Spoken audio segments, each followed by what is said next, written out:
Hello and welcome to Unacademy. I hope you are able to hear me.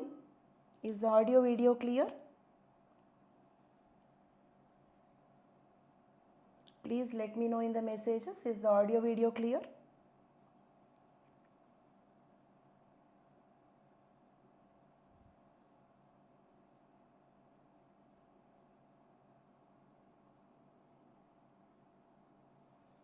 Good evening all of you. Is the audio video clear? Yes. Welcome to Unacademy, a one-stop destination for all English medium civil services aspirants. Welcome to the 10-year PYQ marathon on the subject Science and Technology. You can get the annotated PDF of the session in this Telegram channel. But before we start the session, a very important announcement. We are running a live special class festival for the UPSC beginners from the dates 4th April to 6th April on Unacademy platform, where on these dates there will be several free live sessions by India's top faculty. You can also expect complete guidance for the beginners, live doubt clearance, polls, last but not the least, surprise rewards. Do enroll before it is late. Let us now continue with the session, the 10-year PYQ marathon on the subject Science and Technology. We will be going backwards because the recent years are more relevant for us even in terms of current affairs. So I will be starting with 2024. Though we announced that it is a 10-year PYQ marathon, in effect it is around 12 years. We will be covering questions up to the year 2024 to 2013. Okay. So we are starting with the questions, previous year questions from the year 2024. Okay. And because we will have to cover a lot of questions, it is not practically possible to give you polls. So you can just try to solve the questions from your side and I will be solving the question along with you. So let us start with the first question, that is, which one of the following words or phrases is most appropriately used to denote an interoperable network of 3D virtual worlds and that can be accessed simultaneously by millions of users and can exert property rights over virtual items? What are the key words you have to observe? Property rights on virtual items, not the real items, virtual items. This is related to NFTs, non-fungible tokens. And when it comes to property rights, this word refers to blockchain technology. Okay. Battery running low. Okay. So it refers to blockchain technology. Just 1 second.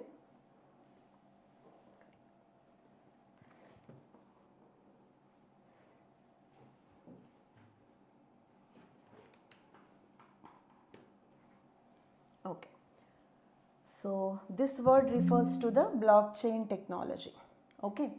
And again it is an interoperable network of 3D virtual worlds. 3D virtual worlds refers to, okay, 3D virtual world refers to augmented reality and, okay, virtual reality. So what is that concept which is related to AR, VR, blockchain technology and NFT? As most of you are already answering, the right answer is C. Metaverse is the right answer.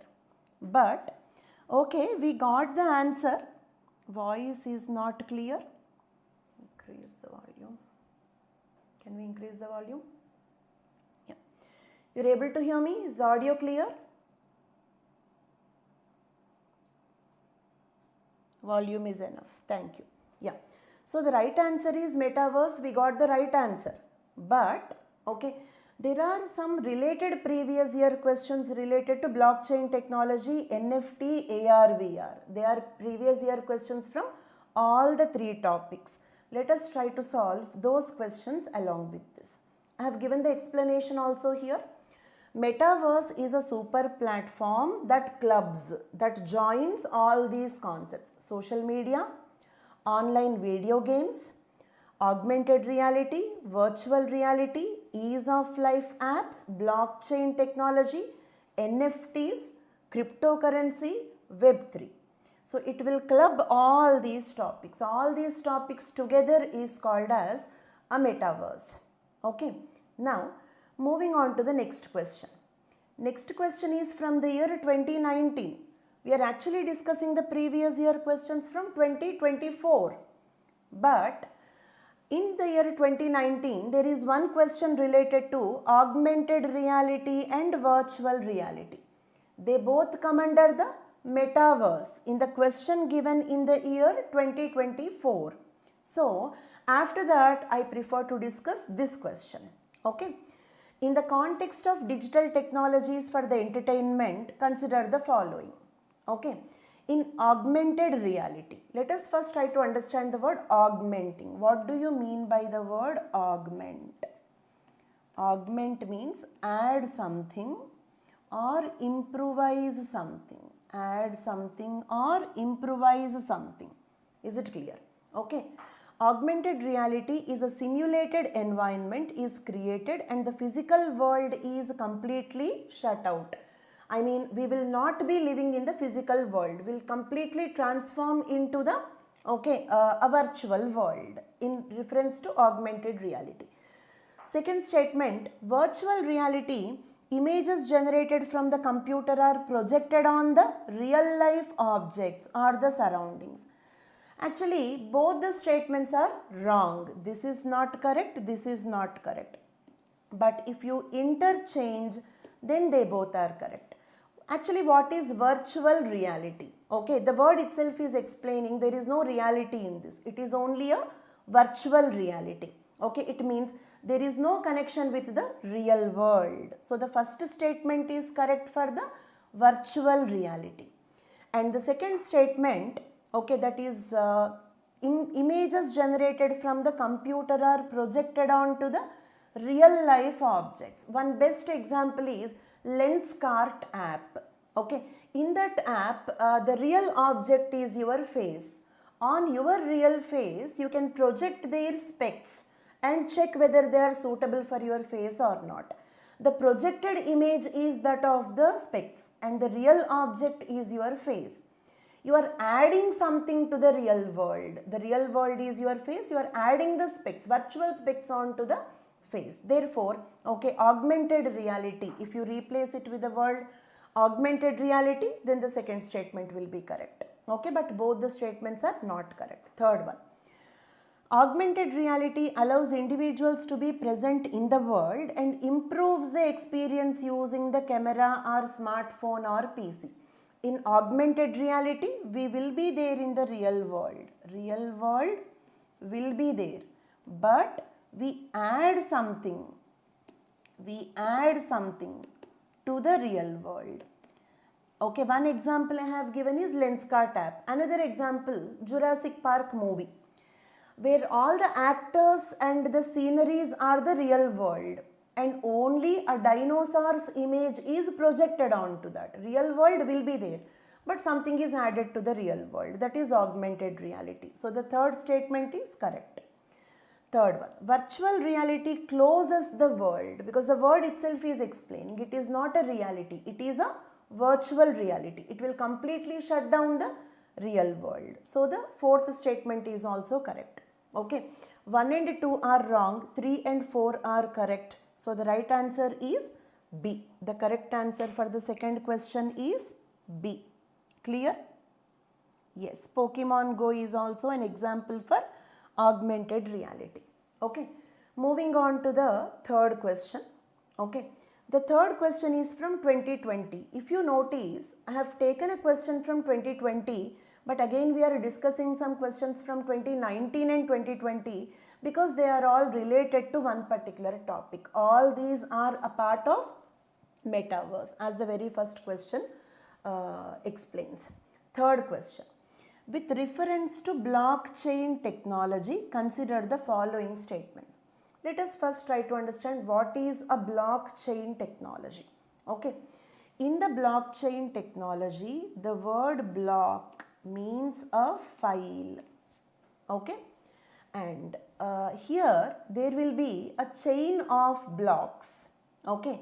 Each block, let us suppose if you take the block number 1, it will have 3 components in that. Okay. First one is the content in that block. It means the content in that file. Okay. Second one is hash. Hash of that block. Hash means like password. Hash means like the password. Okay. And the second block will have the content in the second block. Okay. And hash of the second block and also the hash of the first block. Means actually hash of the previous block, because it is the second block, it will have the hash of the previous block. Okay. Same way, the third block, block means what? In the blockchain technology, block means a file, like a PDF, a file, and it is a chain of blocks. Each block will contain 3 components. Content of that block, hash means password, hash of that block, and the hash of the previous block. So the third block will have the content of the third block plus hash of the third block, okay, plus hash of the second block, because it is hash of the previous block. And this blockchain is designed in such a way that if you change anything about one block, for example, if I change the content of the first block, okay, let us try to change the contents of the first block. Then what happens? The hash of the first block changes. Hash of the first block changes. But if you remember, the second block should have the hash of the previous block. But now the hash of the previous block which is present here and the hash of this first block are different. Why they both are different?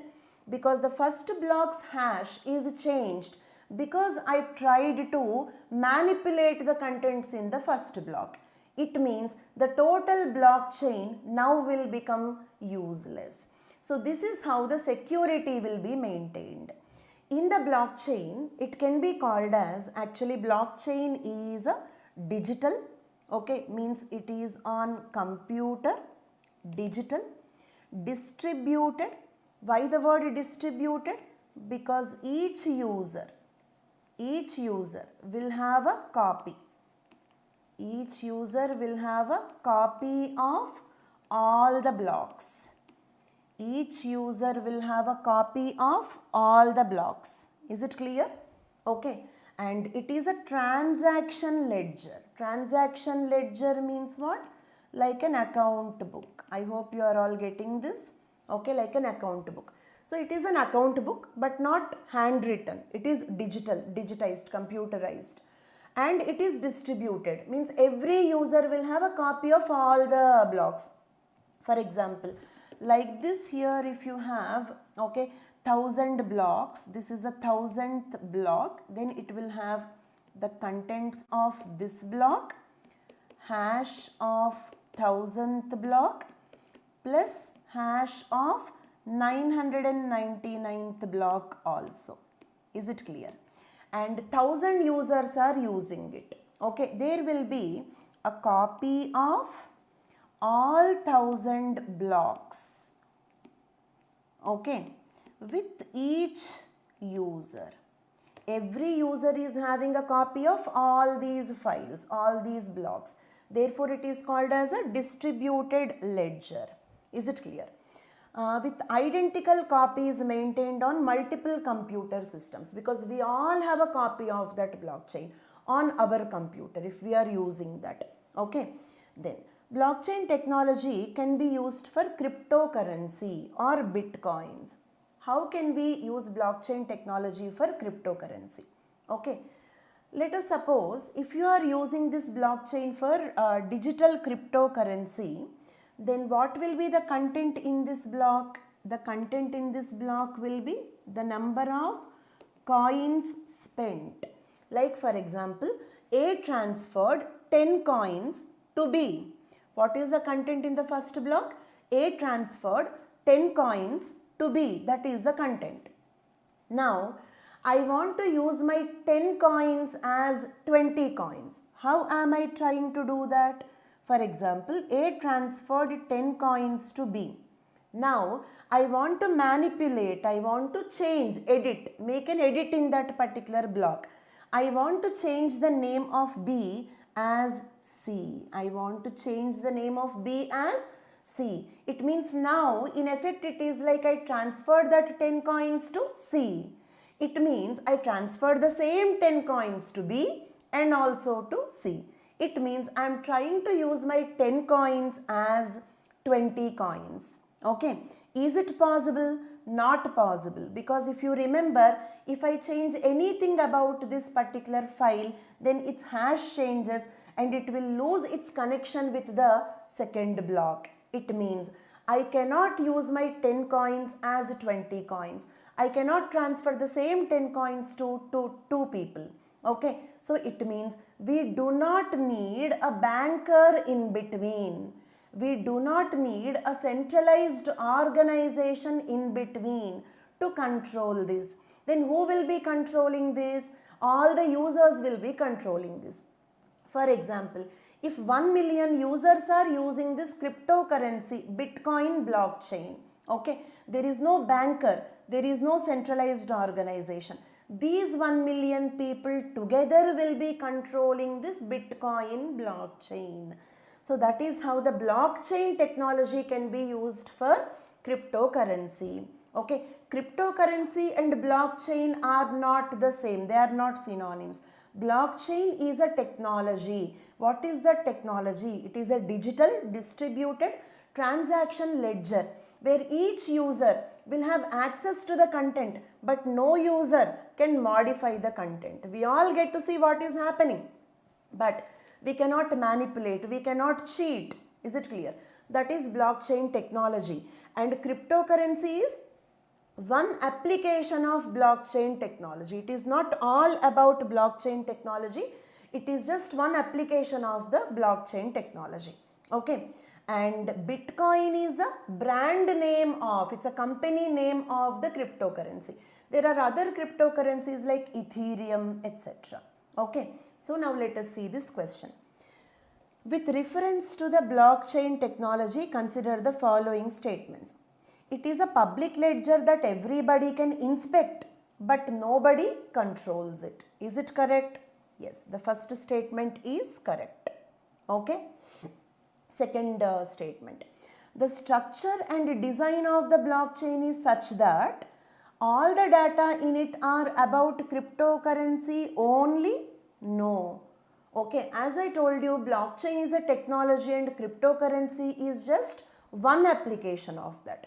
Then what are the other applications? Is it clear? You can use it for all the purposes where secrecy is not needed. Secrecy is not needed.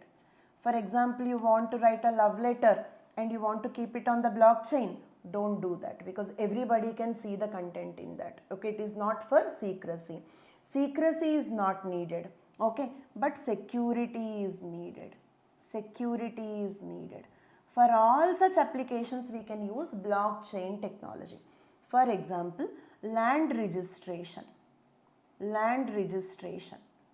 For example, let us suppose I purchased some 2 acres of the land. I don't want secrecy, because actually we purchase land for to flaunt the status. Is it clear? I don't want secrecy, but I want security. I don't want anybody to change the name on that from Himabindu to some other Mr. X.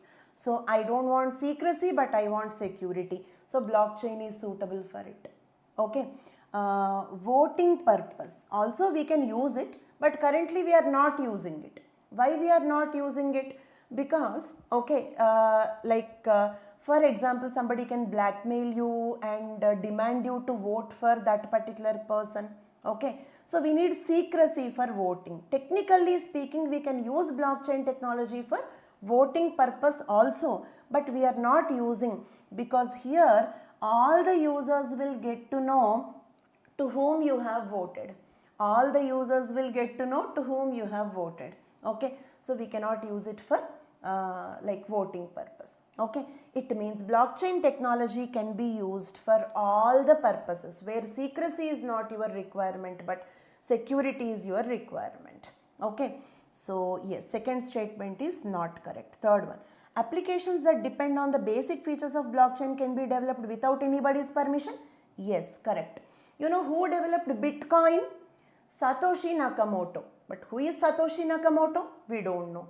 Okay, so this is a pseudonymous person or persons or an organization. Okay, without revealing your identity, you can create applications on blockchain platform. For example, Satoshi Nakamoto, a pseudonymous person or an organization, created an application called Bitcoins on blockchain platform. So the third statement is correct. 1 and 3 are correct. So D is the right option. Okay, D is the right option.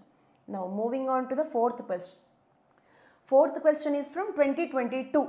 Okay, because this is also related to blockchain technology. With reference to non-fungible tokens, consider the following statements. What do you mean by the word fungible?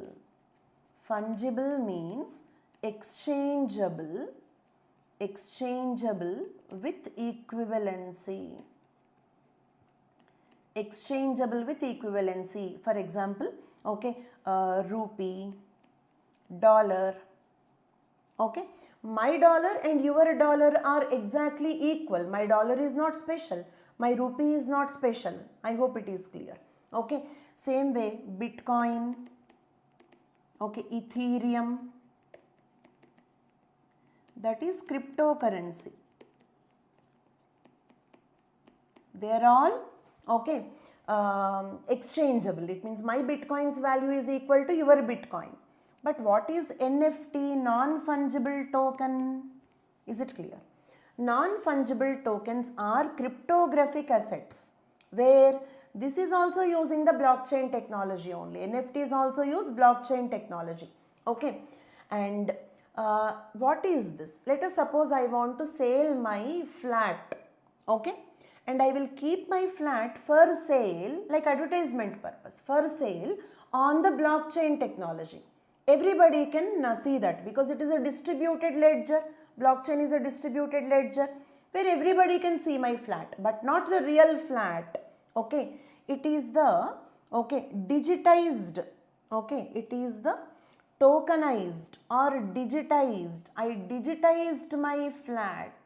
I mean, a virtual image of my flat is kept here.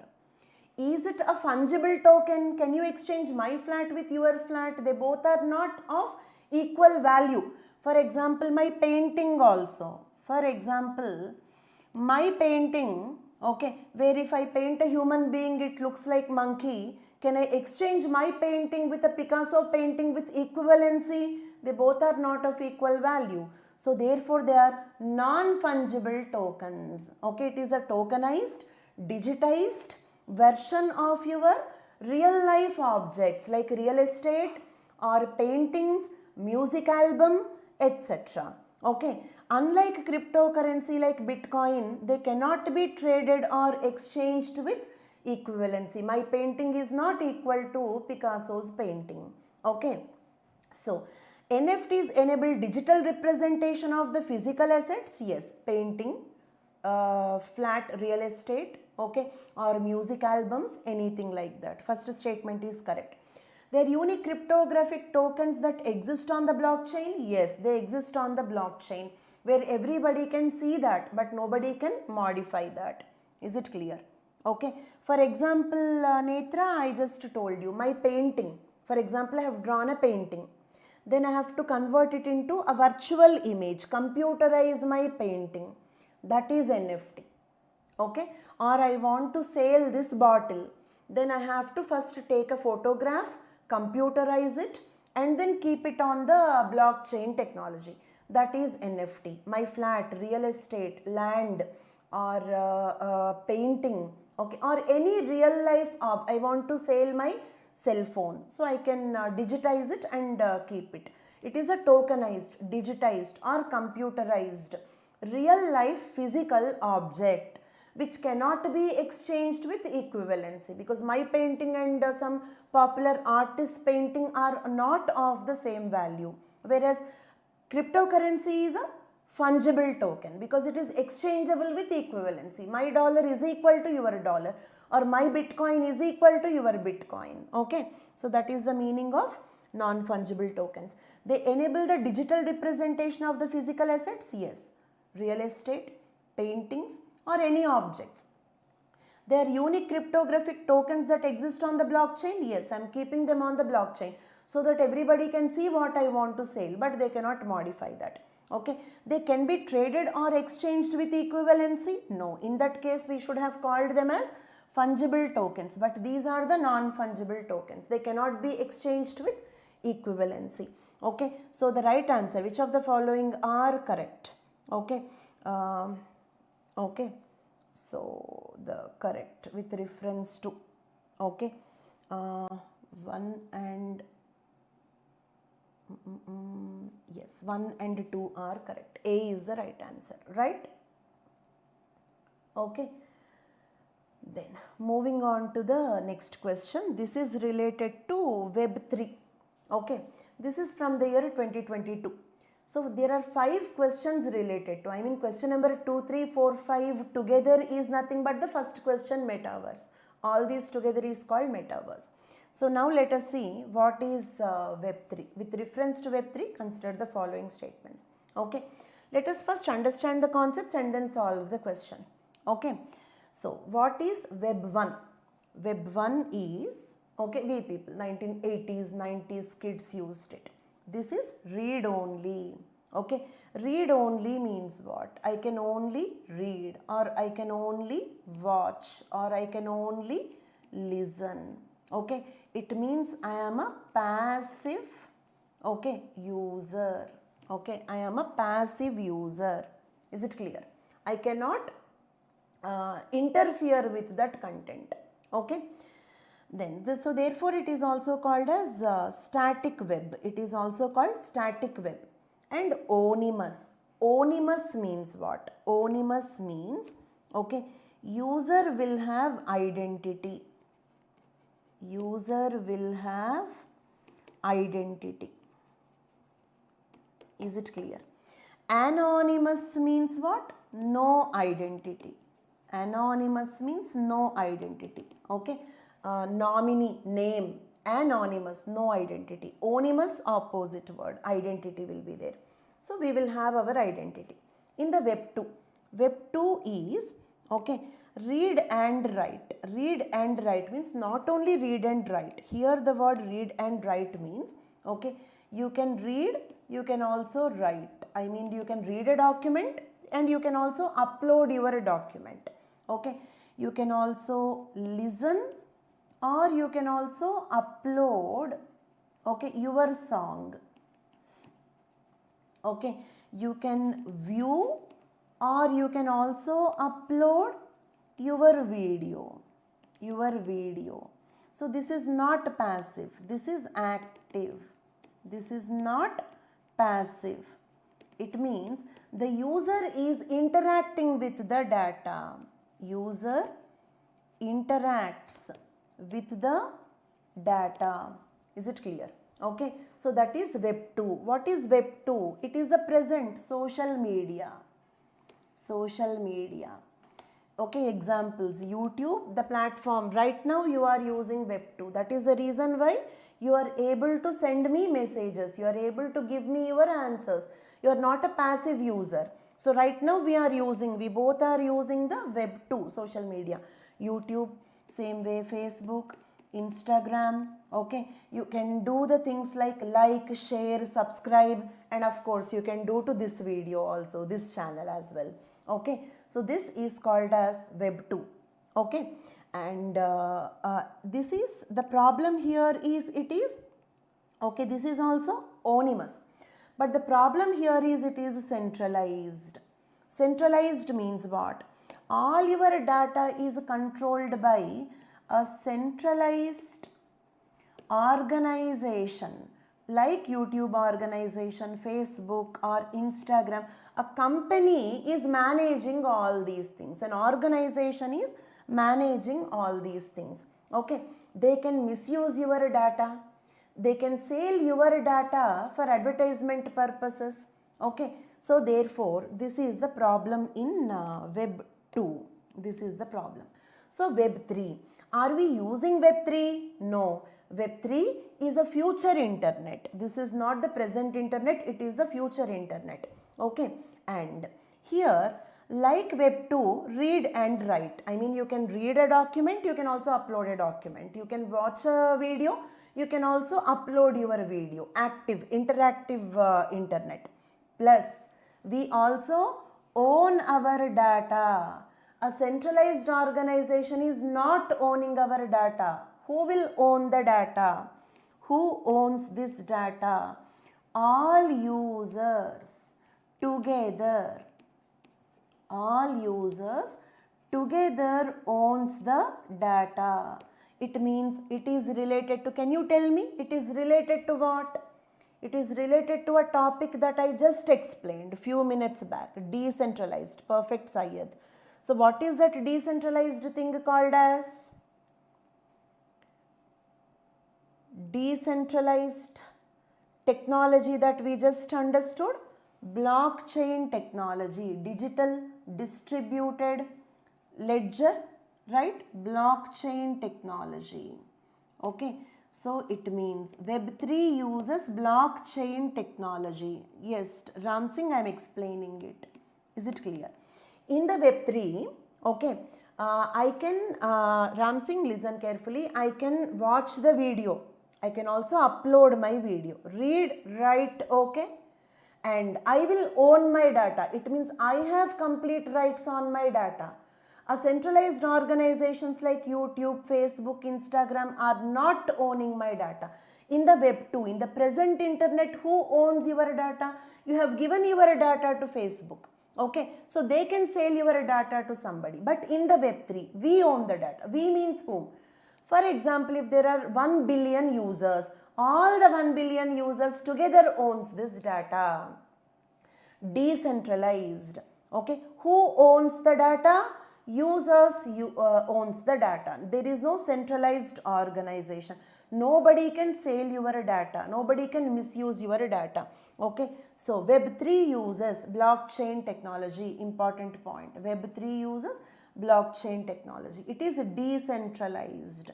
Okay, why this is decentralized? Because there is no centralized organization controlling it. Okay, and the problem is this is anonymous. I will not have identity. Okay, for example, take any YouTube influencers. Why are they uploading the video? For popularity. Okay, so when they do not have their identity, how can they get popularity for the content that they provide? So we need identity. So Web 5 is a future technology that is clubbing, okay, the advantages of both. Okay, like Web 2, it is read and write. Like Web 3, we also own the data. There is no centralized organization, it is decentralized. And like Web 2, it is anonymous. We also have identity. The people who provide the content on the internet, they will also have their own identity. So they will get name, fame or money based on their content. That is Web 5. Is it clear? Okay. You're able to hear me? Right. So I discussed from Web 1 to Web 5.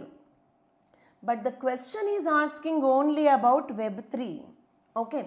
Web 3 technology enables people to control their own data. Yes. There is no centralized organization like Instagram or Facebook or YouTube organization. Correct. Web 3 world, there can be blockchain based social networks. Yes. Web 3 is blockchain based, distributed. Okay, everybody will get access to all the accounts. Nobody can edit the accounts. Nobody can manipulate the accounts. So yes, it is based on the blockchain technology. It is operated by the users collectively rather than by a corporation. Yes. Okay. Okay. If 1 million users are using it, all 1 million users together will control, okay, this data. There is no centralized organization. So the right answer is D. Okay, and you people have rightly guessed D long back, okay, before I even started explaining this topic. But okay, there can be some other questions based on the same topic. Actually, this question is only based on the Web3. If you notice, in this particular class, I am not focusing only on giving answers for the PYQs. I am also trying to explain all the relevant content, okay, behind the related to the question. Is it clear?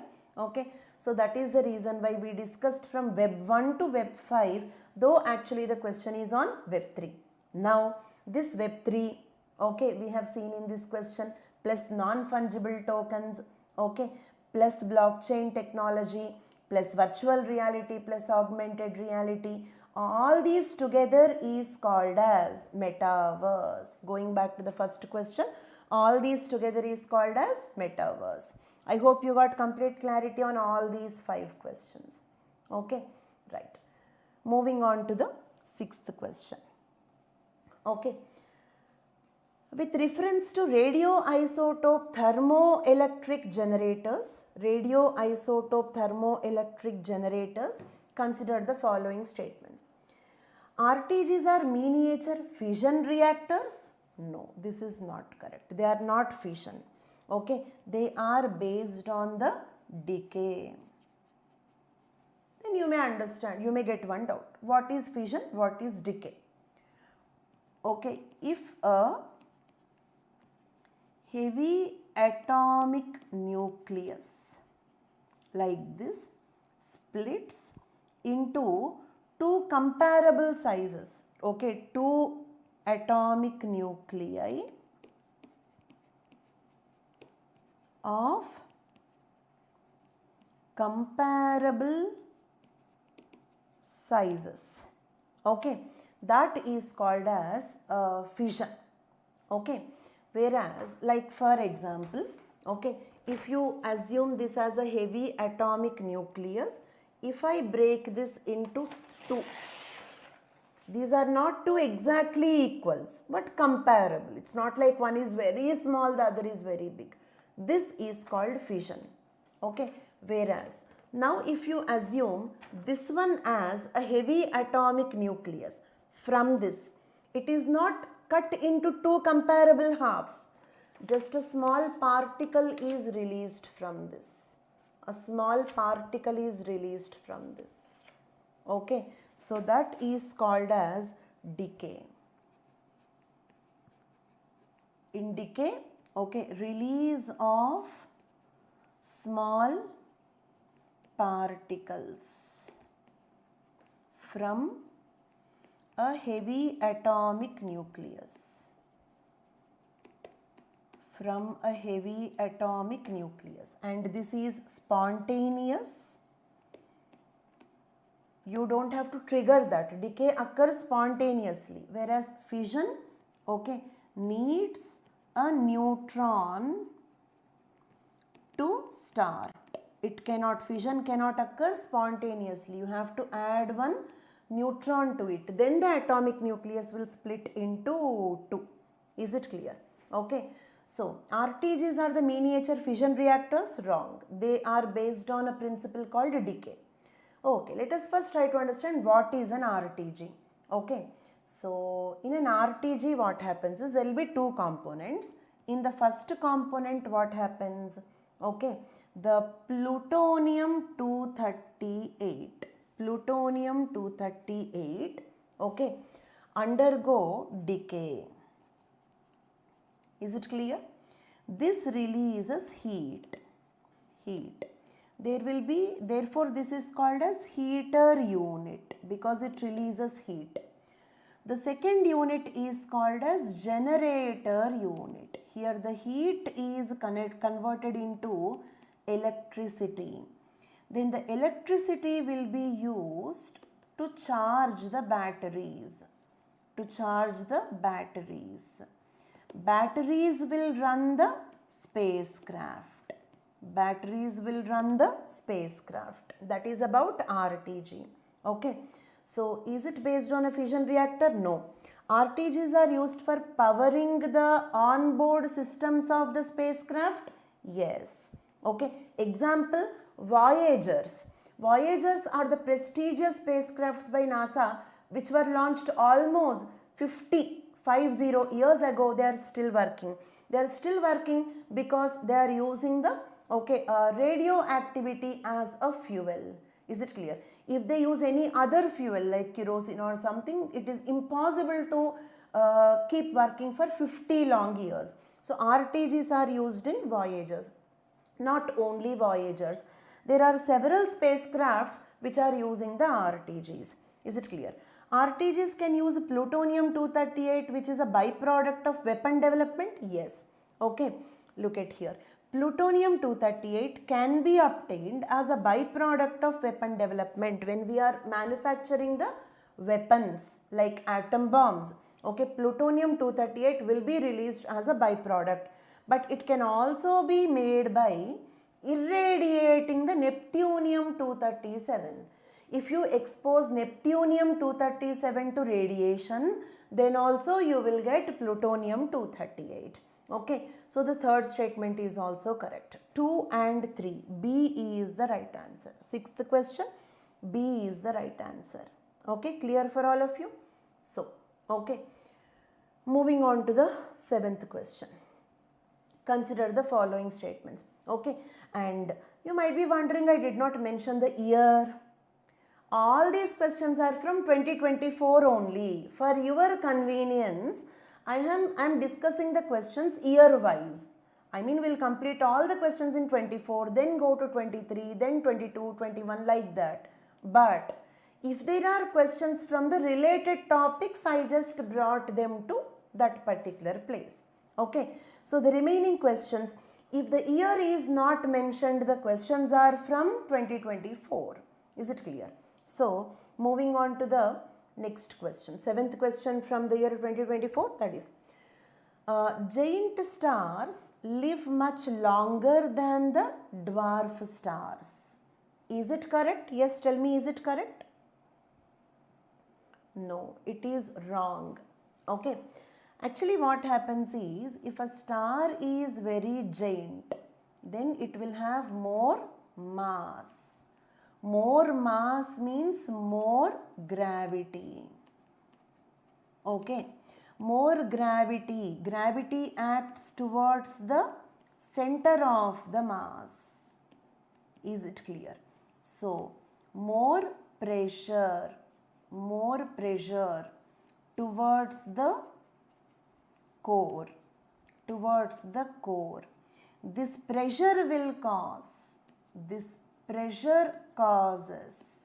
okay, nuclear fusion. Fusion means what? Okay, earlier I have shown fission, that is, this is fission. Fusion means this. Two light atomic nuclei, hydrogen plus hydrogen, forming helium. Actually, deuterium plus tritium forming helium is called fission. Okay, here two nuclei are combining. What is the charge of the nucleus? Nucleus is positively charged. Like charges repel each other. So, two nuclei cannot spontaneously fuse. We have to force them to fuse. That force is coming from gravity. So, in which star you will have more gravity? Giant stars. So, in the giant stars, the nuclear fusion occurs at a very high rate. Is it clear? Nuclear fusion occurs at a very high rate. Okay. If all the hydrogen is fused into helium, what happens? Hydrogen fuel gets exhausted. Is it clear? Okay. Then what happens? Helium will combine with helium to form the beryllium. Then what happens? Helium is exhausted. Is it clear? Like that, all fuel gets exhausted. All fuel gets exhausted. Okay, then what happens? The star dies. So therefore, okay, fusion occurs at a higher rate in the giant stars. So actually, giant stars have a shorter life cycle. They die shorter lifespan. I hope it is clear. Giant star, more mass, means more gravity. Gravity will be exerted towards the center of the mass. The total pressure is operating towards the core.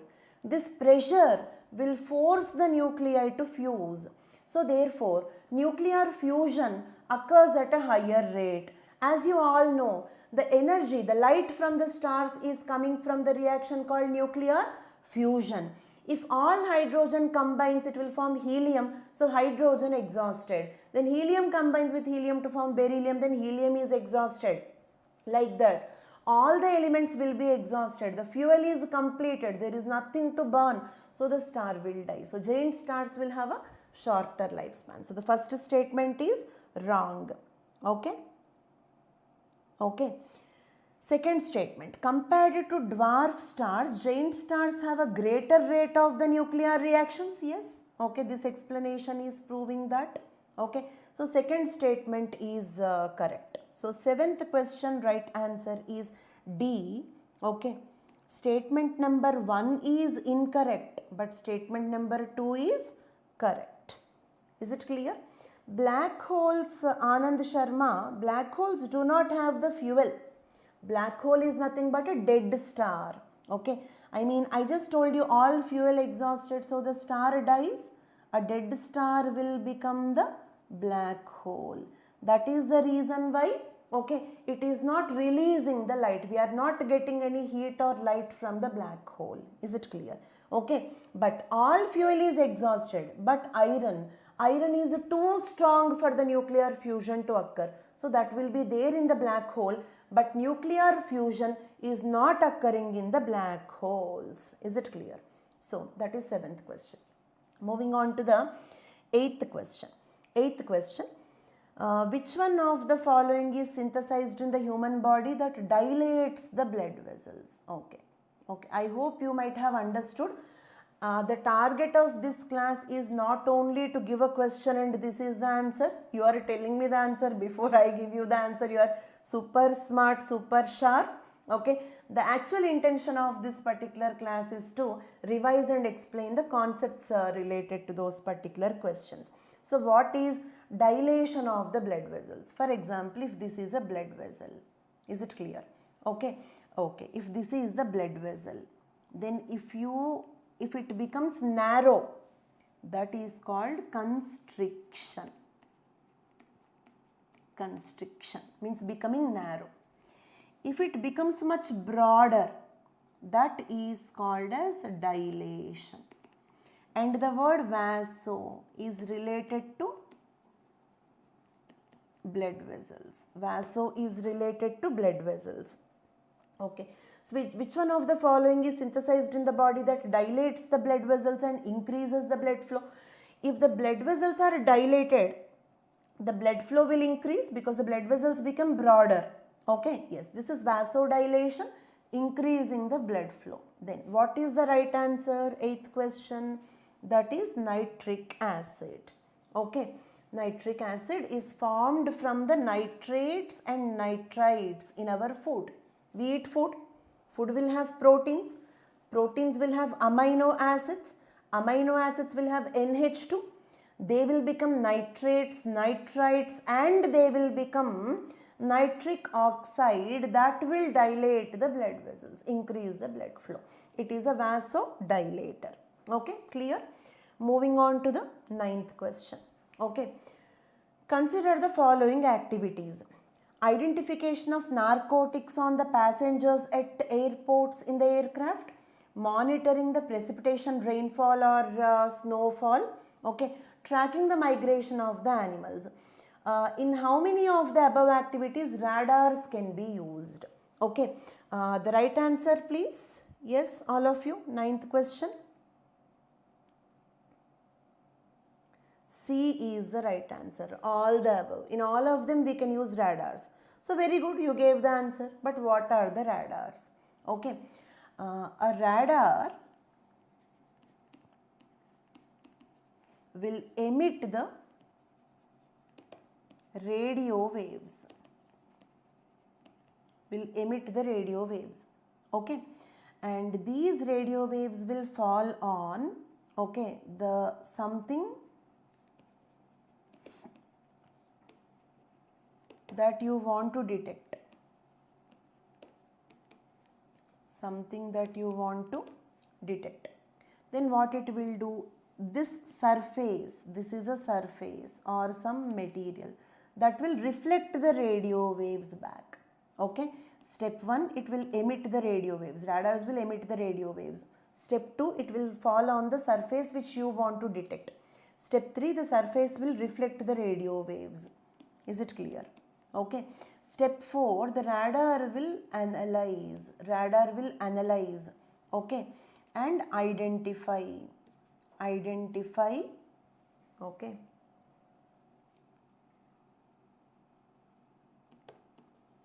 Okay, the substance. Okay, how can it identify the substance? Because different substances reflect radio waves of different frequencies. Different substances will reflect the radio waves of different frequencies. Is it clear? For example, okay, there is green color leaves. They reflect the radio waves of one particular frequency. Blue color ocean, that will reflect the radio waves of a different frequency. Soil with more water content in that will reflect the radio waves of another frequency. Soil with oil inside, okay, for oil exploration, that will reflect the radio waves with another frequency. Soil with asbestos inside or lithium inside, every different type of a substance, a human being will reflect a different type of radio waves. Okay, a narcotic drug, different drugs will reflect different types of radio waves. Each substance will reflect a different frequency of the radio waves. The radar will analyze those reflected radio waves and detect what is that substance. So therefore, we can identify which narcotic drug, okay, they are carrying. For example, you are carrying a narcotic drug. I will put the radar on that. Okay, the radio waves will fall on that narcotic drug. It will reflect the radio waves. My radar will analyze it and say that which drug is it. Okay, monitoring precipitation, rainfall or snowfall or whatever it is. Okay, for example, when a cloudy sky will reflect one type of radio waves, clear sky will reflect another type of radio waves. Snow covered earth will reflect one type of radio waves. Earth which is not covered by the snow will reflect another type of radio waves. So therefore we can also use it for monitoring the precipitation. Okay, tracking the migration of the animals. Okay, like our GPS trackers. What is there in GPS tracker? Okay, radio waves only. Okay, we use radars in that. We use radars in spacecrafts, in GPS like satellites. Okay, so therefore tracking of migration of the birds, tracking of vehicles, in all these cases we can use the radars. Is it clear? So all the above is the right answer. Okay, radars plays a role in aerially monitoring the animal migration. Drug radar gun, okay, can detect different types of drugs the passengers are carrying. Precipitation intensity can be detected by precipitation radars. Okay, like that. Okay, then moving on to the 10th question. Consider the following aircrafts: Rafale, MiG-29, Tejas Mark 1. How many of the above are considered 5th generation fighter aircrafts? None of them. D is the right answer, because Rafale and Tejas Mark 1 are 4.5 generation. MiG-29 is 4th generation. There are no 5th generation aircrafts in this list. Is it clear? Okay. 11th question. In which one of the following hydrogels are used? Hydrogels are used. Okay. We'll see the question, but let us first try to understand what is a hydrogel and the concepts related to this. Okay.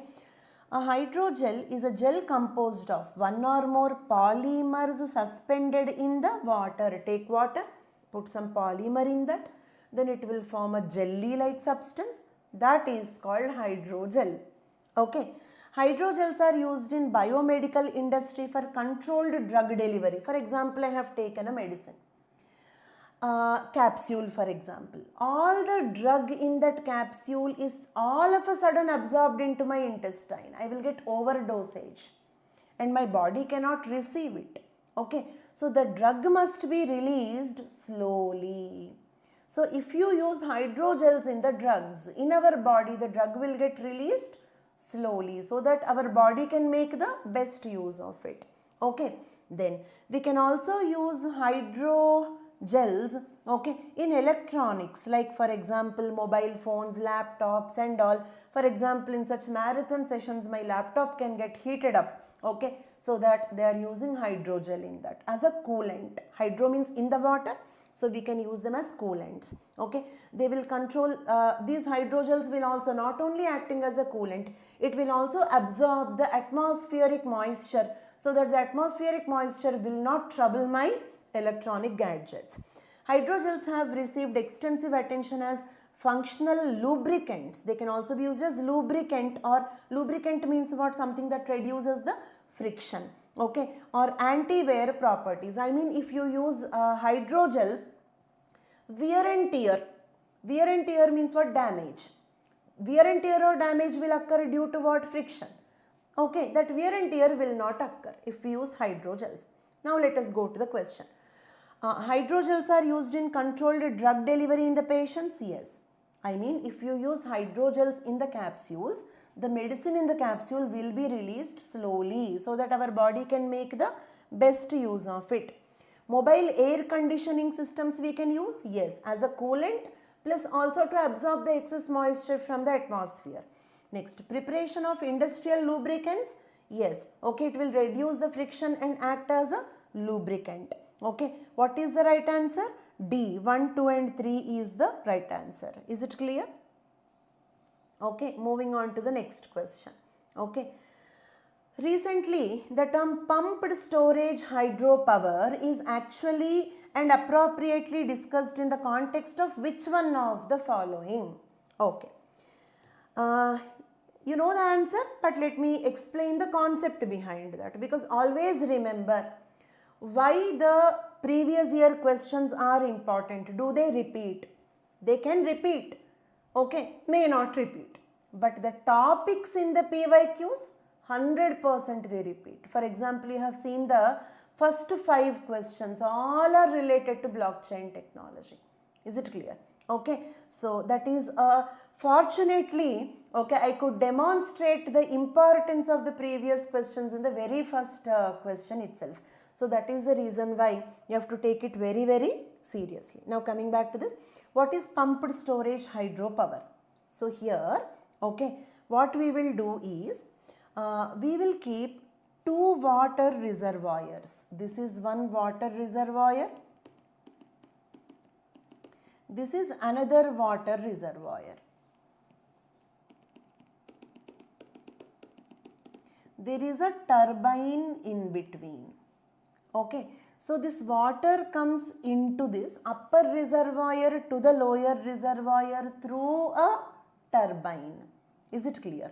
Okay, so when the water falls from the upper reservoir to the lower reservoir, when this, just like a dam, okay, in the dam when the water falls on the turbine, turbine will rotate, that kinetic energy will be converted into electrical energy, same thing. Okay, so this turbine will convert, okay, this kinetic energy or the mechanical energy, okay, which is due to the falling of that water, okay, into electricity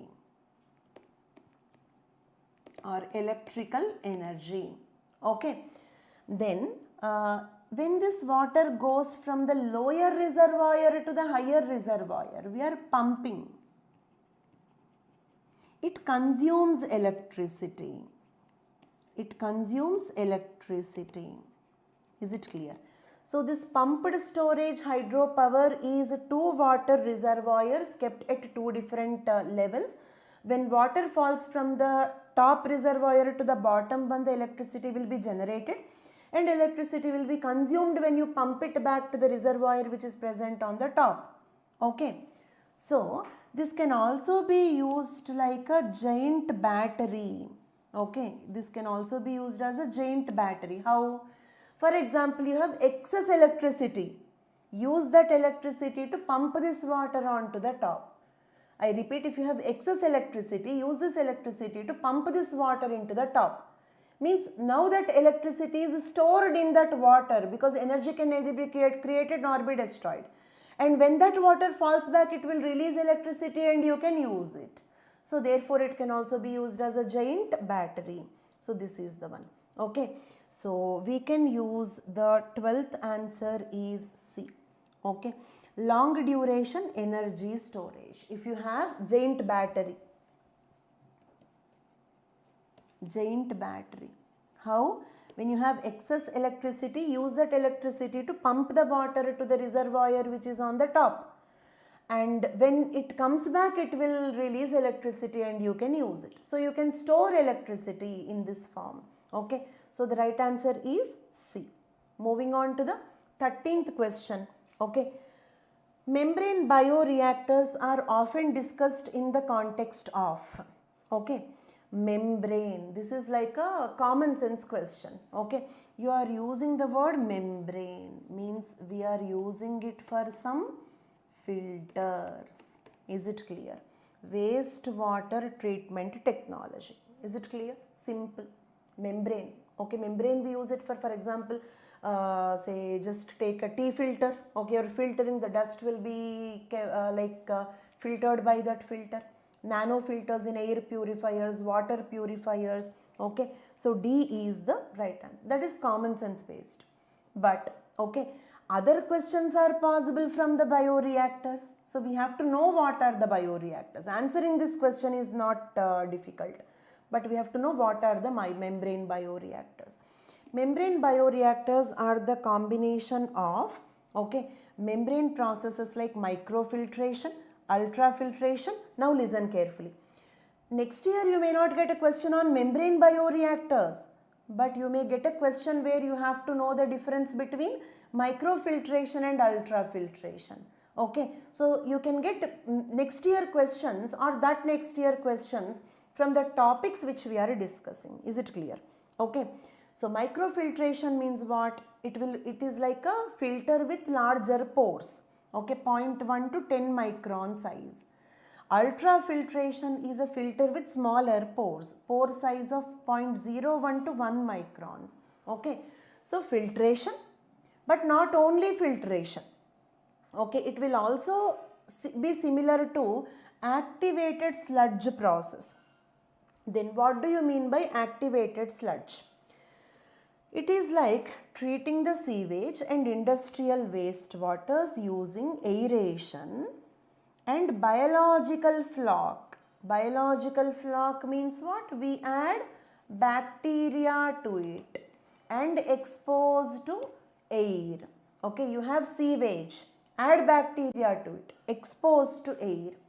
Then the bacteria using the oxygen will oxidize the contents in this sewage. Like that it will purify the sewage composed of bacteria. These technologies are now widely used for municipal industrial water treatment. What is sludge? Activated sludge process, treating the sewage and industrial waters using aeration and biological flock, that is bacteria. Okay, the bacteria will use oxygen in the air to oxidize the organic material present in the sewage. So the sewage water is purified. So it will use sludge treatment, bacteria plus filtration. So that is, okay, membrane bioreactors. The right answer is D. Okay, moving on to the 14th question. Okay, consider the following. battery storage, biomass generators, fuel cells, rooftop solar voltaic units. How many of the above are considered distributed energy resources? Yes, tell me the answer. How many of the above? How many of the above? Can we increase the volume? Okay, I think the volume is maximum possible. You are able to hear me clearly, others?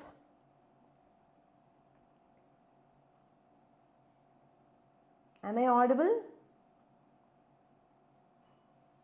Right, D is the right answer. D is the right answer. Okay, and fine. Okay, now let us see what is distributed energy resource. Again, this is a common sense question. You can simply write it. Distributed is the key word here. Okay, for example, if you have a nuclear reactor, okay, it is present in one place, isn't it? From here, the electricity is supplied, right? From this place, the electricity is supplied. So it means the nuclear reactors are not distributed. They will be located in one place, okay? And from there, the electricity will be supplied. So distributed energy resources means what? Okay, distributed energy resources means what? Okay, where the resource is distributed. For example, battery storage. Okay, you all are using your mobile phone or some tablet or laptop. You all have a battery in that.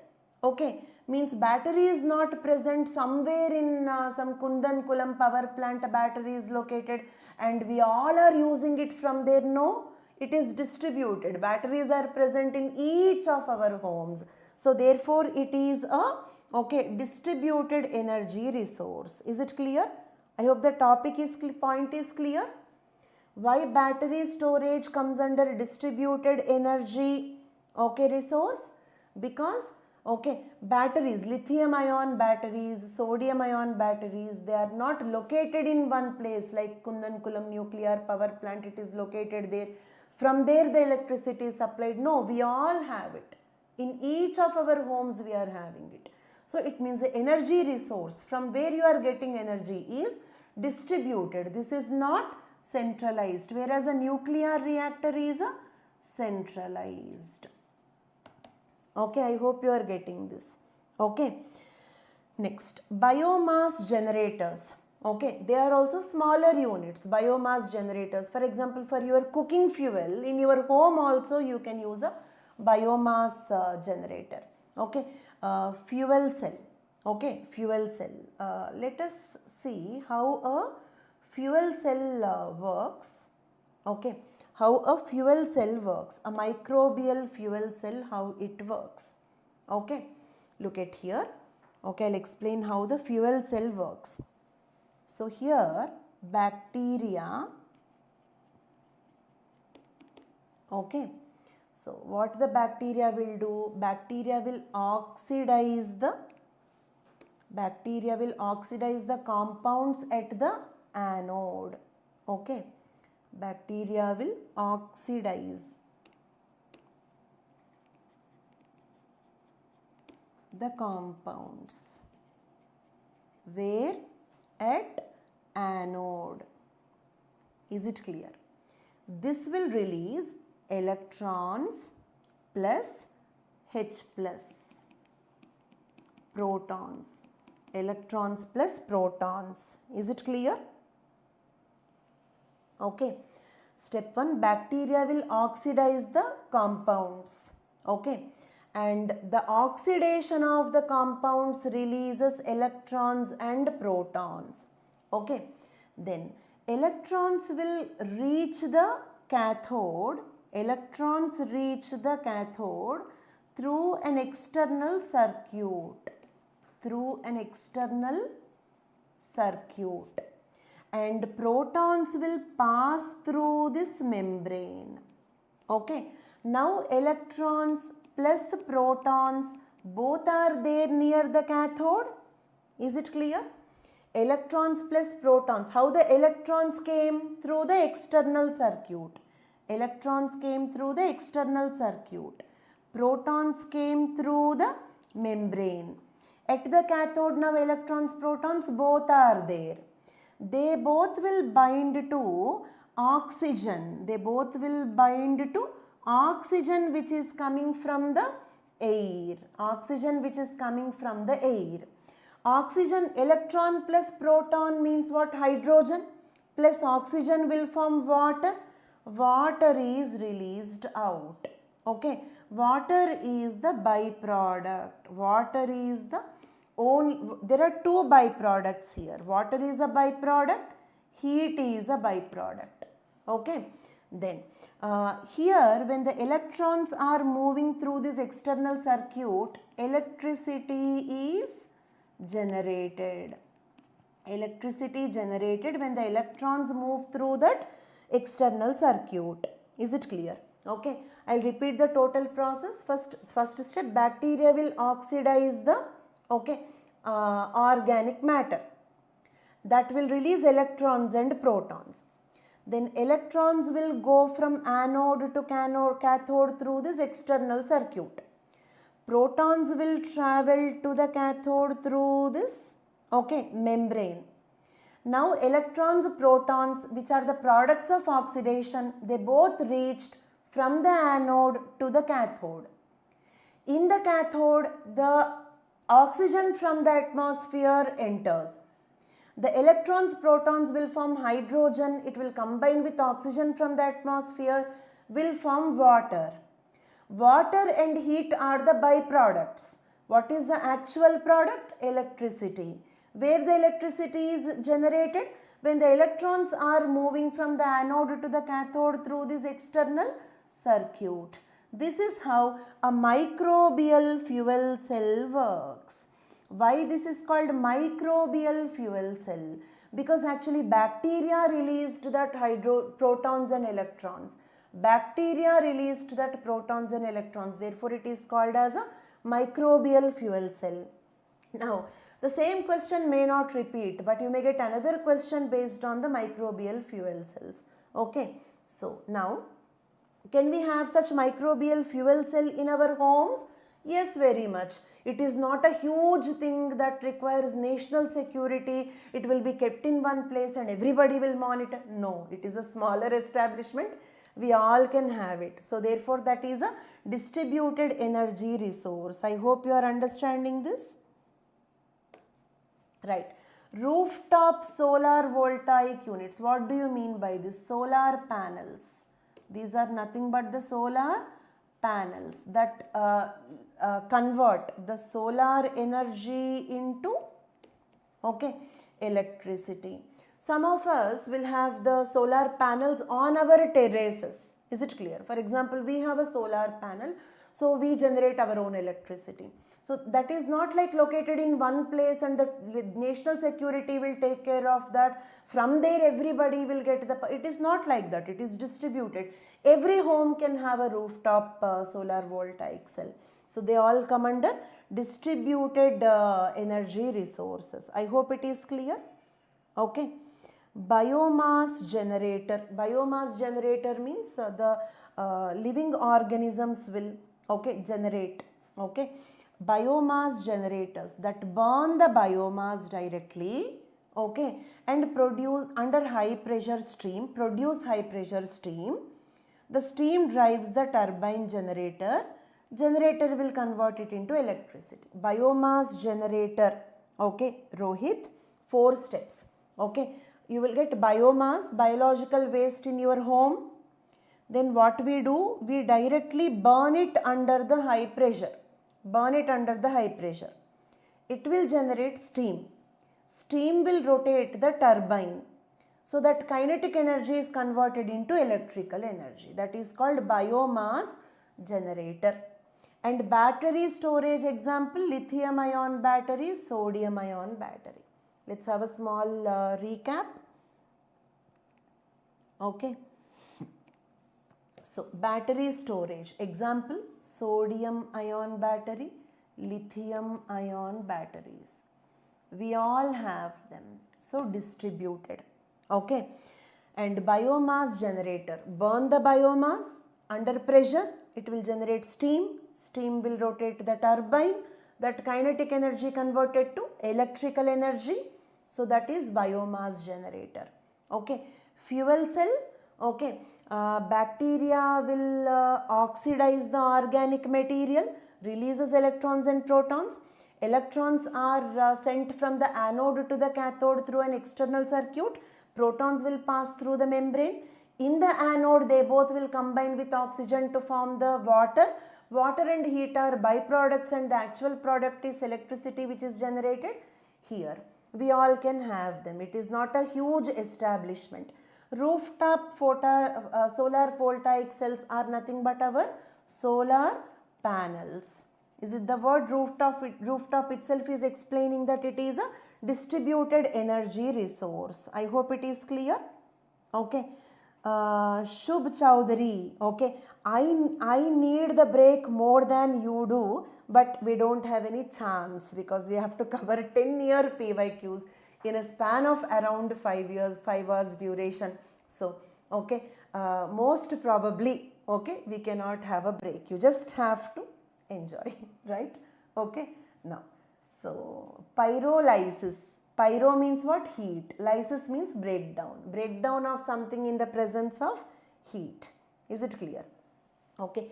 Big things, big achievements need big efforts. So stay tuned. Okay. So how many of them are the distributed energy resources? All the above. Is it clear? Okay. Now moving on to the next question. Consider the following plants: groundnut, horse gram, soybeans. How many of them belong to pea family? Okay, all the three. All the three. What is the pea family? Okay, suspense Ram Singh.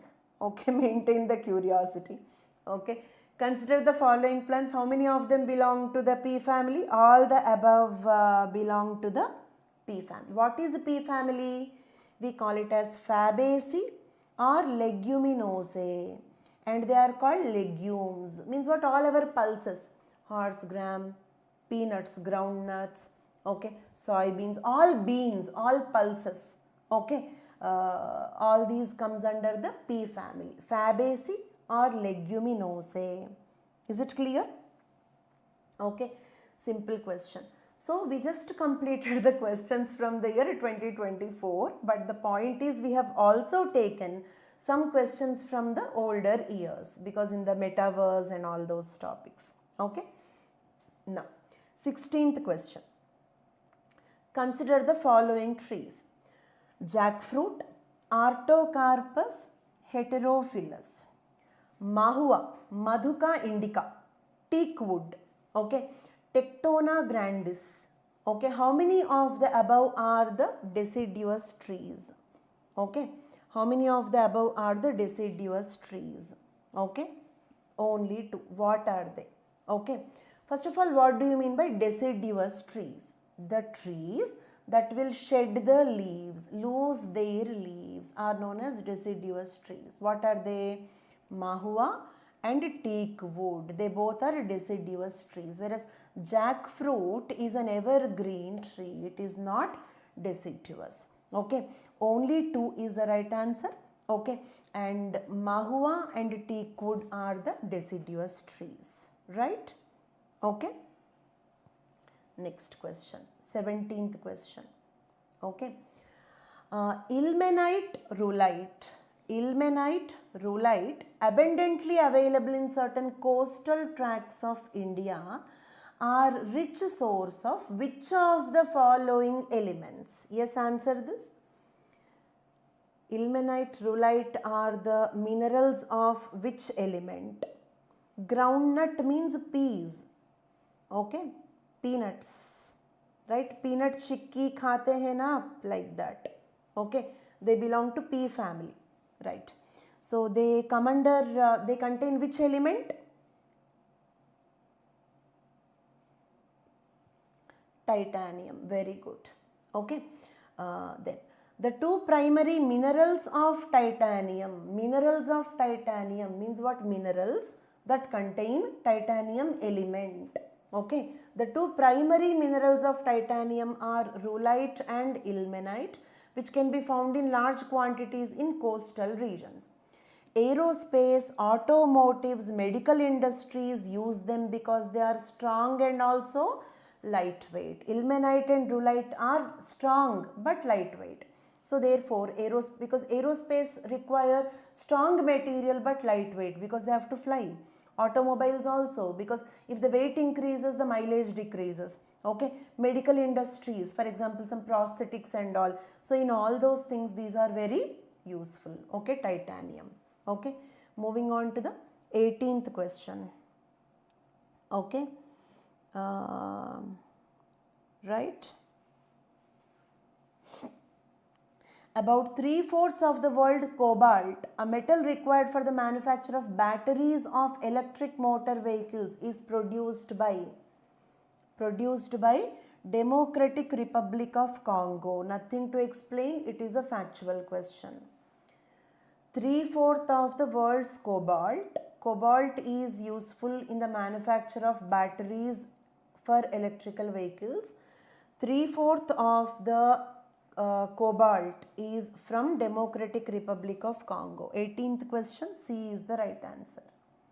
Okay. 19th question. Consider the following statements. Okay.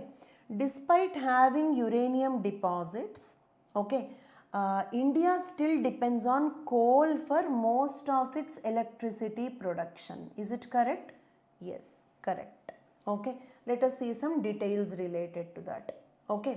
India produces 617 tons of uranium in the year 2022.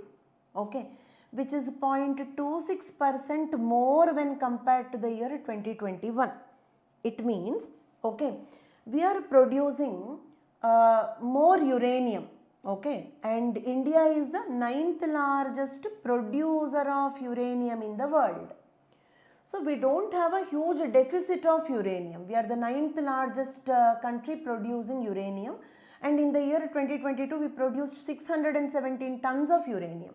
Still, 55% of our total electricity is coming from the coal. Okay, 50% of our total electricity is coming from coal. Okay, so the first statement is correct. Second statement, uranium enriched to the extent of 60% is required for the production of electricity? No, wrong. Around only 3 to 4% is enough, okay, to produce electricity. So let us see what do you mean by this, okay, enriched uranium. Let us see some details related to this. Okay, before we understand what is enriched uranium, okay, natural uranium. Natural uranium means what? The uranium that you will get from the ore. The natural uranium is a mixture of 99.3% uranium-238. Okay, only 0.7% uranium-235. But unfortunately, only uranium-235 is the fissile material. It means only this is ready to undergo fission, whereas this is fertile material. Okay, it cannot, okay, undergo fission. Okay, if you want it to undergo fission, you have to convert this into something else. Directly it cannot undergo fission. You have to convert this into something else, like uranium to plutonium-239 you have to convert. Then only you can then only it can undergo fission. Okay, so we need uranium-235. So what do you mean by uranium enrichment? Uranium enrichment means, okay, increasing the quantity of or proportion of increasing the proportion of uranium-235 in the mixture. That is called enriched uranium, enrichment. For example, 5% uranium-235 plus 95% uranium-238 is enriched uranium. This is not natural uranium. This is enriched uranium. But this is low enriched uranium. Is that clear? That is low enriched uranium. This is used in the reactors to generate electricity. Okay. So, up to 5%, 3 to 5% concentration of uranium-235 can be used for commercial nuclear power plants. 20% or more, I mean 20% uranium-235, 80% uranium-238 is used for research purpose. But 90% uranium-235, 90% uranium-235, only 10% uranium-238. This is used for weapons, means to make the atom bombs. Is it clear? Okay. So, natural uranium is only 0.7% uranium-235. Uranium-235 is fissile material. It can undergo fission directly and readily and easily. Whereas uranium-238 is a fertile material. It cannot undergo fission directly. It should be converted into something else like plutonium-239 for the fission to occur. So, we need more uranium-235 in the mixture.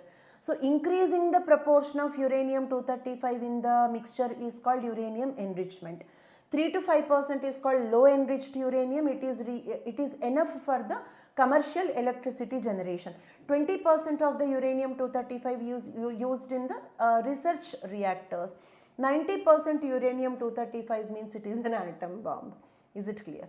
So, therefore, second statement is wrong. 19th question right answer is C. Statement number 1 is correct, 2 is incorrect.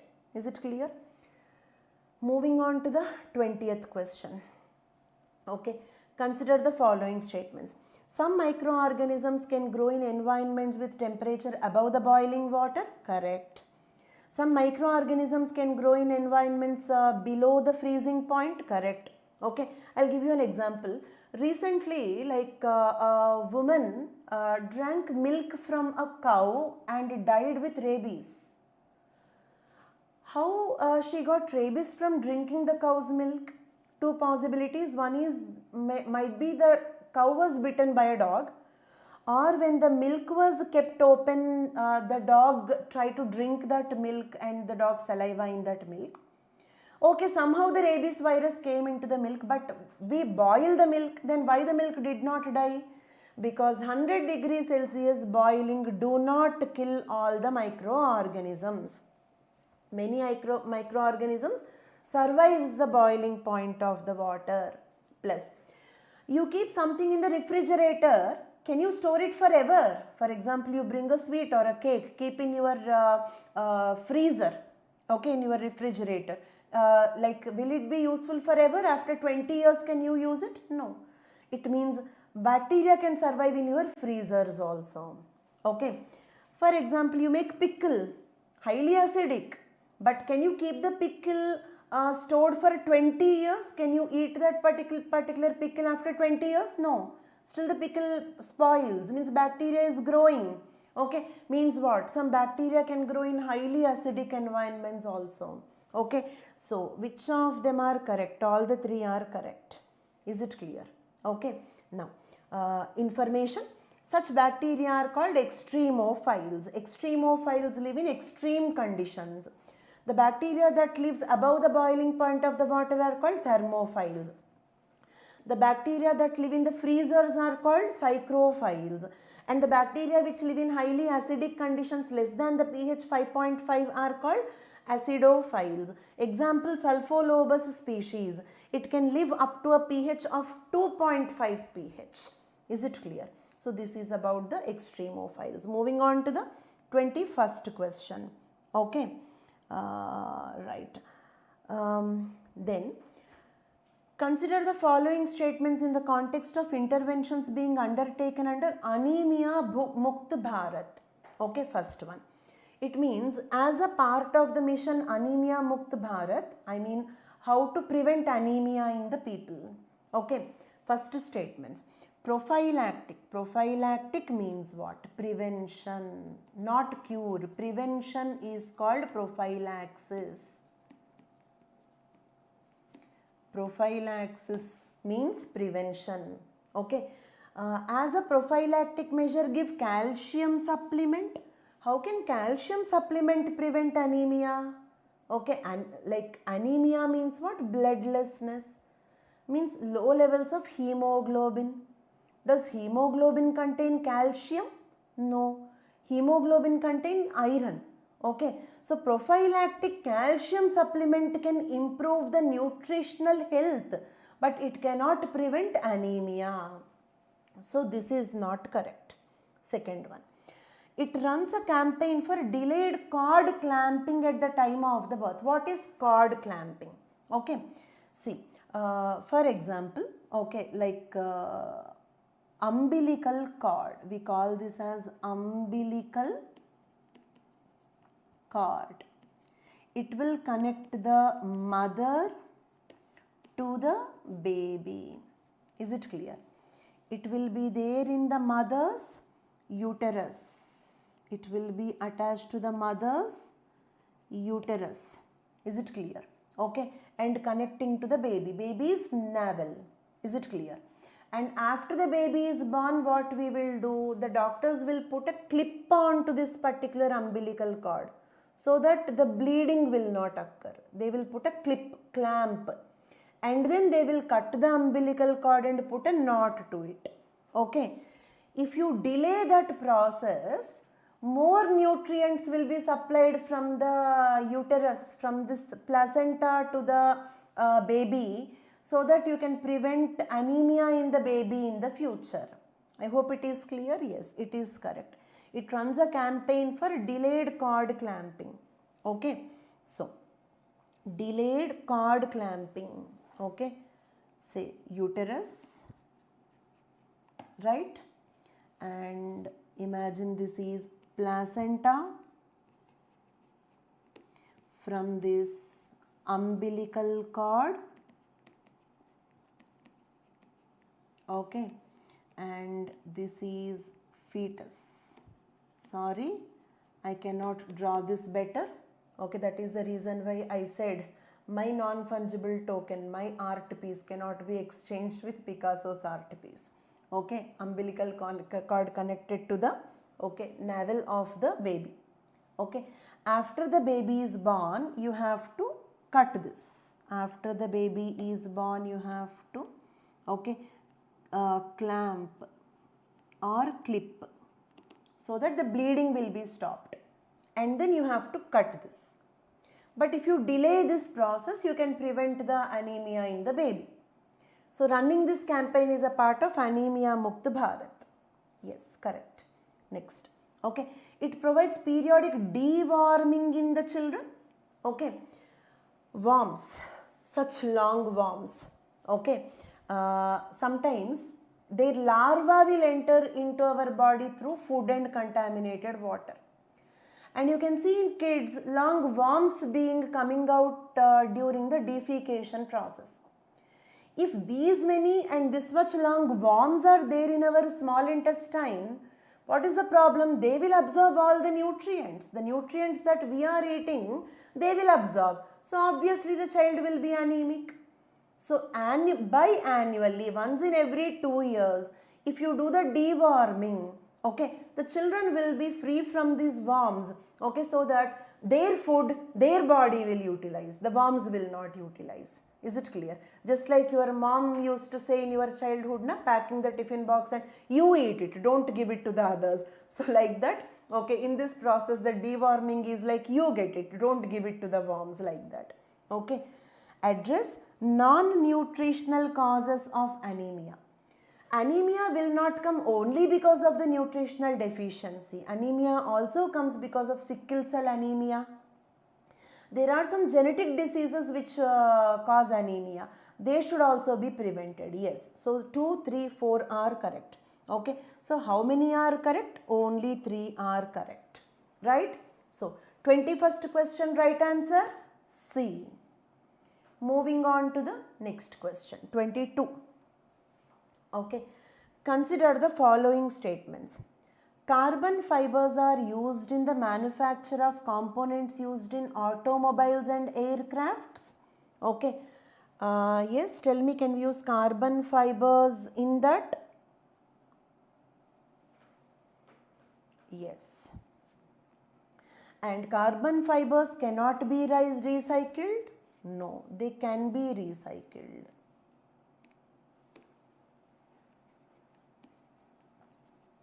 By the way, okay, what is the average number of questions from science and technology? It is 15. Okay. I don't know why people take science and technology little easily when compared to history or geography or polity. Okay. In which other subject you are getting more than 15 questions on an average? Yes, in which other subject consistently, average I am asking. In 1 year you may get 22 questions, in the next year you may get 7-8 questions. Okay, roughly most of the subjects, a few other subjects are getting only less than that also, 10 questions. 15 questions, most of the questions are common sense. If you take science and technology as seriously as any other subject, then you can easily, you will not be in that situation of the exam day. Okay, the key is released, I am in the borderline, like 2-3 more marks extra I would have cleared. You will not be in that situation if you take science and technology very seriously. So by the way, that is the moral of the story, right? Okay, next. Average, there are years when there are 18 questions also. 18 questions also. Is it clear? By the way, okay, I am skipping a few questions which are irrelevant for the present day context. We are not actually discussing every question in that year. Okay, right. But I am discussing more questions from the recent years, few questions from the very old years, because science and technology is more current affairs based. Also, one more observations. Till now, how many NCERT based questions did you get? Only one. Okay, that is this one, the P family, Fabaceae. Is it clear? That is the only one question from NCERT. Is it clear? Okay. Or say for example that deciduous plants also, okay, if you consider 2 questions are from NCERTs. Okay. So should you read 6th class to 12th class all NCERTs? If you read, what you can expect is maximum 1 question per year. Is it clear? 6th class to 12th class all NCERTs, if you thoroughly prepare, you can expect not minimum, maximum 1 question per year. I think you understood what to do. So don't worry about the current NCERTs. Focus on current affairs and common sense, general knowledge. Okay, now, right. So, carbon fibers. What do you mean by carbon fibers? Fibers with carbon content more than 90% are called carbon fibers. They can be used to make polyacrylonitrile. What is this? Okay, this is like they are made from organic polymers, like they are made from, okay, this ones, what are they? This carbon fibers are made from organic polymers like polyacrylonitrile. They can also be made from rayon or petroleum pitch. Petroleum pitch means what? Residue from the heat treatment and distillation of the petroleum. You take petroleum, do heat treatment on that, the leftover residue is called as petroleum pitch. So you can make carbon fibers. You can make carbon fibers from polyacrylonitrile, rayon petroleum pitch. They can replace alloys like titanium. Earlier, if you remember that rhyolite and the titanium minerals are there, it can replace them. Okay, you can use carbon fibers instead of titanium minerals, ilmenite, rhyolite, etc. Okay, why? Because of the high modulus of carbon fibers. High modulus means what? Resistance to deformation under the stress. Even if you provide high stress, it will not change its shape. Okay, so you can easily change its shape. It means its modulus is less, but the carbon fibers modulus is more. You cannot deform them by applying pressure. Plus they are lightweight, so they can be used to replace that ilmenite, rhyolite, titanium minerals like that. Is it clear? Okay, and therefore they can be used in the aerospace industry. Okay, so carbon fibers are used in the manufacture of components used in automobiles and aircrafts. Yes, instead of titanium alloys, instead of titanium minerals, we can use them. Why? Because they are having high modulus, resistance to stress, and they can be recycled. How to recycle them? Pyrolysis and solvolysis. Pyrolysis means what? Okay, if you burn off the resin, okay, from the composite trash. Composite trash means what? High modulus. I told you the meaning, right, Ram Singh? High modulus means what? Resistance to deformation under stress. If you press it, its shape will not change. If an accident occurs, that automobile's shape will not change. Is it clear, Ram Singh? See, because of you, I have to, okay, like make an accident to occur, right? Now, so that is high modulus. How the carbon fibers can be recycled? How the carbon fibers can be recycled? You take the composite trash. Composite trash means what? Dustbins, or like trash having everything in that. Okay, not only the carbon fibers, everything will be there. Composite trash. Heat it. Pyrolysis. Okay, carbon fibers will be left over. The leftover material is carbon fibers. Okay, or solvolysis. Same. Take the composite trash. Okay, and dissolve all the resins using a solvent, chemical solvent. All the resins will be dissolved. Carbon fibers will be left. Heat it. All the residue will be burnt. Carbon fibers will be left. Pyrolysis. Or add a solvent to it. Okay, all the resins will be degraded in that solvent and the carbon fibers will be left. Is it clear? Like this, you can recycle the carbon fibers from the composite trash. I hope it is clear for all of you. Yes, burn it, recollect the carbon fibers. Dissolve it in a solvent, chemical solvent, recollect the carbon fibers. Okay, but the quality of that carbon fibers is not great. Okay, so it means getting recycled carbon fibers with same mechanical qualities as virgin carbon fiber has been one of the biggest obstacles. We can recycle, but the recycled carbon fibers quality is not great. Okay, so we can recycle. So the second statement is wrong. So the right answer for 22 is A, 1 only. Okay, can we move on? 23rd question. Consider the following statements. Okay, detection of a car crash, detection of accidental free fall of a laptop. I am holding a laptop, it is suddenly falling down. Okay, and two cars suddenly crashed into each other. Or detection of the tilt of the smartphone. Say my smartphone tilted like this, tilt of the smartphone. In how many of the above actions is the function of accelerometer required? Common sense question. All the three. Accelerometer means what? Something that measures change in acceleration. Something that measures the change in acceleration. If two cars collide with each other, they are suddenly coming to a halt, so acceleration changes. And laptop is right now static, suddenly falling down, means it is starting, acceleration increase.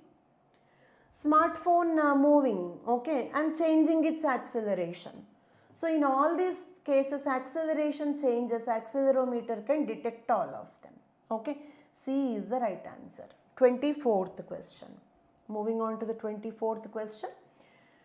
With reference to the role of biofilters in recirculating aquaculture system. Recirculating aquaculture system. Aquaculture means, okay, you are growing the fish or crabs, okay, you are growing the aquatic organisms, that is called aquaculture, like an aquarium. Okay, consider the following statements. Biofilters provide waste treatment by removing the uneaten fish feed. Yes, correct. Biofilters, because they filter out the uneaten fish feed. Yes. Biofilters convert ammonia present in the fish. We say, for example, something smells bad also, we say that he's smelling fishy, like that. Why? Because fish releases ammonia, because they are ammonotelic organisms. This is another point.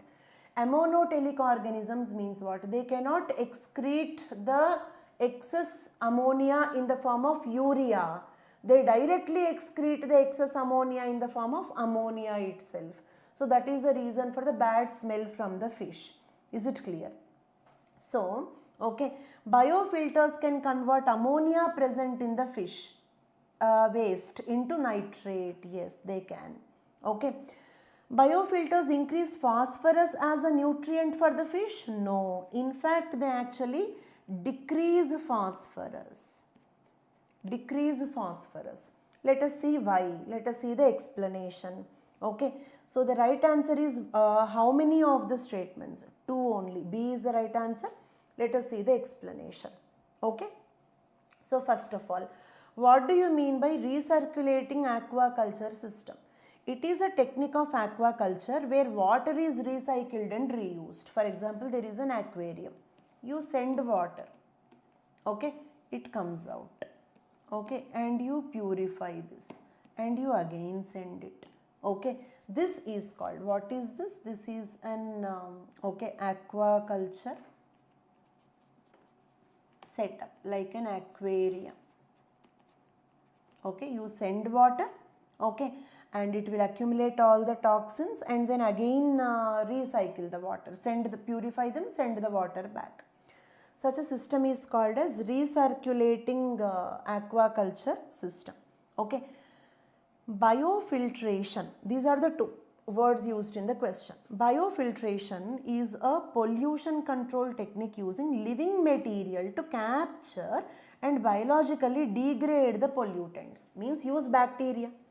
Bacteria will capture, absorb, okay, the pollutants and degrade them. Like we have seen in the previously also in one question we have seen bacteria in microbial fuel cells question.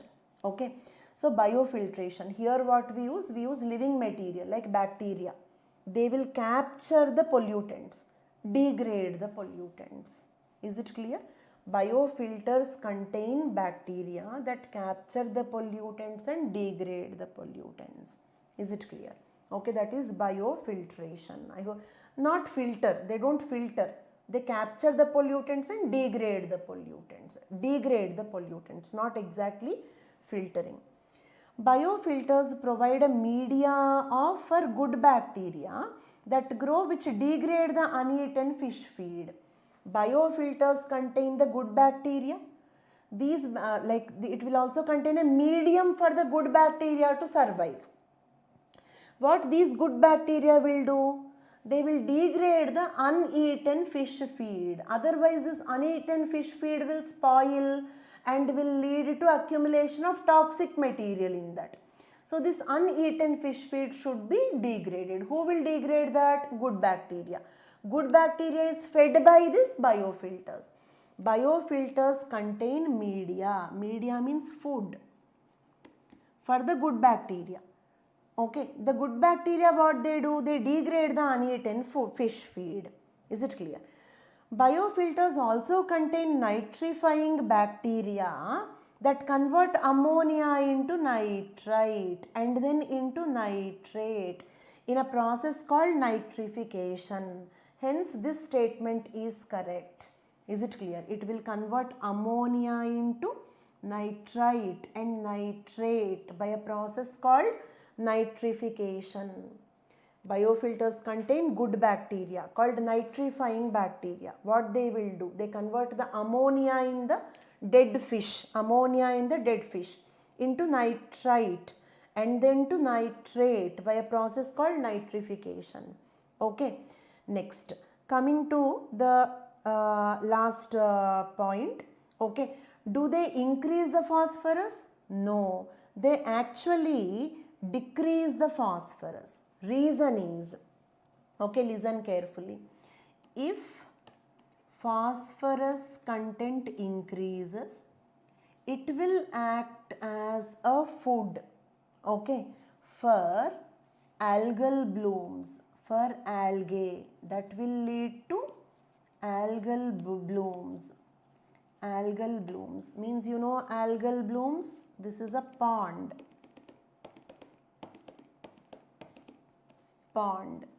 Okay, then the green algae grows on that. Algae, this is called algal bloom. Okay, so because of this, what happens? Okay, oxygen cannot enter. Okay, oxygen cannot enter. So here oxygen content decreases. Then what happens? The fish will die. This process is called as, can you name this process? This is a process in ecology. This process is, you might have studied this in ecology. Can you tell me what is that? Eutrophication. Eutrophication. Trophic means food. You might have also studied about trophic pyramids, food pyramids. Okay, U means good. Okay, good food. Who is getting good food? Algae. So excess algae grow. That is called algal bloom. Good for algae. But the problem is, okay, they block the oxygen entry into the pond. So the fish inside the pond will die. It is bad for aquaculture. Bad for aquaculture. Phosphorus, more phosphorus is needed, but excess phosphorus is bad for the aquaculture. So therefore, biofilters do not increase phosphorus as a nutrient for the fish in the water. They actually decrease phosphorus. So B is the right answer. Is it clear? Next, moving on to the 25th question. Okay. How many of the above pairs are correctly matched? Okay. What are the Cephids? Cephids are stars which brighten and dim, blinking. Okay. Blinking stars, brighten and dim periodically. They are, okay, Cephids. It means first one is wrong. Is it clear? First one is wrongly matched. Why? Because Cephids are not giant clouds. Is it clear? Then what are nebulae? Nebulae is a giant cloud of dust and gas in the space. Okay. Planetary nebula we say. When the nebula is what? Gas. Nebula is nothing but gas and dust. All that gas and dust will revolve fastly like this. Due to that speed, they will condense to form the planet. That is called nebula. So nebula is not, okay, star that brighten and dim. So first two are wrong. Is it clear? Wrong. Pulsars are the neutron stars that are formed when the massive star run out of the fuel. Is it clear? This is neutron star is an old aged star. Next stage is black hole. I told you that A dead star will become a black hole. This is about to die star, neutron star. Okay, are formed when massive stars run out of fuel exhausted. I explained the black hole formation previously. Like that. Yes, pulsars wise this is correct. Third answer is correct. Only, okay, 1. A is the right answer. Is it clear? 25th question, A is the right answer. Okay, but let us once again see the explanation part. Okay, Cephids are the stars which brighten and dim periodically. Nebula is a giant cloud of dust and gas in the space. Some nebulae form from the gas and dust thrown out by the explosion of a dying star. See, there is a theory called law of conservation of mass. Mass can neither be created nor be destroyed. It can only be converted from one form to the other form. If an old star die, it will become nebula. From that nebula, a new star or the new planets can be made. Is it clear? When an old star die, it will form nebula. From the nebula, new stars or new planets can be made.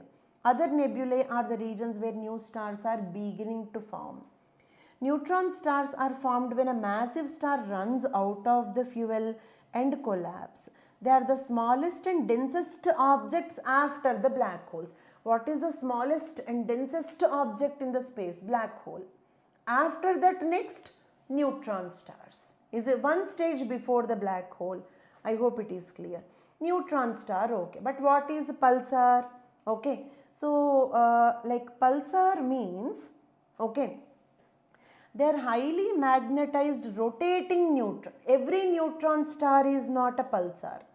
A rotating neutron star is called as a pulsar. A rotating neutron star is called a pulsar. Okay. For example, this is a pulsar. North pole, south pole. Okay. And it is emitting, look at here, it is emitting, okay, electromagnetic rays from its poles. Electromagnetic rays from its poles. It is a pulsar or a neutron star. Is it clear? Okay. But please note the point that it is, okay, oscillating like this. Is it clear? So when it is oscillating, the radiations will fall this side, this like this, they are oscillating. So such rotating neutron star is called as a pulsar. Is it clear? Okay. All fuel is not exhausted, Anand Sharma. As I told you, even in the black hole also, elements like iron are still present. But they are so strong that they cannot undergo fusion, okay, to release heat or light energy. Is it? Fuel will be there, but why can't matter will be there, but we cannot call it as a fuel as such, because nuclear fusion is not occurring anymore. Is it clear? I hope it is clear. Okay. Yes. So actually Bajaj pulsar is called like that because like this pulsar, that is also moving. Okay, it's a moving automobile, therefore it is named like that. Okay. So pulsars are rotating, okay, neutron stars, and interestingly, okay, they rotate at a fixed time intervals. Okay, they rotate at fixed time intervals. Okay. Radiation out of its magnetic poles at very precise time intervals, ranging from milliseconds to seconds. Okay. This radiation can be observed only when the beam of emission faces towards the earth. For example, okay, if earth is here, okay, when this pulsar comes like this, then only we can see the light. It goes again dark, light, dark, light, dark. Is it clear? And this will rotate very punctually, like very precise time, 1 millisecond. For every 1 millisecond, you can see the light. Is it clear? So therefore, we can also use them as cosmic clocks. Pulsars are the clocks in the space. Is it clear? Okay, they are sometimes even more precise in maintaining the time when compared to atomic clocks. Then what are atomic clocks? In our Conquer Prelims phase 2, in one of the topics I discussed about the atomic clocks, you can watch that class. Okay, that is more accurate clocks, but pulsars are much more accurate than the atomic clocks. Very precisely, for every 1 millisecond you can see the light, dark, light, dark, for every 1 millisecond. So that is pulsars. Okay, so the right answer is only the third pair. Okay, only one is correctly matched. Okay, what are atomic clocks? Monu Chowdhury, I will also love to teach what are atomic clocks, but we have a time constraint and I already explained them in our previous phases of Conquer Prelims. Do watch them, right? Okay, then, and I love to teach you more, but we should all realize about the time constraint. Is it clear? Okay. 26th question. Which one of the following countries has its own satellite navigation system? Satellite navigation system means like GPS. Navigation means what? Navigation means, okay, locating, route planning, time. Example, GPS. United States of America, NASA's GPS. Is it clear? Okay. Right, magnetized pulsars means because they are coming from the North Pole, South Pole. Okay, Ram Singh? Right, poles are magnetic poles, right? Then, so, GPS, what all your GPS will do, for example, okay, you will ask ATM center near me. You will Google search ATM center near me. Near me means, first of all, the GPS should locate where am I and then should give me a route plan, and then will also tell me when will I reach there, arrival time also it will give you. So that is called a navigation system. Okay, and which of these countries have its own navigation system? Japan. Okay, that is called quasi-zenith. Japan's navigation system is called as quasi-zenith. India is also having navigation system, our own navigation system, Navik. Navigation with Indian constellation. Okay, India is also having its own navigation system, but here India is not there. Among the countries given, Japan is the only country having its own navigation system, and the navigation system is called as, okay, quasi-zenith. Ram Singh, I will clear your doubt. Remember this doubt, I will clear again at the end of the class, okay? Because magnetic poles in between quasi-zenith does not look appropriate for the other students, right? Now, so moving on to the 27th question. Is it clear? Okay. 27th question. Ballistic missiles are jet propelled at subsonic speeds? No. Okay, ballistic missiles are rocket propelled. Ballistic missiles are they are launched using a rocket. Subsonic means what? Subsonic means less than the speed of sound. That is the meaning of subsonic. No, ballistic missiles move very fast. They are not subsonic. And they are guided throughout their flight? No, that is also wrong. A ballistic missile will jump like this. Okay, this is the route of a ballistic missile path. Okay, first half of its journey it is guided. Second half of its journey is because of the gravitational force. Ballistic missiles are not guided. Okay, ballistic missiles are not guided throughout their journey. Ballistic missiles are not guided throughout their journey. Okay, Ram Singh, please focus on this question number 27. Remember your doubt. I will clear your doubt at the end of the session. Okay, otherwise you will miss this question also. Okay, right. Clear till now? So therefore it is not guided throughout their flight. No. Okay. Cruise missiles are rocket powered? No. Ballistic missiles are rocket powered. Is it clear? So there are multiple mistakes in the first statement. On the whole, the first statement is wrong. I hope you understood all the mistakes in the first statement. Ballistic missiles are rocket propelled and they are not subsonic, they are very fast. And they are not guided throughout the journey. They are guided only till half. Other half of the journey is decided by the gravitational force. And then cruise missiles are not rocket powered. Okay. And not only in the initial phase of the flight. They are guided throughout the journey. They are guided throughout their journey. So this is another mistake. 5 mistakes in one statement. They became very creative in making this sentence, right? Okay. Then, so cruise missiles actually move like this. Cruise missile path is like this. Okay. Cruise missile path. Whereas ballistic missile path is a parabola. Okay.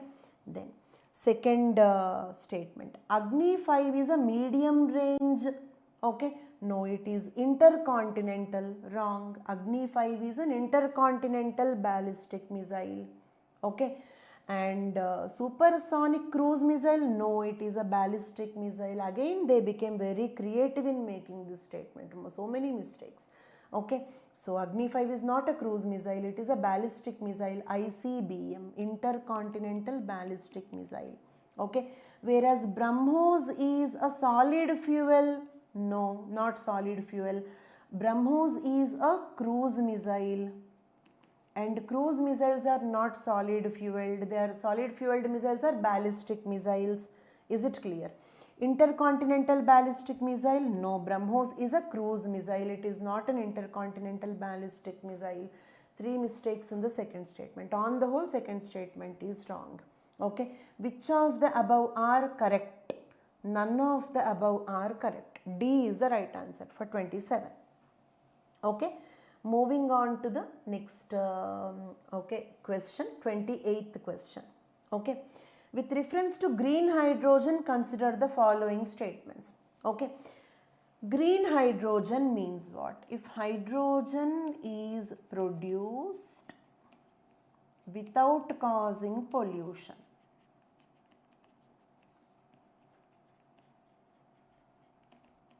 that is called green hydrogen. Okay.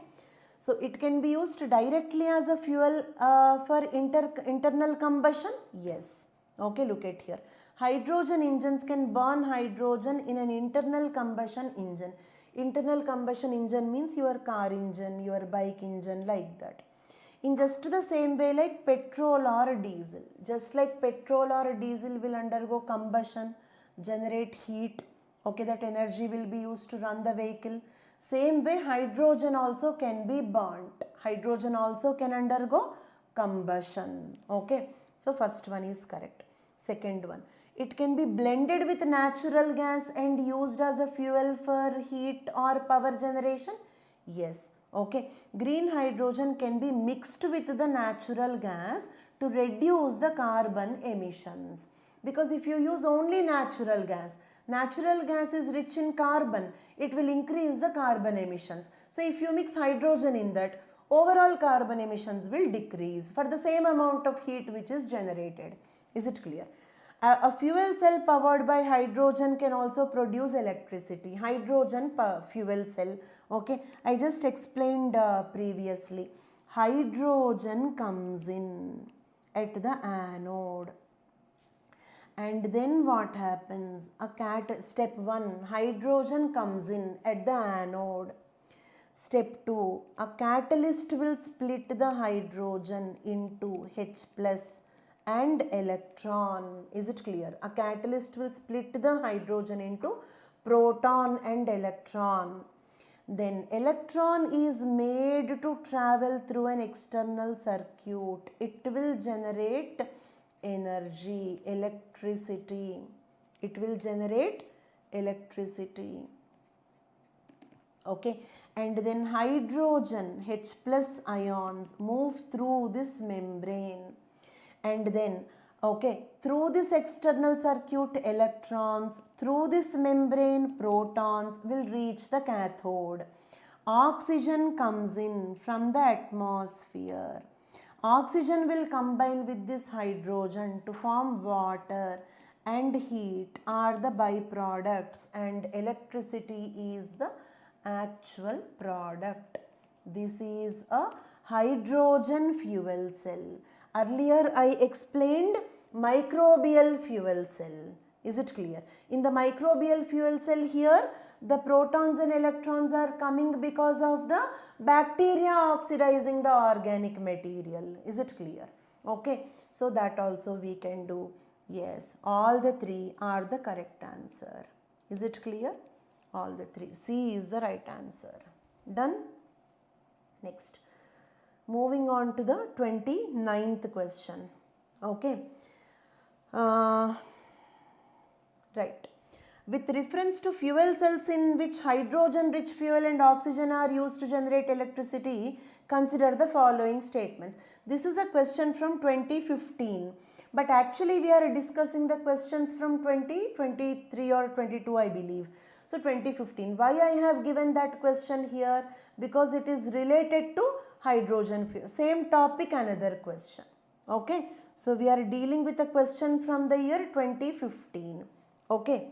If pure hydrogen is used as a fuel, the fuel cell emits only heat and water as byproduct. Correct? Yes. Okay. Look at here. Okay. If pure hydrogen is used, the only thing that comes out is water and heat. Is it clear? Fuel cells can be used for powering the buildings, not for small devices. Wrong. We can use them to power the small cars also. Okay, we are using hydrogen fuel in the cars, not only the large buildings. Fuel cells produce electricity in the form of AC. Okay, fuel cells produce electricity in the form of AC? No. Fuel cells typically produce electricity in the form of DC, direct current. If you want AC, you have to convert it from DC to AC using an inverter. Fuel cell will generate electricity in the form of direct current. If you want to convert it into alternative current, you have to use an inverter for that. Okay, so this is wrong. 29th question. The right answer is, okay, A. One only is the right answer. Is it clear? Next. Okay. Like this is another question from 2024, but this is also from I think 2014 or 24. I'm not sure. Okay. But this is also related to, okay, fuel cells. Okay. Which one of the following is the exhaust pipe emissions from the fuel cell? Okay, you know this already, water vapor. Okay, water vapor. Look at here. What is the only byproduct? Water out. Okay, hydrogen entry. Catalyst will break the hydrogen into electron and proton. Electron through the circuit, proton from the membrane. Electron proton forms hydrogen at the cathode. They will bind with oxygen to form the water. So the only effluent is water. This is a question from 2024. D is the right answer. Clear for all of you? Yes. Moving on to the 31st question. Okay. Walbachia method is sometimes talked about with reference to which one of the following? Okay. First, what is Walbachia technique? What is Walbachia? It is a bacterium. Okay. And it will infect the insects, arthropods. I mean, okay, mosquitoes. For example, not all arthropods are mosquitoes. Okay. For example, mosquitoes. Just like we get bacterial fever sometimes, mosquito got bacterial fever. Which bacteria? Wolbachia bacteria. Okay. This bacteria will competition between Wolbachia bacteria and dengue. For example, mosquito. Sorry, my mosquito will be only as beautiful as this, not more than that. In this you have dengue virus. Okay, dengue virus is there. Wolbachia bacteria is also there. Both will compete. Who will win the fight? Wolbachia bacteria. Is it clear? Okay. So it will compete with viruses like dengue, Zika, chikungunya, yellow fever, etc. When Aedes aegypti mosquito carries it. Is it clear?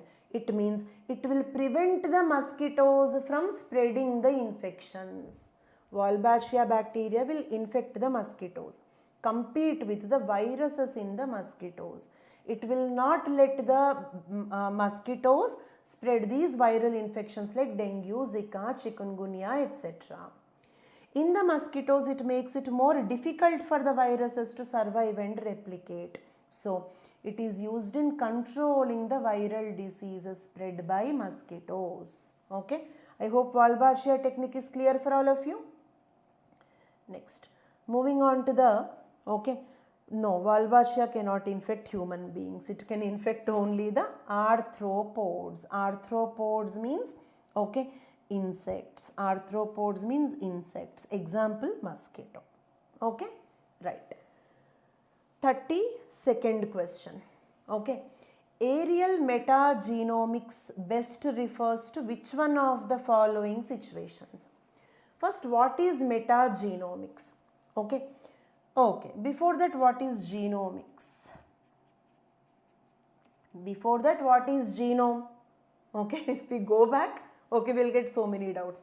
Genome is one complete set of genetic material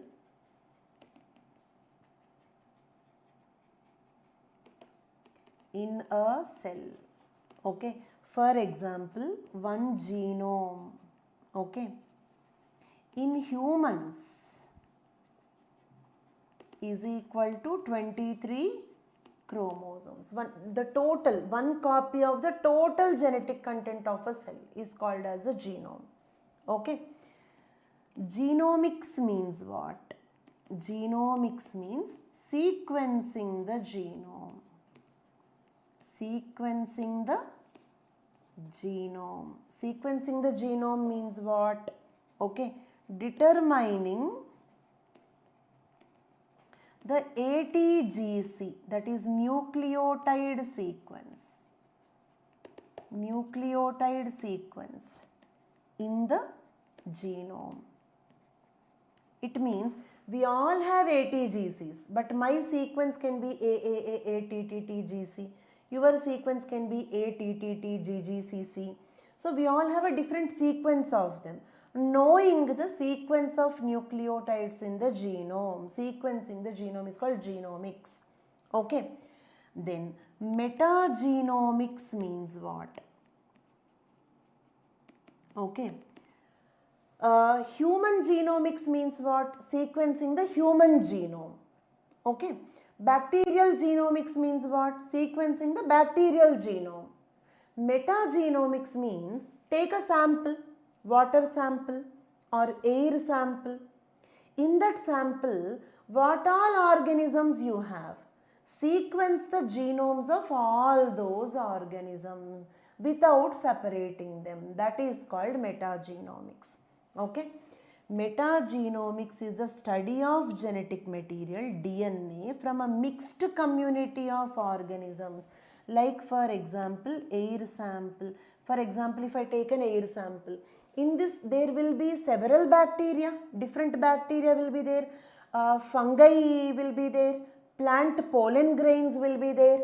Okay. So this air sample will contain so many different organisms. I want to sequence the DNA of all those organisms. I want to sequence the DNA of all those organisms without culturing or isolating them. I am not isolating one of them. From the mixture I am studying the DNA. That is called metagenomics. Aerial metagenomics means what? If you do this from the air sample. Actually, metagenomics you can also do it from the soil sample. For example, take some soil. It will have 1 million varieties of microorganisms. Sequence the DNA of all of them without isolating them. That is called metagenomics. You can do it in the air, soil, water, any sample.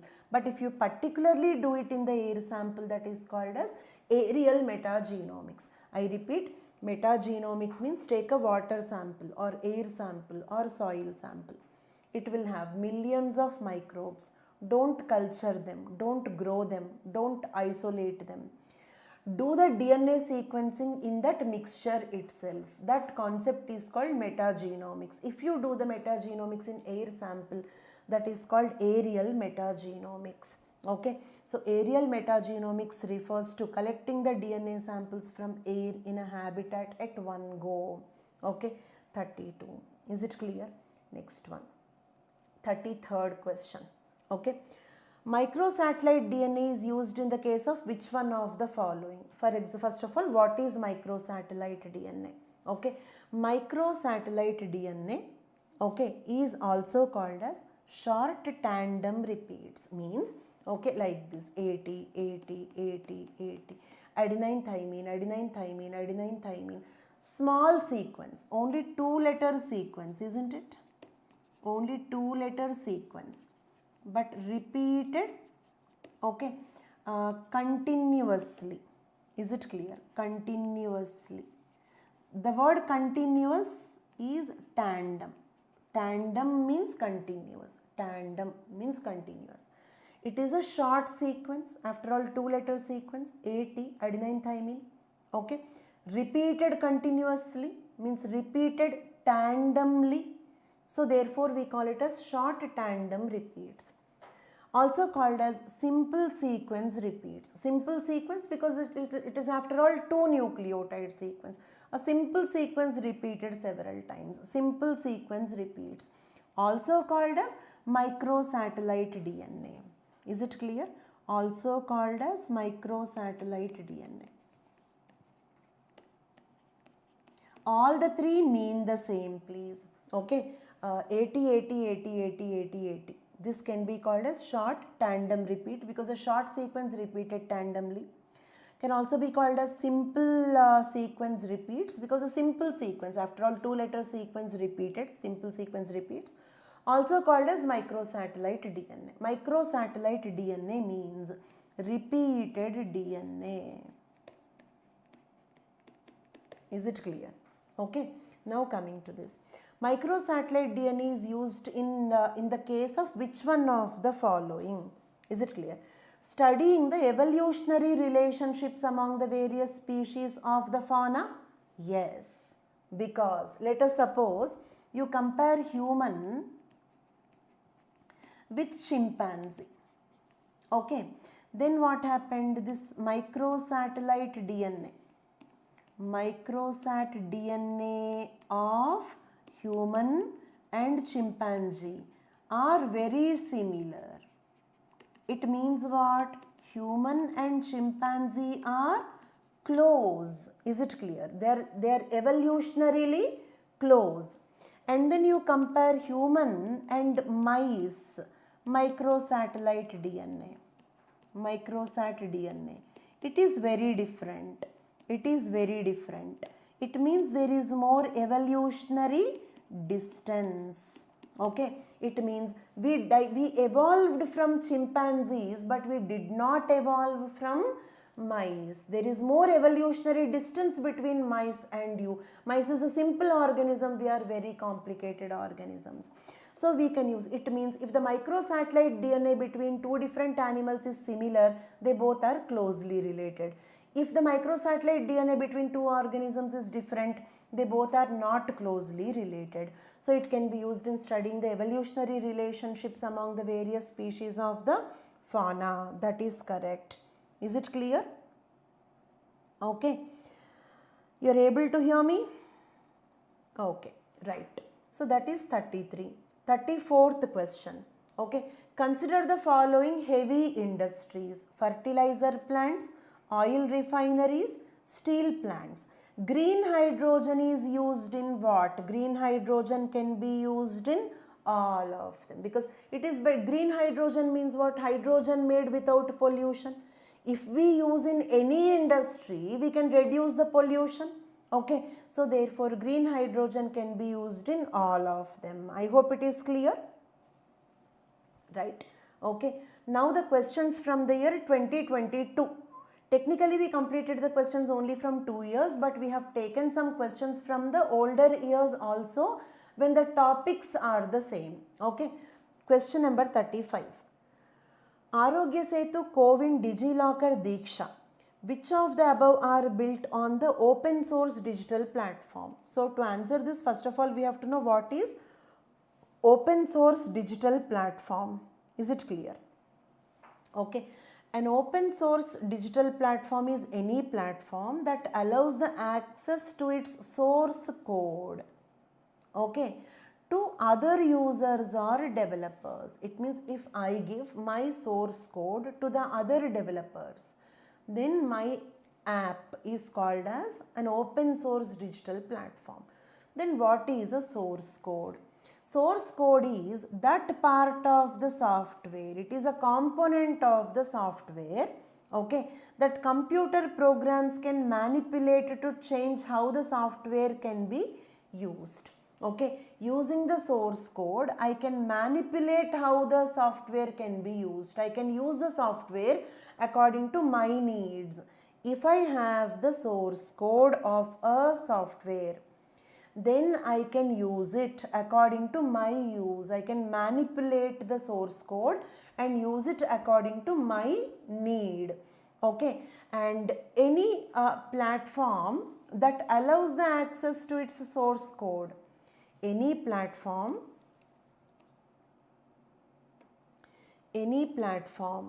that gives its source code to the other users or developers, then what the other users or developers can do?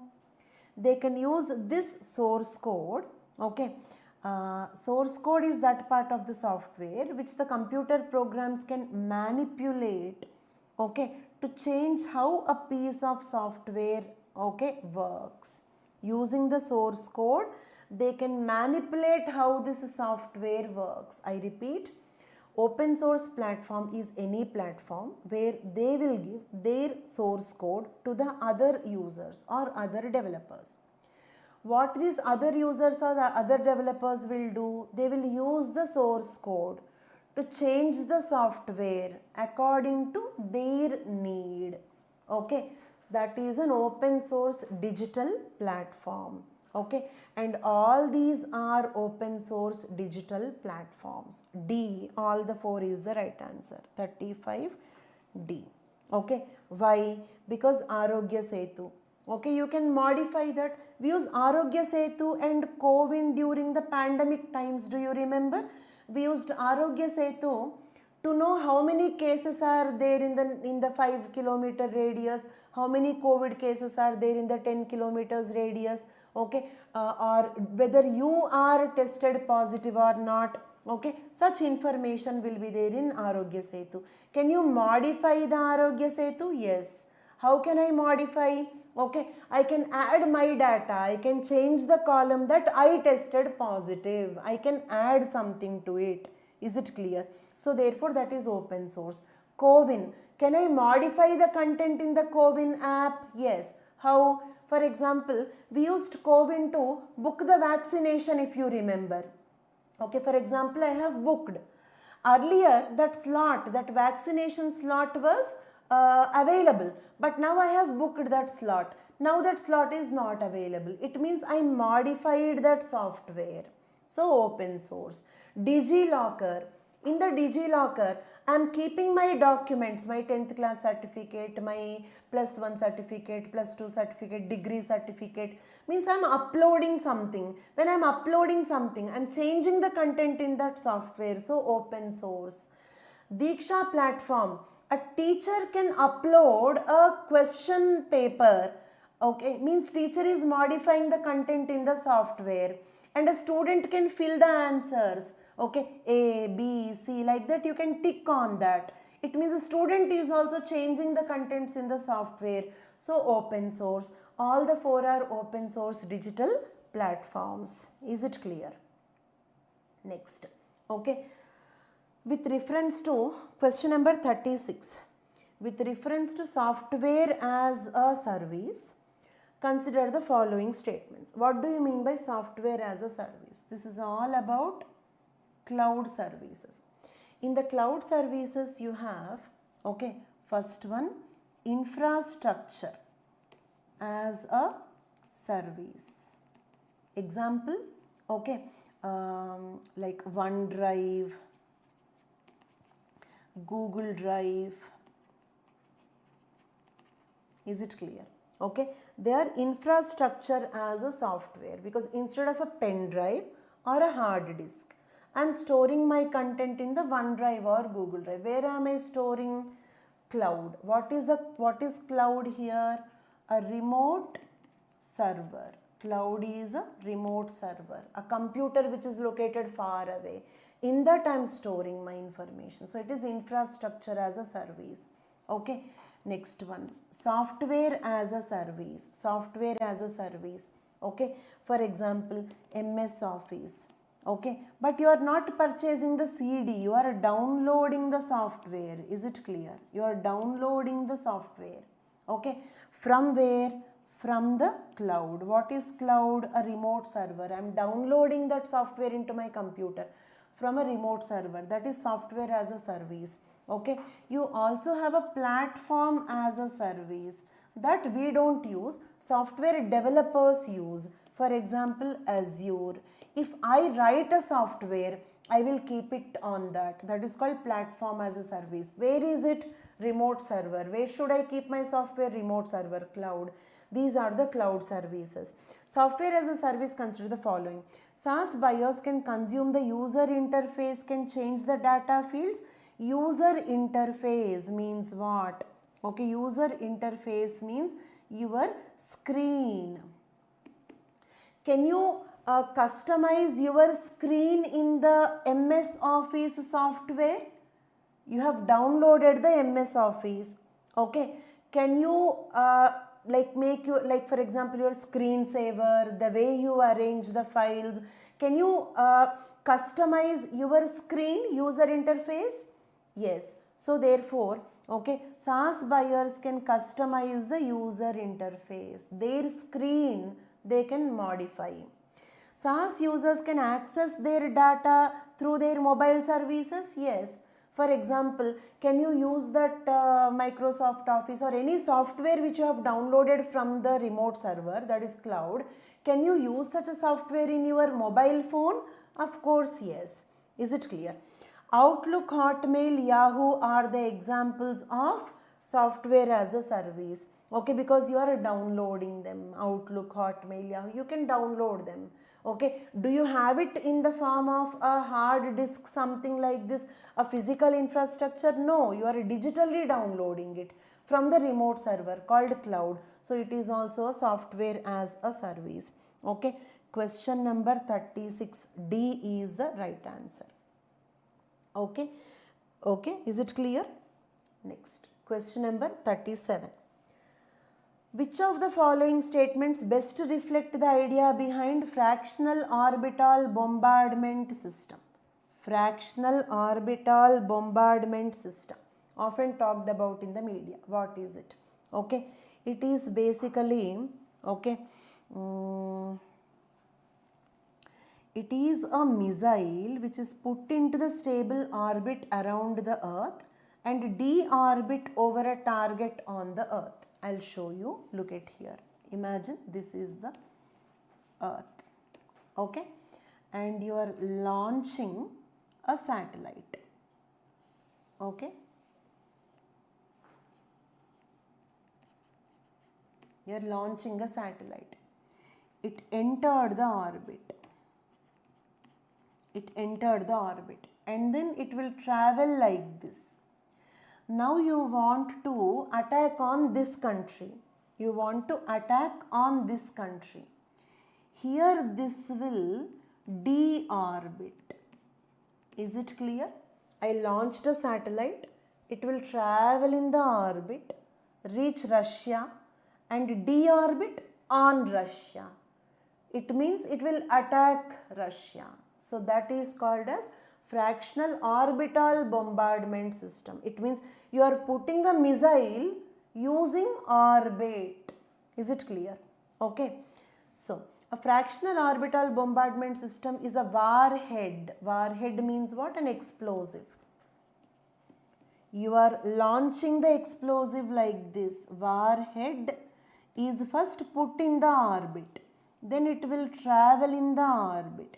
It will deorbit, okay, once it reaches your target. I hope it is clear. So therefore, okay, C is the right answer. Okay, Ishwar. Okay, your wish granted. I will not put it on Russia.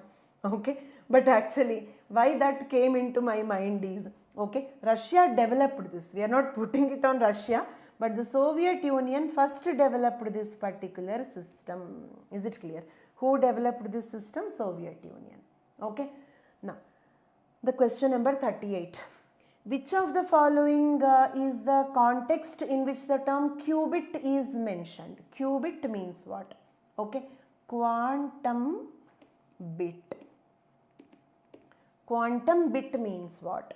Okay. Using electron or proton as bits. I mean, instead of 0 and 1. What are the 0 and 1? They are the classical bits.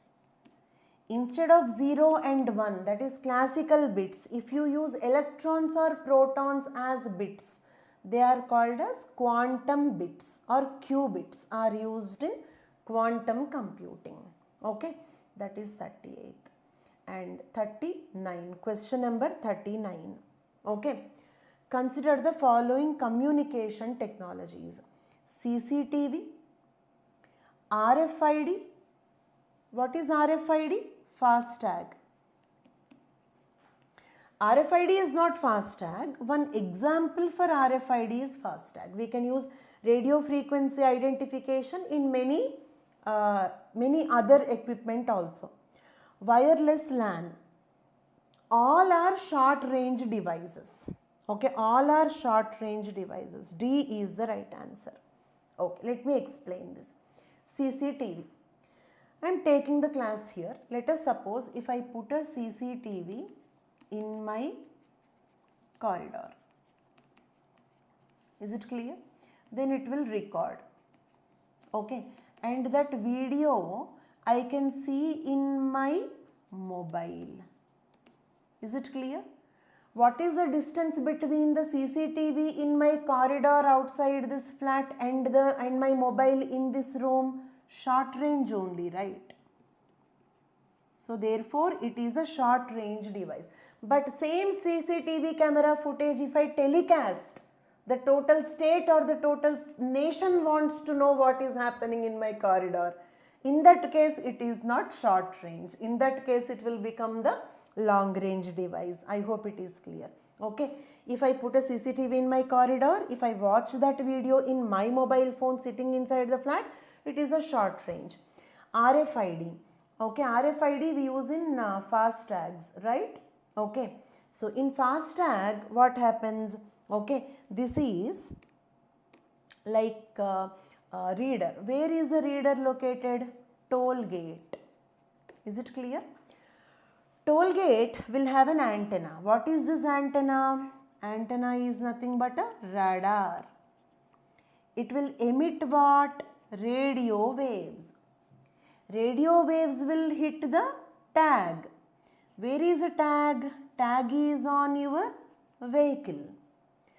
Vehicle will, what it will do? It will reflect the radio waves. Is it clear? Vehicle will reflect the radio waves. And this radar will analyze the reflected radio waves. Okay. And by analyzing it, this antenna will say how much distance you traveled. What it will analyze? The distance you traveled. Okay, and then it will deduct the amount. Okay, I will explain in step by step. Toll gate, they will have an antenna. What is that antenna? Radar. It will emit the radio waves. The radio waves coming from the antenna will hit the tag. Tag is on the vehicle. The tag will reflect the radio waves. Sixth step, the reflected radio waves will hit the antenna again. Then the antenna will give that information to the computer. Computer will analyze how much distance you traveled and will deduct the amount. This is short range? Yes, short range, just a few meters distance. If you are very far, a kilometer away, okay, FASTag cannot deduct the amount from your tag. Is it clear? Okay. Then wireless local area network. For example, in my office, if 100 computers should be interconnected, wireless, then I will connect them using radio waves as a medium. And these are all the computers in my office. So that is also short range. All the above are short range devices. Clear for all of you? Next. Moving on to the question number 40. Okay, question number 40.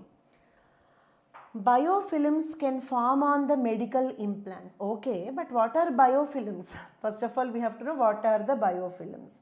Okay, biofilms are a collective of one or more types of microorganisms that can grow on many different. I will give you a perfect example. For example, okay, when you took bath, you forgot some water in your bucket, and your plastic bucket and the mug, the next day you can see a slimy layer on that. That is a biofilm.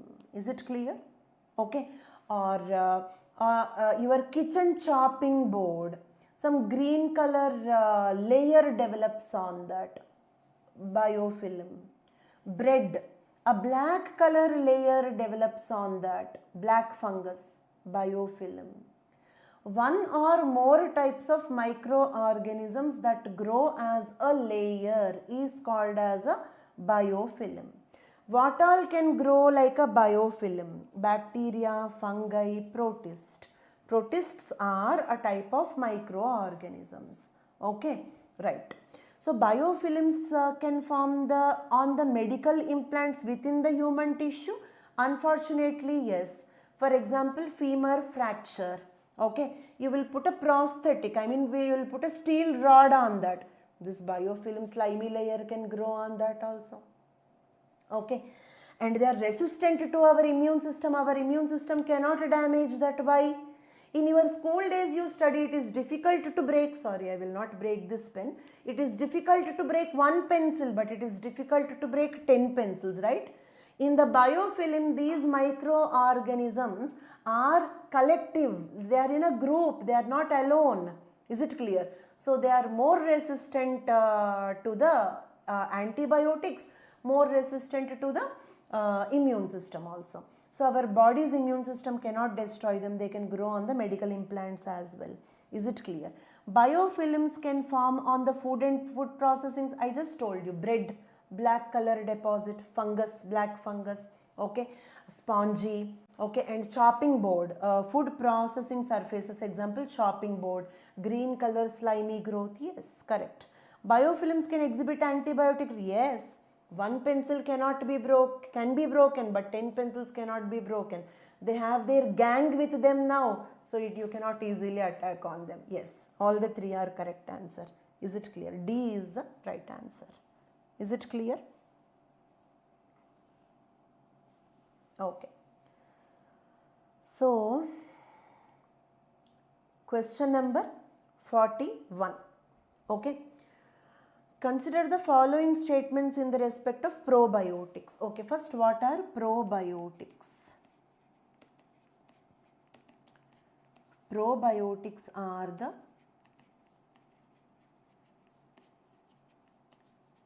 friendly bacteria. We can also call them as normal flora. Okay, We have it all over our body. Okay, hand, skin, hair, digestive system, okay, everywhere. So we have this friendly bacteria.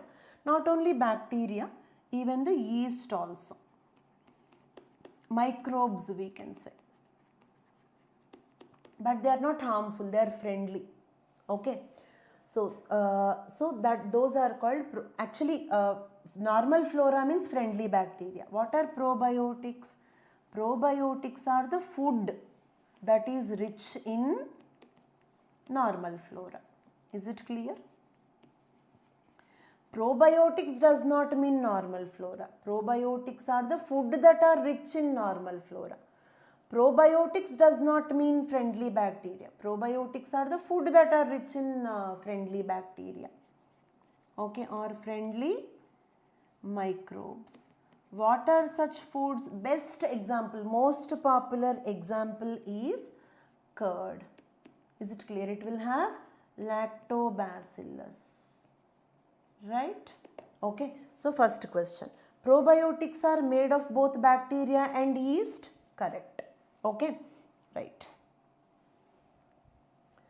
Then the organisms in probiotics are found in the food we ingest, but they do not naturally occur in our gut? No. See, we do not eat anything that we do not naturally have. For example, I don't eat plastic because I don't naturally have it. We eat the things that we are made up of. When we actually do not have this bacteria, we don't have to eat them in the food. We have them in the bacteria, but we lose them, okay, in the process of defecation or diarrhea or some processes like that, okay. So we have to eat them in the food to refill them in our gut. We naturally have them in the gut. So that is wrong. They can help in digesting the milk and sugars? Yes. Okay. Look at here. Probiotics helps in digesting the food. They keep the bad bacteria away by competing with them. They produce essential vitamins.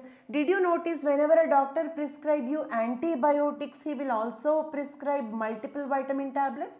Because when you take an antibiotic cannot differentiate between the disease causing bacteria and the friendly bacteria. They kill the friendly bacteria also. Normally friendly bacteria will produce vitamins, but now your antibiotics killed my friendly bacteria, so I cannot produce vitamins, so I have to take vitamins. I hope it is clear. So this friendly bacteria will also produce vitamins, supporting the cells that line the gut, preventing the bad bacteria from entering into our blood. It means this is our digestive system.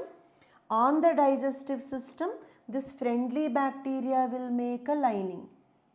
Okay, friendly bacteria. Okay, so they will prevent the bad bacteria. You have bad bacteria inside. Is it clear? You have bad bacteria here. They want to enter the blood, but they will block. That lining of the good bacteria will prevent the bad bacteria from entering into our blood. Okay, they break down and absorb the medications, correct. Okay, these bacteria will also help to break down and absorb the medicines. For example, I take a tablet, but I don't have the friendly bacteria. Then I cannot absorb those tablets properly. I cannot absorb those drugs properly. They help in breakdown and absorption of the drugs as well. Is it clear? So, therefore, they help in digestion of the milk. Yes, but I have given more information than this question demands. Not only they help in digesting the milk, they also help in digesting the food in general, compete with the pathogens and prevent them from causing infections, produce vitamins. They form a lining on the digestive system, do not let the bad bacteria to cross the digestive system and reach the blood vessels, and they help in breaking down and absorbing the medications. Like this friendly bacteria will help us in several ways. Okay, the right answer is 1 and 3 only, that is C is the right answer. Is it clear? Okay. Now, question number 42. Okay. So what is this question number 42? Okay. In the context of vaccines manufactured to prevent COVID-19 pandemic, consider the following statements. Okay. Before we see the statements, let us understand the types of vaccines. Listen this very carefully. Okay, listen this very carefully. Okay, because based on this, we are going to solve 4-5 questions from different areas. This is the information for 4 to 5 PYQs. Is it clear? Around 4 to 5 PYQs you can answer based on this. Okay? Leave that answer. Okay? Focus on this. Okay? First of all, let me... okay, I will move accordingly. The types of vaccines. Okay? First one is, first of all, what is the concept of a vaccine? Okay? For example, if you take a polio vaccine, okay, does it contain a medicine for the polio virus or will it contain the polio virus itself? Does it contain the virus itself or a medicine for the virus? A vaccine contains the virus or the bacteria or the pathogen that cause the disease. Is it clear?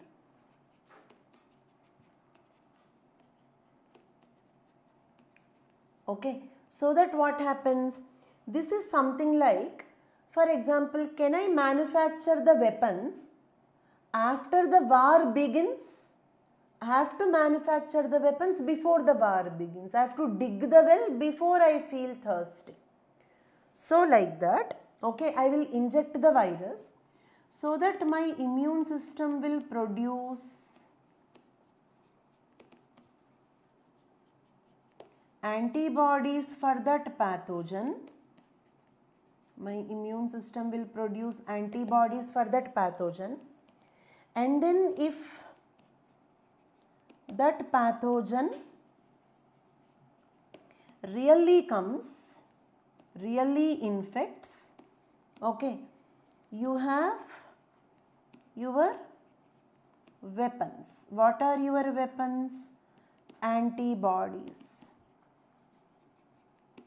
ready. This is the principle of vaccination, isn't it? Inject the coronavirus, you will produce antibodies. So if coronavirus really comes, you are ready to fight. Okay, very good. But what if the vaccine causes the disease? What if by chance, what if that vaccine causes the disease?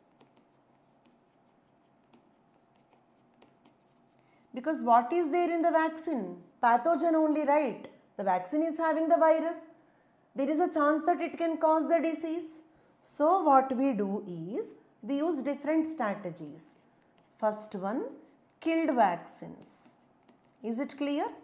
This content will help you to solve around 5 PYQs and many more questions that may come in future. Vaccines in general is a very important topic. So actively keep answering. Okay, killed vaccines. So here what we do? I take the virus, coronavirus I will take, kill it and inject. Now, because it is already dead, it cannot cause disease in my body. But because its structure is intact, okay, my immune system can produce antibodies for it. So antibodies are ready. If the real infection comes, my body is ready to fight. Is the killed vaccines concept clear? Okay. Second one, okay, live attenuated vaccines. Live attenuated vaccines. Okay, attenuated means what? Inactivated. Attenuation means inactivation. Take the coronavirus, inactivate it and inject. It is inactivated, so it will not cause a disease. Okay, but it is structure is intact, so antibodies will be produced for it. It is inactivated, so it cannot cause infection, but its structure is as it is, so antibodies can be produced for it. Okay, so I am ready with the antibodies if the virus really comes. Those are called live attenuated vaccines. Is it clear? Okay, now the third type. Okay, look at here, the third type. Okay, first type is this one. Is it clear? Weakened or inactivated vaccines. Is this column clear for all of you? Check this column, first column, is this clear? Weakened or inactivated vaccines. Take a virus, inactivate it, inject it. Because it is inactivated, you cannot get infection, you cannot get disease. But because the structure is intact, okay, like antibodies can be produced for it. If really the virus comes, the antibodies will fight with that. Example, okay, Covaxin. Okay, have you taken Covaxin during the COVID-19? I have taken that vaccine only. Covaxin, Covishield, both options were available. I wanted to take Covaxin, right? Okay, next one. Okay, here subunit vaccine. This category is subunit. Box by box it should be clear. If it is not clear, you can say repeat. Okay, subunit vaccine means what? Look at here. Imagine this is the complete virus, but I am not taking the complete virus. I will take only one part of it. I will take only one part. That is called subunit vaccine. Is it clear? Okay. If you observe here, okay, you know, coronavirus will have spikes on it. If you observe here, total virus not taken, only spike protein taken. Only spike protein is taken. Is it clear? Okay, so that is called subunit vaccine. Is subunit vaccine clear for all of you? Examples: Corbevax, Covovax for COVID-19, and cervical cancer caused by HPV. HPV means human papilloma virus, that cause cervical cancer. For that also we have, okay, subunit vaccines. Is it clear? Yes, clear for all of you?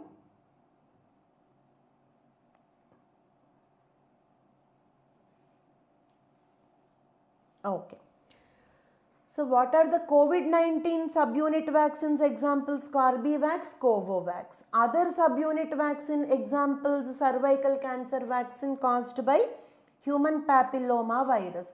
Simple, we are not taking the complete virus, we are taking only one part of it.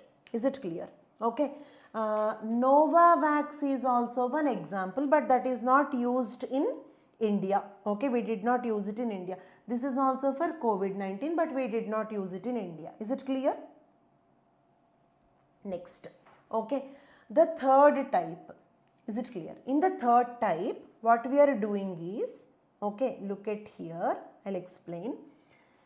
Imagine this is the coronavirus, spike proteins.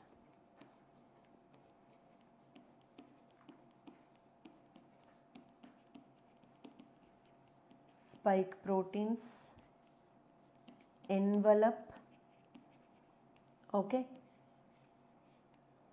RNA. What is RNA? RNA is its genetic material. Is it clear? RNA is its genetic material. Like we have DNA, its genetic material is RNA. Now, don't take the complete virus. Don't take the spike protein. Take the RNA. Okay. Or some viruses have DNA also. Some viruses also have DNA as genetic material. In that case, use that DNA or RNA as vaccine. Is it clear? I am not injecting the complete virus. I am not injecting the complete virus. I am not injecting one part of it also, not even the subunit. Okay, not even that spike protein. but I am injecting its DNA or RNA, its genetic material. Okay, that is another type, mRNA vaccine. mRNA vaccines examples are Pfizer or BioNTech, Moderna. They became very popular during COVID-19. Did you hear those names? Pfizer or BioNTech and Moderna. They both became very popular during COVID-19, but they were used mostly in USA and other countries. We did not import those vaccines to India. Is it clear? Okay. Yes. Fourth type is not the spike protein. Okay. Spike protein we use in subunit vaccine. In the genetic code vaccine, not subunit. We use its RNA or DNA as vaccine. What are you injecting? The RNA or DNA of the pathogen. Is it clear? Okay, more focus on the class please. Okay, we use RNA or DNA as vaccine. That is called genetic code vaccine. Okay, last type I am explaining, viral vector vaccines. So here what we do is, okay, we take, okay, listen carefully. We take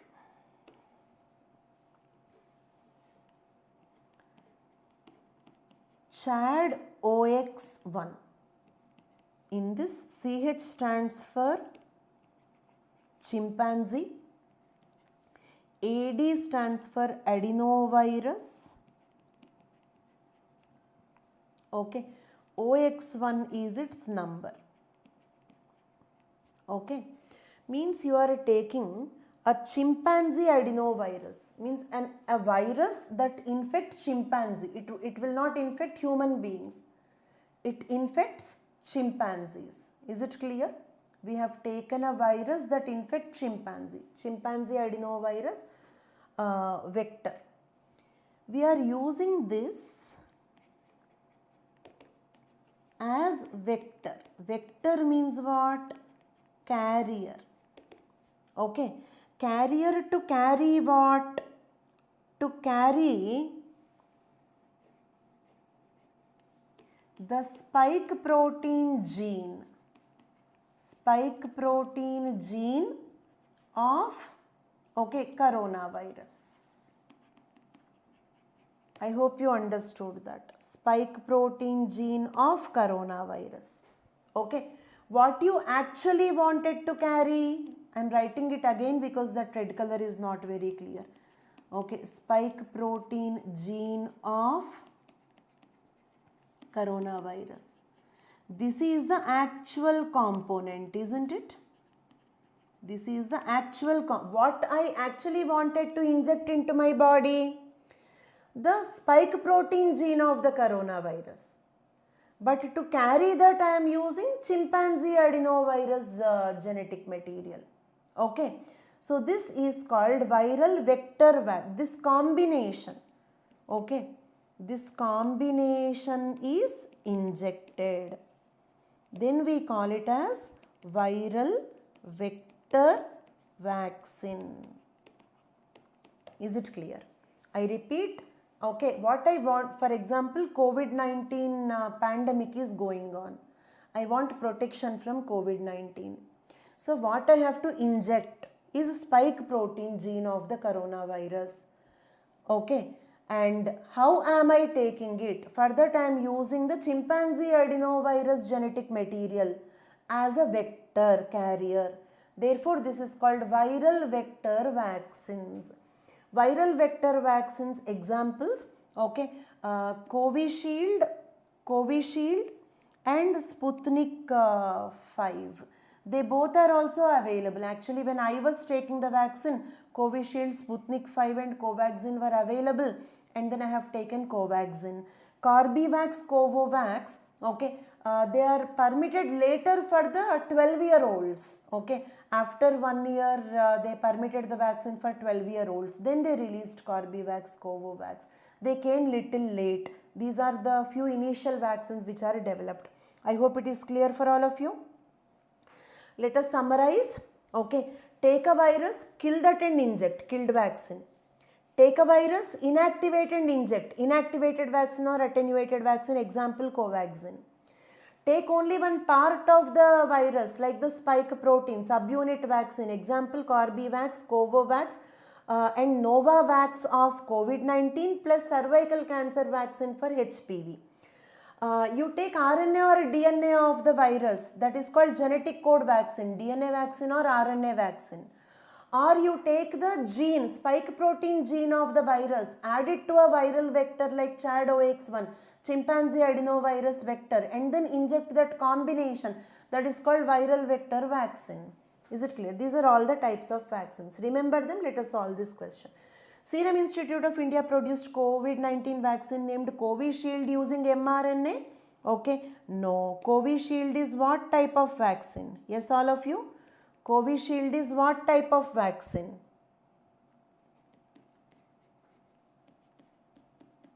No, viral vector vaccine. Look at here. Covishield is viral vector vaccine. Got it? Right. So that is wrong. Sputnik 5 is viral vector. Correct. Covaxin is inactivated. Correct. 2 and 3 is the right answer. B is the right answer. Okay. Now question number 43. This is also based on the vaccines. With reference to recent developments regarding recombinant vector vaccines, consider the following. Genetic engineering is applied in the development of these vaccines. Bacteria and viruses are used as vectors. Okay, question number 43. Okay, both are correct. Okay. Genetic engineering is used. Yes, it is genetic engineering. What is genetic engineering? Look at here. Is this not genetic engineering?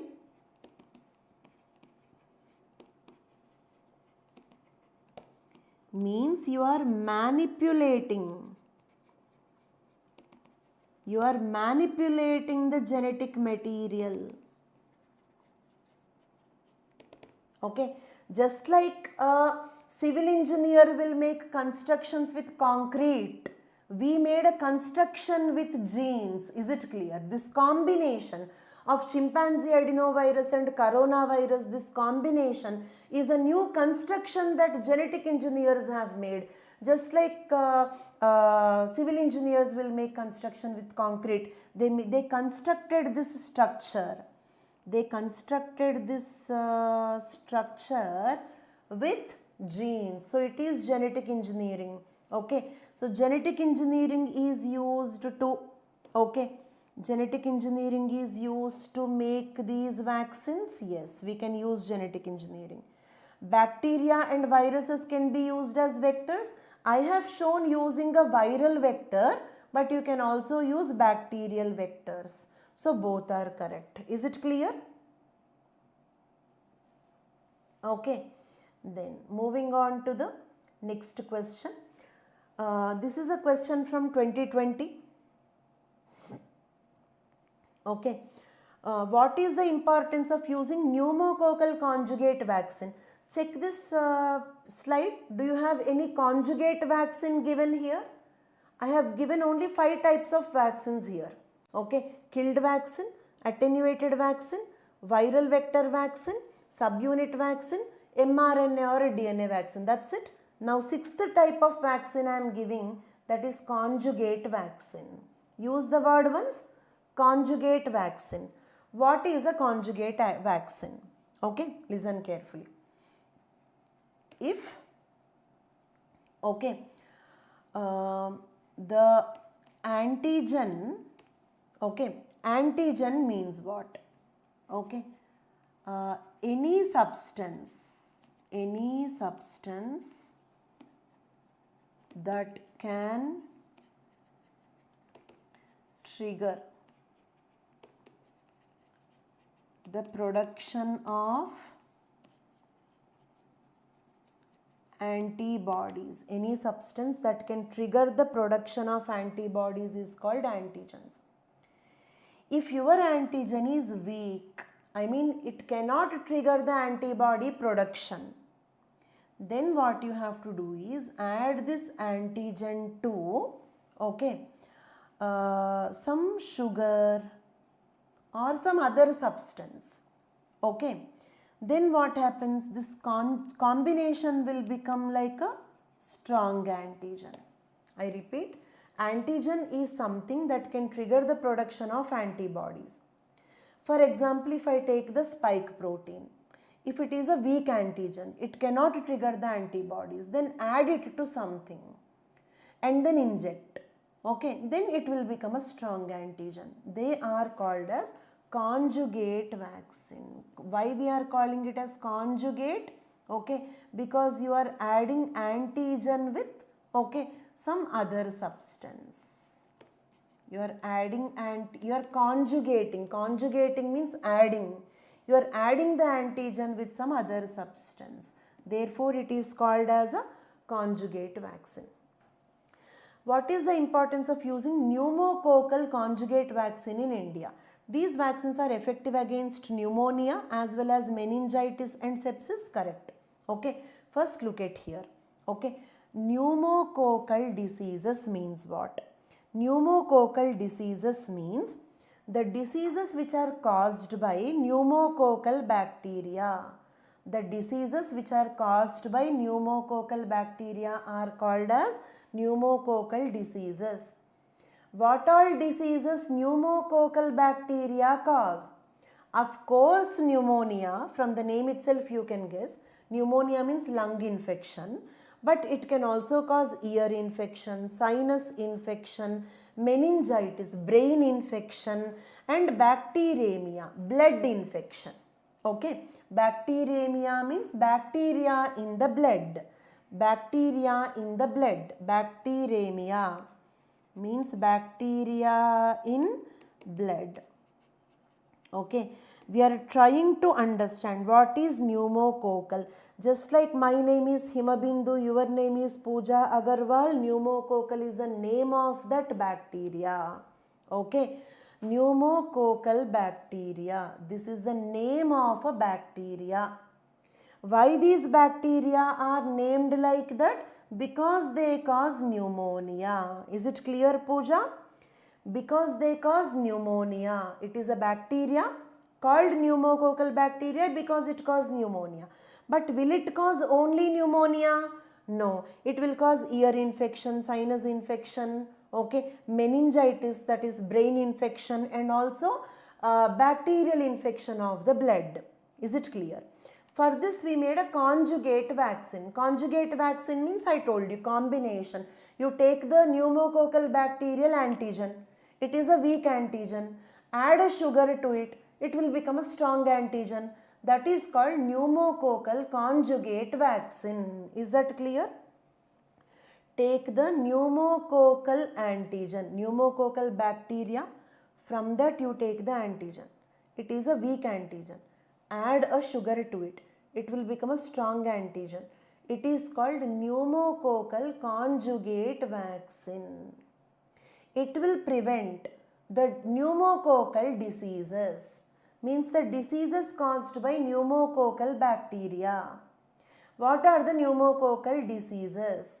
Of course, pneumonia, ear infection, sinusitis, meningitis, bacterial blood infection by the bacteria. Is it clear? So these vaccines are effective against pneumonia as well as meningitis. Yes, pneumonia as well as meningitis. Why? Because they both are caused by pneumococcal bacteria. So pneumococcal vaccine can give you protection from pneumonia as well as meningitis. Dependence on antibiotics that are not effective against drug resistant bacteria can be reduced. Yes. For example, I have taken a vaccine. I did not get infection. Why do I take antibiotic? I will not take antibiotic. It means antibiotic usage reduces. When we use lesser antibiotics, okay, the chance of bacteria developing antibiotic resistance can be reduced. I hope it is clear. Okay, and please note that don't confuse between antibody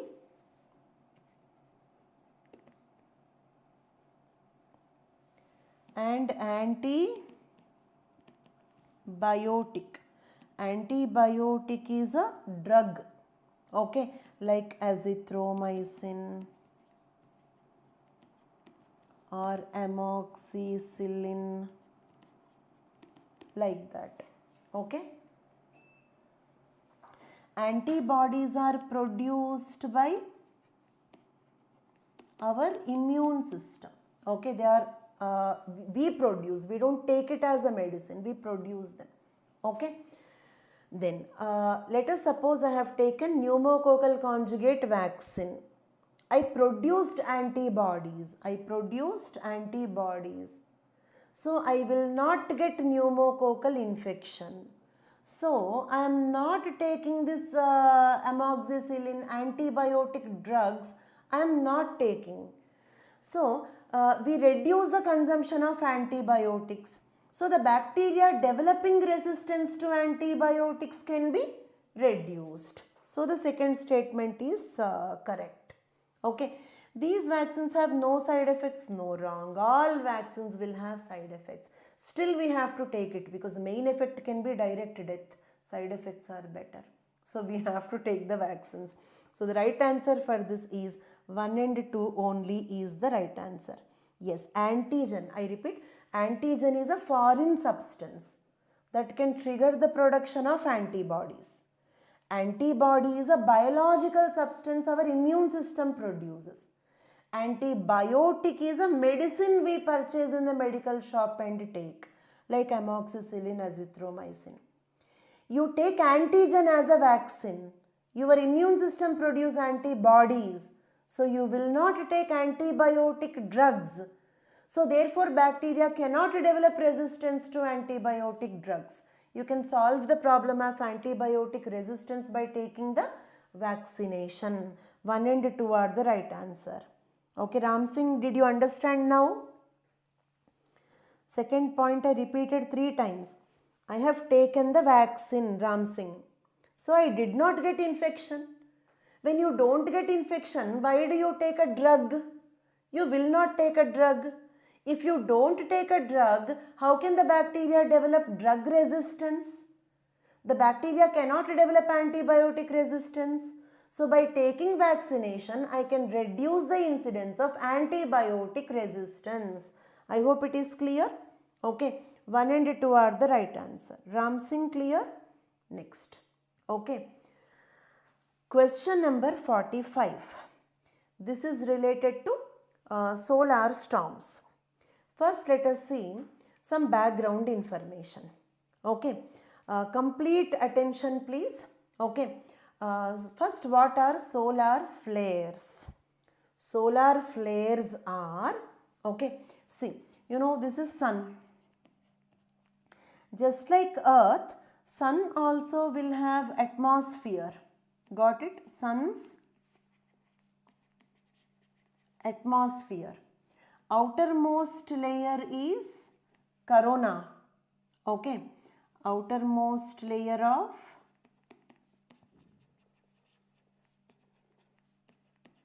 sun's atmosphere. From this, okay, if radiation comes out, that is called as, okay, solar flares. Is that clear?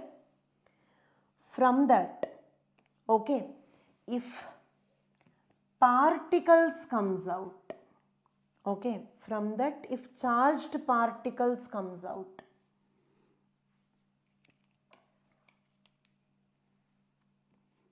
from that if charged particles comes out, okay, like this, alpha particles, electrons, protons, etc. That is called as solar, okay, wind. Solar wind. Okay. Then from that corona, if plasma comes out, plasma, what is plasma? This is fourth state of matter, a super hot fluid like structure. The closest imagination is lava, magma, something like that. Not exactly, something like that. Exact description is plasma itself. I should not compare it with anything else. Nothing else is like plasma. So from the corona, if plasma comes out, we call it as coronal mass ejection. Is it clear? I repeat once again, sun will have atmosphere. Sun's atmosphere's outermost layer is called corona. From the corona, if radiations comes out, that is solar flares. If the charged particles comes out like electrons, protons, etc., that is solar wind. If mass in the form of plasma comes out, coronal mass ejections. Is it clear? Okay. All of them will pull out the sun's magnetic field.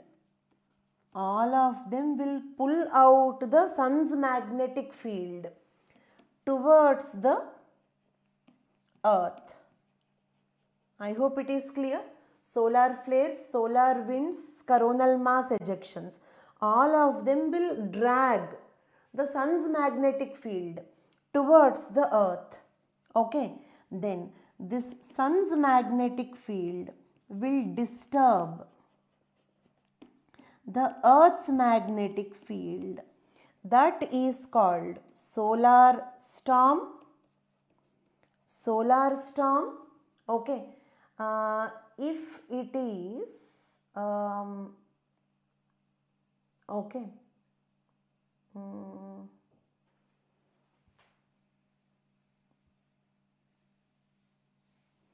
if it is there, if its impact is there only for a few hours, okay, and we also call it as geomagnetic storm. Geomagnetic storm. If it is a major event, I mean if it impacts the earth for weeks time, that is called geomagnetic storm. This is the simplest possible explanation of all the things. Simple. From the sun's atmosphere, outermost layer is corona. From the corona, radiation comes out, solar flares. Charged particles comes out, solar wind. Mass in the form of plasma comes out, coronal mass ejections. All of them will drag out the sun's magnetic field towards the earth's magnetic field. Then the sun's magnetic field will disturb the earth's magnetic field.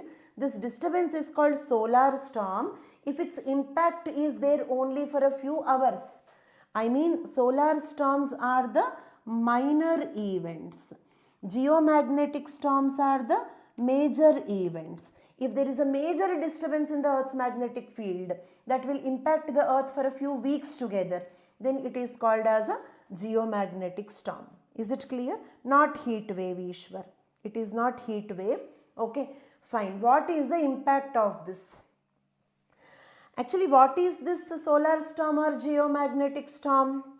It is magnetic field, right? Okay, the solar storm is nothing but because of the sun's magnetic field. Clear for all of you? It is mainly because of the sun's magnetic field. So, remember one thing. On the earth, anything using electricity, I mean your TVs, refrigerators can be affected. Anything that is using magnetism, okay, anything which is using electromagnetic waves, like all our radars, all our satellites, is it clear? All our satellites, all our Wi-Fi, okay, all our computers, electronic gadgets will get affected. Is it clear?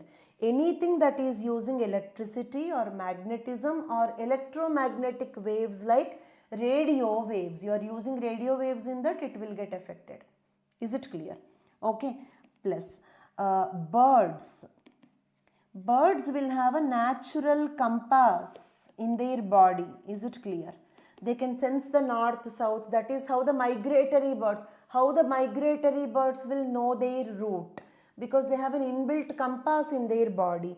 They can also sense the magnetic field. So birds' migration will get affected. Plus beautiful aurora, that is northern lights and southern lights, beautiful lights in the sky. These are all the impacts of the solar storm. GPS will get affected? Yes, it will get affected. Okay. Tsunamis can occur? No, not tsunamis. I told you only magnetism, electricity, electromagnetic waves, okay, birds migration, aurora. That's it. No tsunamis. Power grids will get damaged? Yes, because they use electricity. Intense aurora comes? Yes. Okay, southern lights, northern lights, etc. Forest fires? No. Okay, don't feel as if the sun is putting some fire on the earth. No, it is magnetic field. Just sun's magnetic field disturbing the earth's magnetic field. That's all. So it cannot cause forest fires. Orbits of the satellites disturbed? Yes, because they use radars. Okay, shortwave radio? Yes, radio communication, radio waves, electromagnetic waves. So the right answer is 1, okay, 3, okay, 1, 3, 4, 6, 7. Okay, 2 tsunamis cannot occur. 2 tsunamis cannot occur. 5 forest fires cannot occur. That's it. This is question number 45. Then question number 46. Okay. Which of the following statements best describe the B cells and T cells of the human body? B cells and T cells are the cells of immune system. They are the cells of immune system. Clear? Okay. What they do? Okay. T cells kill cancer cells. Is it clear? T cells kill cancer cells. You can compare them with internal security. Okay. Who teaches you internal security? You can compare T cells with internal security. It means here the disease is not coming from outside. Internally, if a cancer develops, cancerous cells are not good for us. We have to kill the cancer cells. What cells will kill them? T cells will kill them. T cells kill the cancer cells. Okay. They are attacking on the enemy which is coming from inside the body. Whereas B cells are like border security force. Okay. Who teaches you international relations? B cells are like border security force. I mean, if any virus or bacteria come from outside, if the enemy is coming from outside, B cells will kill them. If the enemy is developing inside like cancer, T cells will kill them. They both are the cells of immune system. Okay. They protect the body from diseases caused by pathogens. D is the right answer. Is it clear? Ramsing intense aurora because the earth's magnetic field will get disturbed. The aurora because of the disturbance in the earth's magnetic field. Okay. So 46th question, right answer is D. Is it clear? They are not related to environment, allergens, alleviate pain and inflammation, immunosuppressants. No, in fact they trigger the immune system. They are the active immune system components. Done. 46D. 47. Okay. Consider the following statements. Other than those made by humans, nanoparticles do not exist in the nature. No, blunder. Okay. For example, viruses. They exist in the nature and they are not made by human beings. So, other than those made by humans, nanoparticles do not exist in the nature is wrong. Okay, what are the nanoparticles? Nano means 10 to the power of minus 9 of a meter. Okay, nanometer means 10 to the power of minus 9 of a meter. Okay, so nanoparticles means what? Very small particles. Very small particles ranging in the nanometers range. Okay, natural nanoparticles are viruses. We have nanoparticles, correct. Nanoparticles of some metal oxides are used in the manufacture of cosmetics. Yes, we use them in sunscreens. We use them in sunscreens, so that the sunscreen will be, sunscreen lotion we apply, okay, in that we use, so that because they are nanoparticles, that sunscreen is invisible. You don't look as if you applied sunscreen, so they use them. Is it clear? Nanoparticles of some commercial products which enter the environment are unsafe for the human beings because they are very small. They enter into our brain, they enter into our liver and damage those organs. They are toxic, they are harmful. Okay, so 2 and 3 are right. D is the right answer. Is it clear? Okay, next question number 48. Okay, consider the following statements. DNA barcoding DNA barcoding means what? Okay, we can also call this as DNA testing or DNA fingerprinting.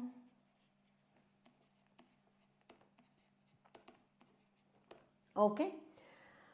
DNA fingerprinting is usually used to identify the person. DNA barcoding or DNA fingerprinting is a technique which will analyze the DNA sequence. Okay. This can differentiate the individuals of the same species. For example, okay, you and I have different DNA sequence. So it can differentiate between the two individuals of same, we both belong to same species, Homo sapiens, we both belong to same species. So this can differentiate between the individuals of the same species. So therefore we can use it in the forensic cases, okay, crime cases and disputed paternity. Okay, crime cases means what? For example, in the crime scene, you got some blood sample. Then take DNA from that. Then match it with the suspect. Suspect means whom you are doubting that he could have committed the crime. Okay. Then if it is matching, what does it mean? Suspect is the criminal. I hope you understood. In the crime scene, you got some blood sample. Take DNA from that. Compare it with the suspected person. If the DNA sequence of these two match, it means the suspect is the criminal. Okay, same way. Okay, for example, a boy claimed that so and so celebrity is my father. Okay, take the DNA from the boy and take the DNA from that, okay, celebrity. Is it clear? And if the DNA matches, then the celebrity is his father. Disputed paternity. Paternity means what? Fatherhood. Can be solved using this. Plus, you can also distinguish the species that look alike. Okay. Obviously, when you and I can have a different sequence, obviously, you and another animal, a different species will have a different sequence. So, using DNA sequencing or DNA fingerprinting, we can also differentiate between different species that look similar and identifying, okay, different organisms in contaminated food. For example, my food, I boiled potatoes. If I find bacterial DNA in that, what does it mean? It is contaminated by bacteria. I boiled potatoes, so it should have potato DNA. It should not have bacterial DNA, right? But if it is having bacterial DNA, it means what? My food is contaminated by bacteria. Okay, so food contamination we can test, and also identifying different strains of the viruses. Like for example, COVID-19 beta strain, Omicron strain, you might have heard. What is the difference between those strains? DNA sequencing. DNA sequencing, barcoding or DNA fingerprinting or DNA testing can identify different strains of the viruses as well.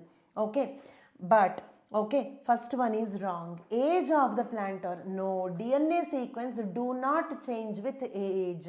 So using DNA sequencing or DNA barcoding, you cannot determine the age of a plant or an animal. Is it clear? Distinguish among the species. Yes, you and I, we can differentiate. Different human beings have different sequences of DNA. That is the reason why we all look different. Is it clear? Identify the undesirable animal plant material in the food. Yes, My food, I boiled potato. It should have potato DNA. It is having microbial, bacterial DNA, that is undesirable animal or plant material in that processed food. Is it clear? Food contamination can be diagnosed. So these are the applications of DNA barcoding. Which of the following statements are correct? 2 and 3. D is the right answer. 48 D. Okay. 49. Okay. Which of them cause acid rain? Which of them cause acid rain? Okay. 2 and 4. Nitrogen oxide, sulfur oxide. It's a factual question. Okay. Nothing to explain. Okay. Right. Next question number 50. With reference to Ayushman Bharat Digital Mission, consider the following statements. Okay. Public and private. Okay. First let us see what is Ayushman Bharat Digital Mission. Okay. This mission was launched on September 2021 by the Prime Minister. The National Health Authority under the Ministry of Health and Family Welfare will be the implementing agency. Who will implement the Ayushman Bharat Digital Mission? Okay, Ministry of Health and Family Welfare. Is it clear? Next, what are the features? It will have one feature, that is Health ID. Okay, this is my health account where I can keep my test details, my diagnostic test, every disease I got, every test I underwent, every doctor I visited. Like a repository I can store in that. Is it clear? Ayushman Bharat Digital Mission will give me a health ID.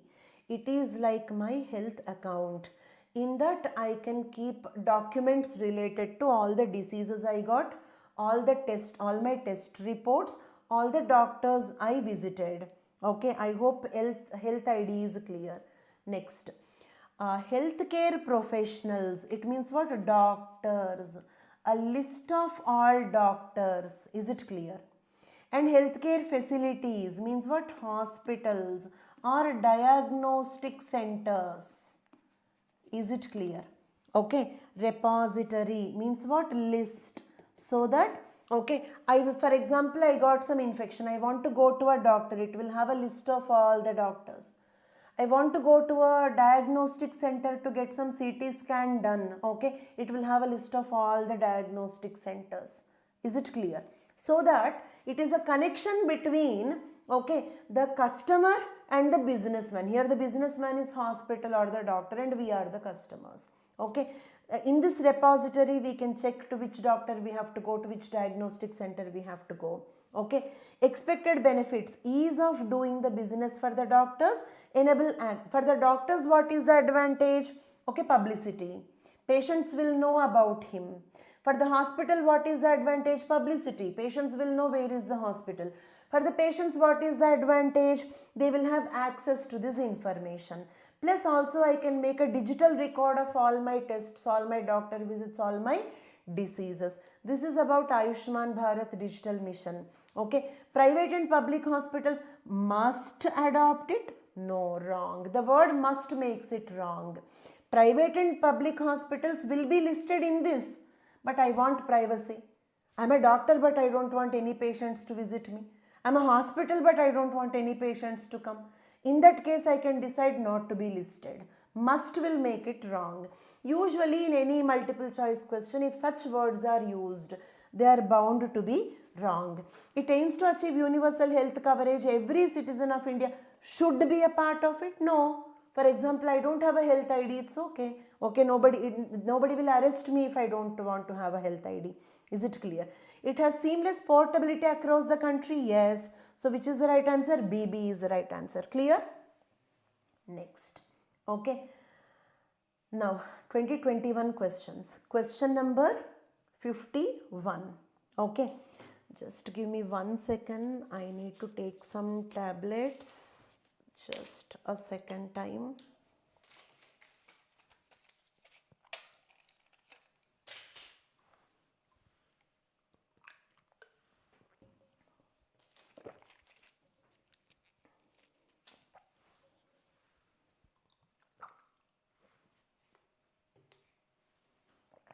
Right.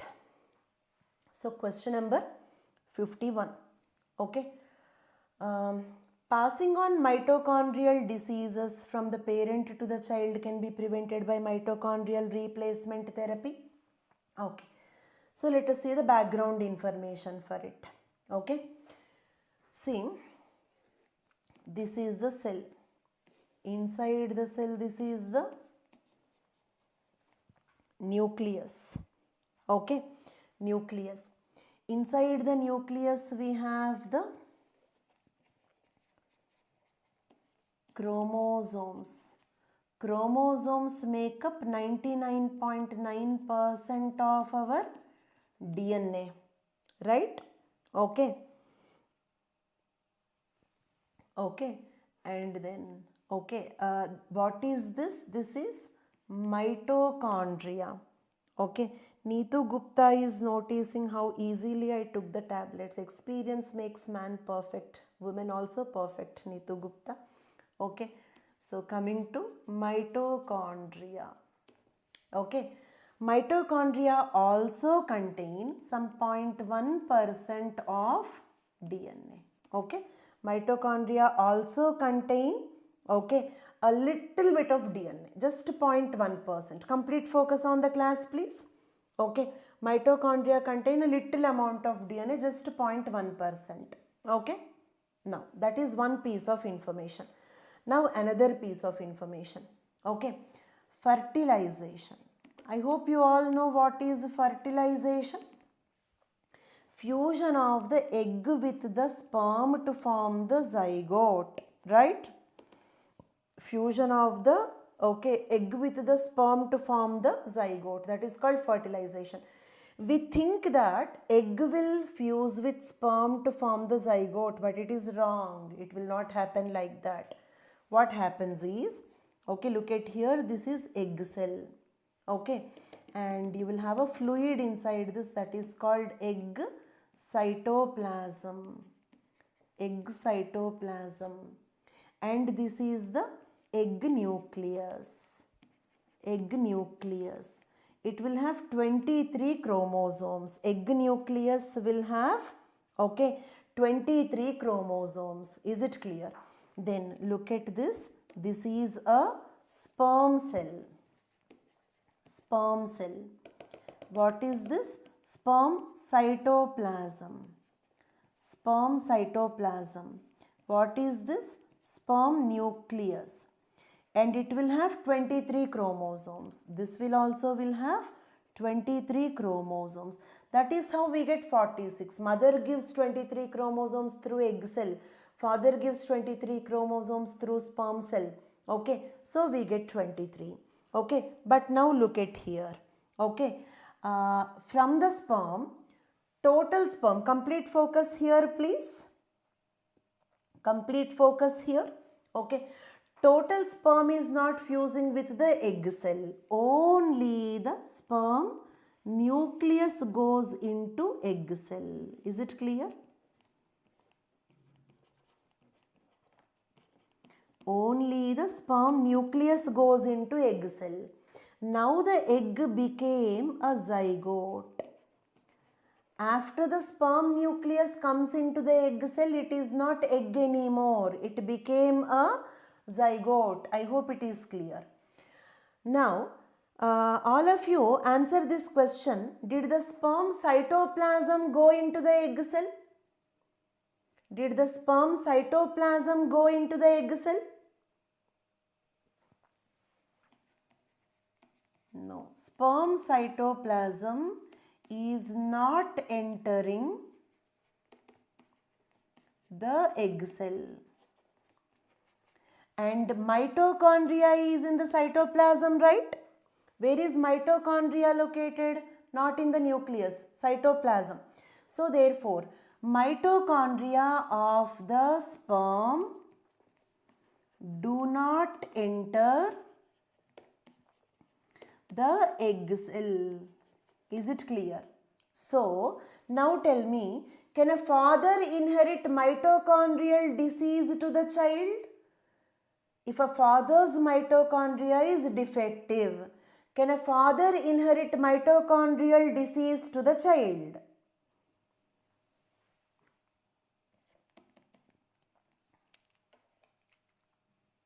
Can a father inherit mitochondrial diseases to the child? No. Mitochondrial diseases follow maternal inheritance. Mitochondrial diseases follow maternal inheritance. I mean only mother to the child. Because from the sperm what goes into the zygote? Only the nucleus, not cytoplasm, not mitochondria. Is it clear? Okay, next. Child inherits mitochondrial diseases entirely from the mother and not from the father, correct? Is it clear? Next. Passing on mitochondrial diseases from parent to child and can be prevented by mitochondrial replacement therapy. What does it mean? Okay, for example, okay, mother's defective mitochondria. Mother's defective mitochondria are replaced with donor's healthy mitochondria, so that the child will, for example, I have defective mitochondria. I want my child to be healthy. So my defective mitochondria can be replaced by donor's healthy mitochondria, so that my child will not get my mitochondrial disease. Passing on mitochondrial diseases from the parent to child can be prevented by mitochondrial replacement therapy, either before or after the in vitro fertilization. Okay, let me explain this. Okay, look at here. There are different words for it. There are two questions from this. Both we are solving from this knowledge. Okay. Mitochondrial replacement therapy. I just told you my mitochondria are defective. I want my baby to be healthy. So replace my defective mitochondria with the healthy mitochondria of a donor. We can also call this as a three-parent baby. Okay. Why this is called three-parent baby? Okay. What we will do is I will explain step by step. Listen carefully. Step 1. Take donor's egg cell. Is it clear? Donor's egg cell, right? Then remove the egg nucleus. Is that clear? Means we have taken only donor's egg cytoplasm. It means we have taken her mitochondria, isn't it? We have taken donor's mitochondria. Okay. So look at here, mitochondrial DNA coming from the donor, because you have taken donor's egg cell. From that removed the egg nucleus. So donor's mitochondria are there in that. And then now you are adding 23 chromosomes from the mother through egg nucleus. Is it clear? Add egg nucleus to it. Then 23 chromosomes from the father. How? Through sperm nucleus. Is it clear? Okay. Now the baby will have genetic material from 3 people. Is it clear? Now the baby will have genetic material from 3 people. Mitochondrial DNA coming from the donor. 23 chromosomes coming from the egg nucleus from the mother. 23 chromosomes coming from the sperm nucleus from the father.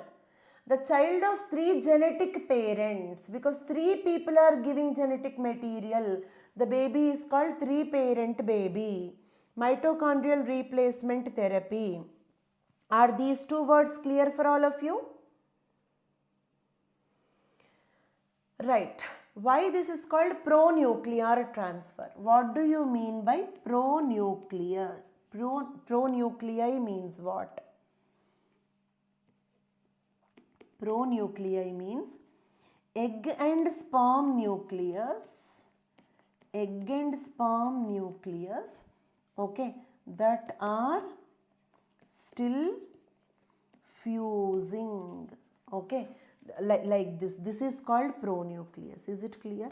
This together is called pronucleus. Egg nucleus, sperm nucleus, still fusing. Is it clear? Not completely fused, in the process of fusion.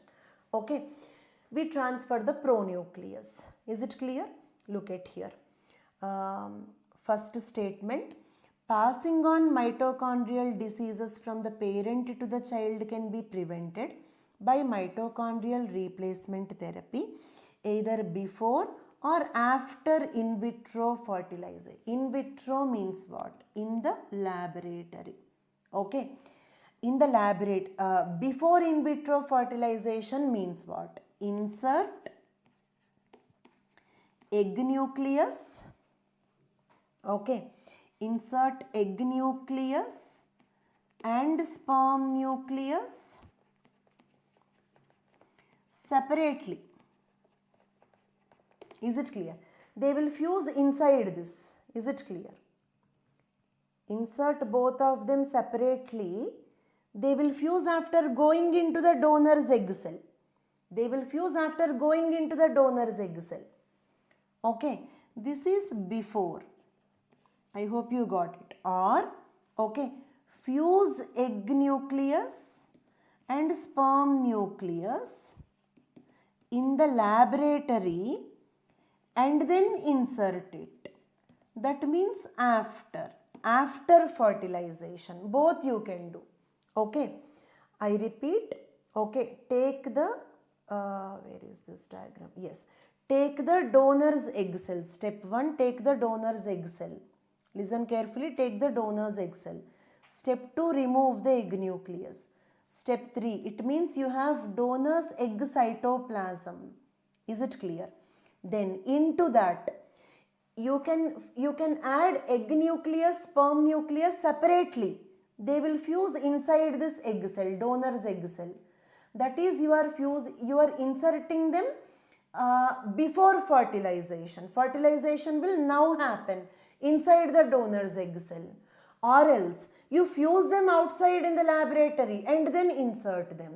So, you can transfer this pronuclei either before fertilization or after fertilization into the donor's egg cell. I hope it is clear. Okay. So, therefore, first statement is also correct, second statement is also correct. Okay. Done. Then, question number 52. Fertilization of the egg in vitro. In the context of recent advances in human reproductive technology, pronuclear technology is used for prevention of mitochondrial diseases. I just told you here. Okay. This is called pronuclear transfer. Pronuclear transfer, mitochondrial replacement therapy, 3-parent baby. Is it clear? Okay. We use pronuclear transfer for what? To prevent mitochondrial diseases to the offspring. Clear for all of you? D is the right answer. Okay. So, I am just repeating this process once. Take the donor's egg cell, remove the egg nucleus. You will have the donor's cytoplasm. Into that you have two options. Egg and sperm nuclei, fertilize them, and then after fertilization insert into the donor's egg cell. Or insert them separately. They will fertilize inside the donor's egg cell.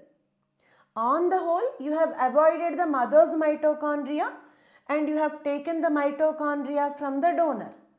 Why did you avoid the mother's mitochondria? Because mother's mitochondria are defective. So, we use this pronuclear transfer to prevent the mitochondrial diseases in the children. And we can insert them both before and after the fertilization. A child inherits mitochondrial diseases entirely from the mother, not from the father. Both 1 and 2 are the right answers. Is it clear? Okay. Then question number 53. Consider the following. Which of the above can be cultured in artificial synthetic medium? Bacteria and fungi. Virus cannot be cultured in synthetic medium because viruses cannot be cultured in artificial or synthetic medium because they are acellular. Means there is no cell in the virus and they are non-living outside the host cell. So you cannot grow them in a synthetic culture. You can grow them only in, can only grow in cell cultures. Is it clear? You cannot grow them in the synthetic cultures. Is it clear?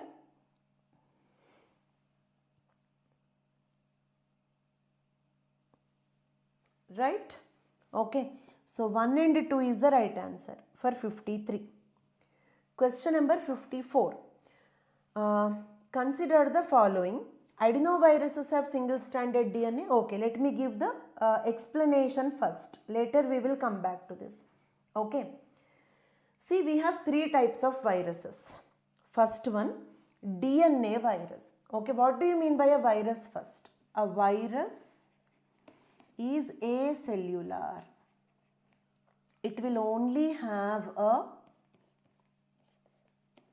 protein coat and either DNA or RNA. Never both, either DNA or RNA. Is it clear? If the virus contain RNA, then they are called RNA viruses. Is it clear? These are the examples. Common cold, SARS, severe acute respiratory syndrome, MERS, Middle East respiratory syndrome, Ebola, dengue, Zika, hepatitis A, B, C, D, E, mumps, measles, polio, all these are RNA viruses. Is that clear? The virus that contain RNA. And then if the virus contain DNA, if DNA is present, then they are called as DNA viruses. Examples: herpes virus, adenovirus, human papilloma virus, pox virus like chicken pox, monkey pox, etc. and hepatitis B virus. They all contain DNA. Is it clear? And you have another type of viruses also. They are called as retroviruses. Retrovirus means they actually contain RNA, but they convert their RNA to DNA and insert their DNA into host cell. I repeat, a retrovirus will have RNA, but it can convert its RNA into DNA and can insert its DNA into my DNA, into the host cell DNA. Such viruses are called retroviruses. Okay, retrovirus examples are HIV, human T lymphotropic virus 1 and 2. These are the 2 examples for it. Okay, now adenoviruses contain double-stranded DNA, whereas retroviruses contain single-stranded RNA. Adenoviruses do not have an envelope. Retroviruses have envelope.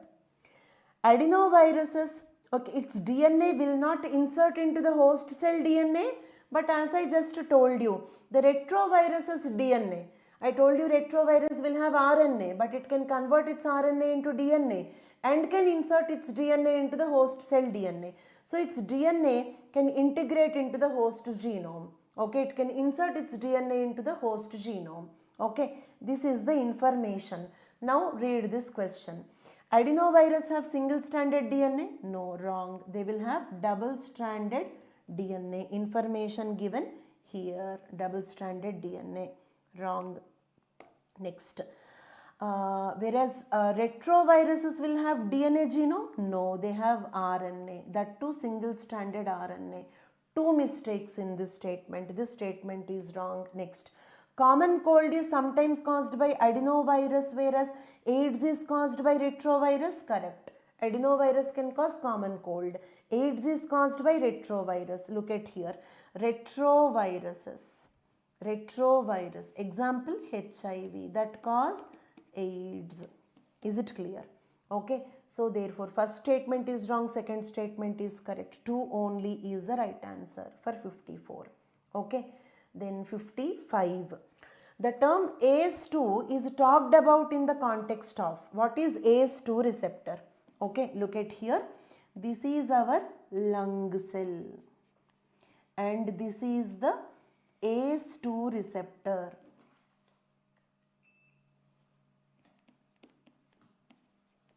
ACE2 receptor, and this is your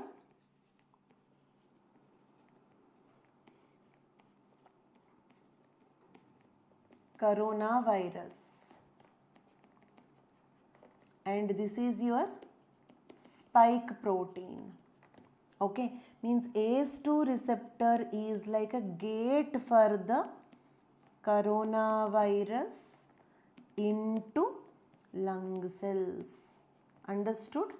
Okay, if I do not have ACE2 receptor, I cannot get COVID-19.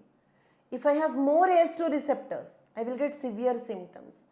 If I have a few ACE2 receptors, I will get mild symptoms. The term ACE2 is talked about in the context of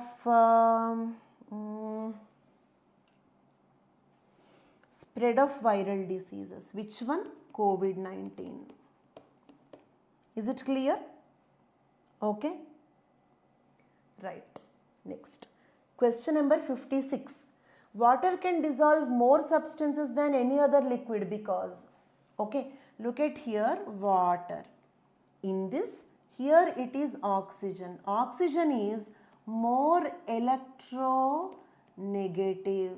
More electronegative.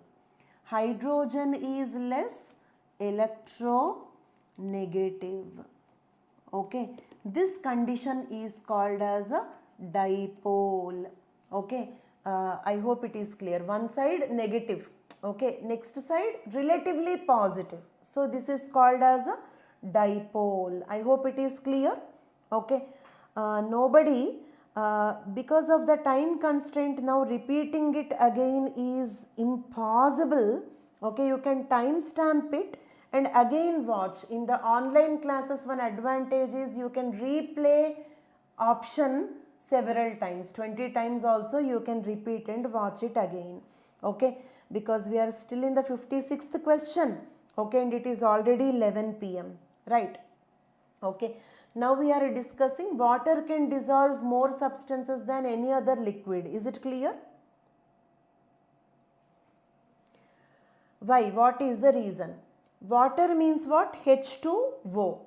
In this, on the side where there is oxygen, there is more electronegativity. On the side where there is hydrogen, there is less electronegativity. So this is relatively negative, this is relatively positive. That condition is called dipole. So what happens? Okay, in the hydrogen, in the water itself, okay, the more negative side, a little positive side. Okay.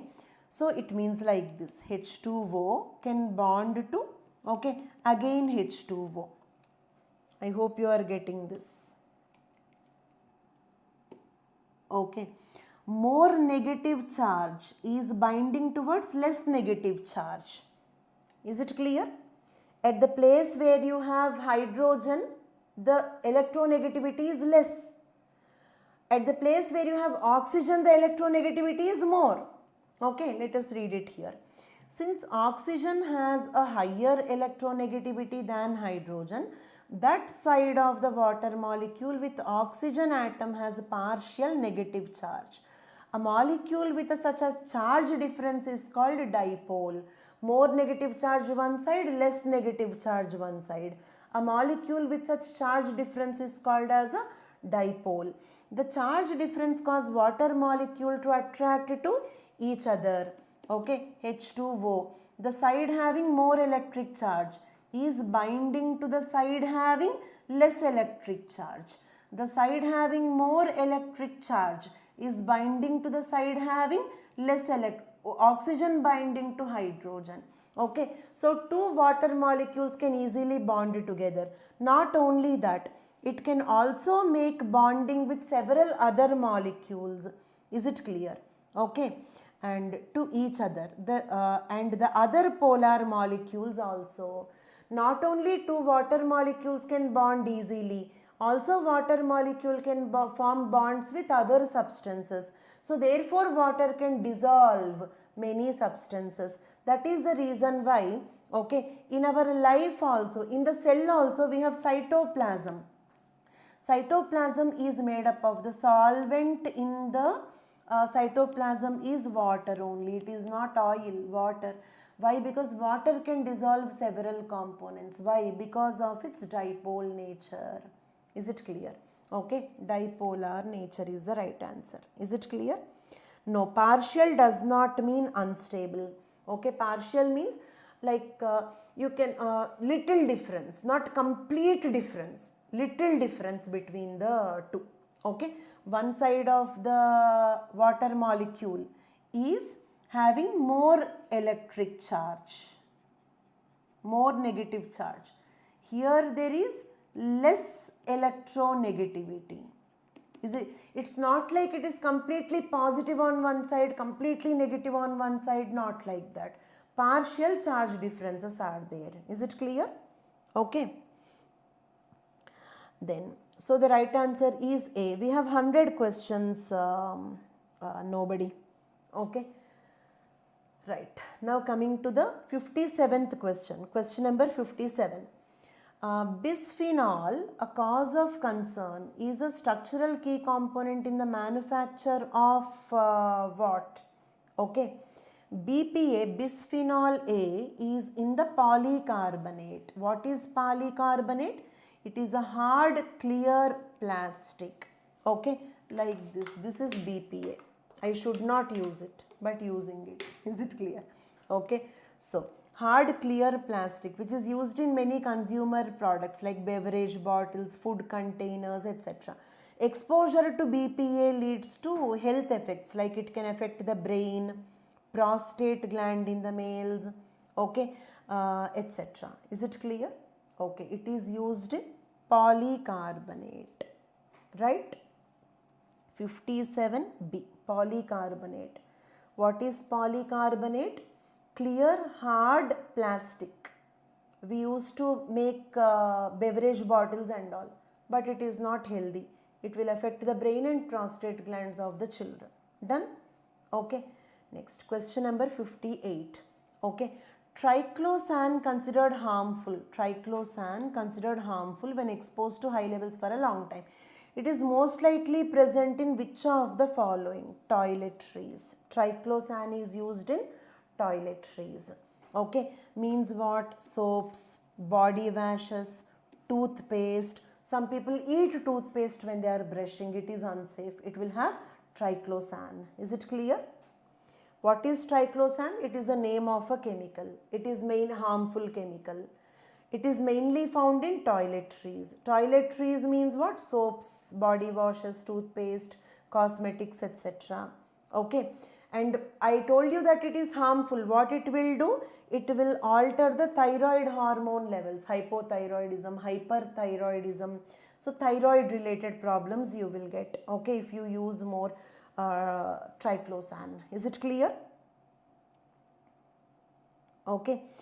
Ramsing charge difference happens, bonding means opposite charges attract each other. Ramsing, opposite charges attract each other. So that is the reason why, okay, for Ramsing, going back to this dipolar question, in this H2O, this is more negatively charged.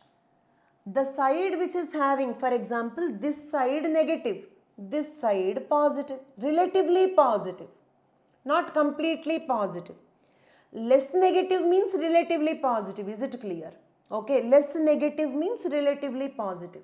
Okay, so the other side, H2 side, it is relatively positive. Is it clear? Relatively positive. What do you mean by this? Less negativity, less negativity. So kind of, okay, these two sides, they are opposite charges. They attract each other, so they can bind. So two water molecules can easily bind. Also water can bind to the other molecules. So therefore water is an important solvent in our living systems also. Ramsing, I hope it is clear.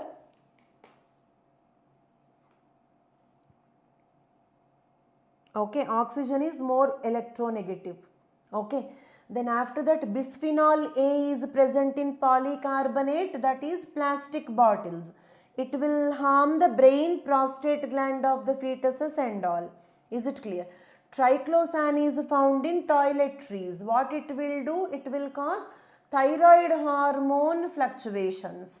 Clear for all of you? Imbalance in the thyroid hormones. Can we move on? Next. Question number 59. With reference to street lighting, how do sodium lamps differ from the LED lamps? What is the difference between sodium lamps and LED lamps? Let us see the difference. Okay, sodium lamps. Okay, sodium lamp. Okay, long warm up time, usually 15 to 20 minutes. I mean, if you switch on, sodium lamps will take 20 minutes to start. The moment you switch on, it will not start. Next, LED instantly it will give full output. Is it the moment you switch on, it will go to maximum brightness. Okay, so who is the winner? LED is the winner. Lifetime. Sodium lamps, 14,000 hours they will work. Whereas LED works for up to 60,000 hours. Longer lifespan. LED is the winner. Okay. Directionality. Sodium lamp will give the lamp 360 degrees, light 360 degrees. Is it clear? Whereas LED lamp will give light only 180 degrees. For example, you have an LED lamp like this. If you have an LED lamp like this, you will get light only like this. Okay. But sodium lamp, if you take, it will give light all over. So this is useless. Okay, electricity wastage. So LED will consume less electricity. LED is the winner. I hope it is clear. Next, color temperature. What do you mean by color temperature? For example, if you take a bulb, you feel hot. Okay, that is called color temperature. It is measured in Kelvin. Okay, what is color temperature? Okay, color temperature is okay. Right. Color temperature means it is measured in Kelvin. The lower the number, warmer will be the light. Warm light you will get. If the number is high, you will get cool light. Like tube light, LED will give cool light. Bulb if you take, you will feel hot. You have to see the light like this. Okay, it won't be comfortable for the eyes. Okay, so that is called color temperature.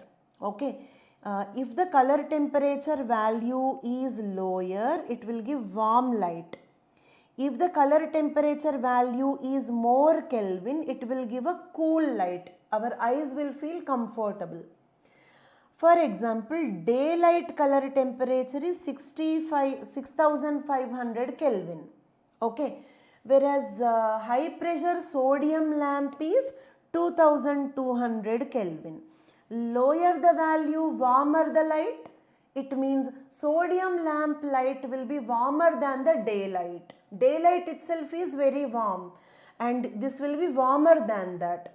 But LED is 6000 Kelvin. It is close to the daylight. So you feel comfortable in the LED. So LED is the winner.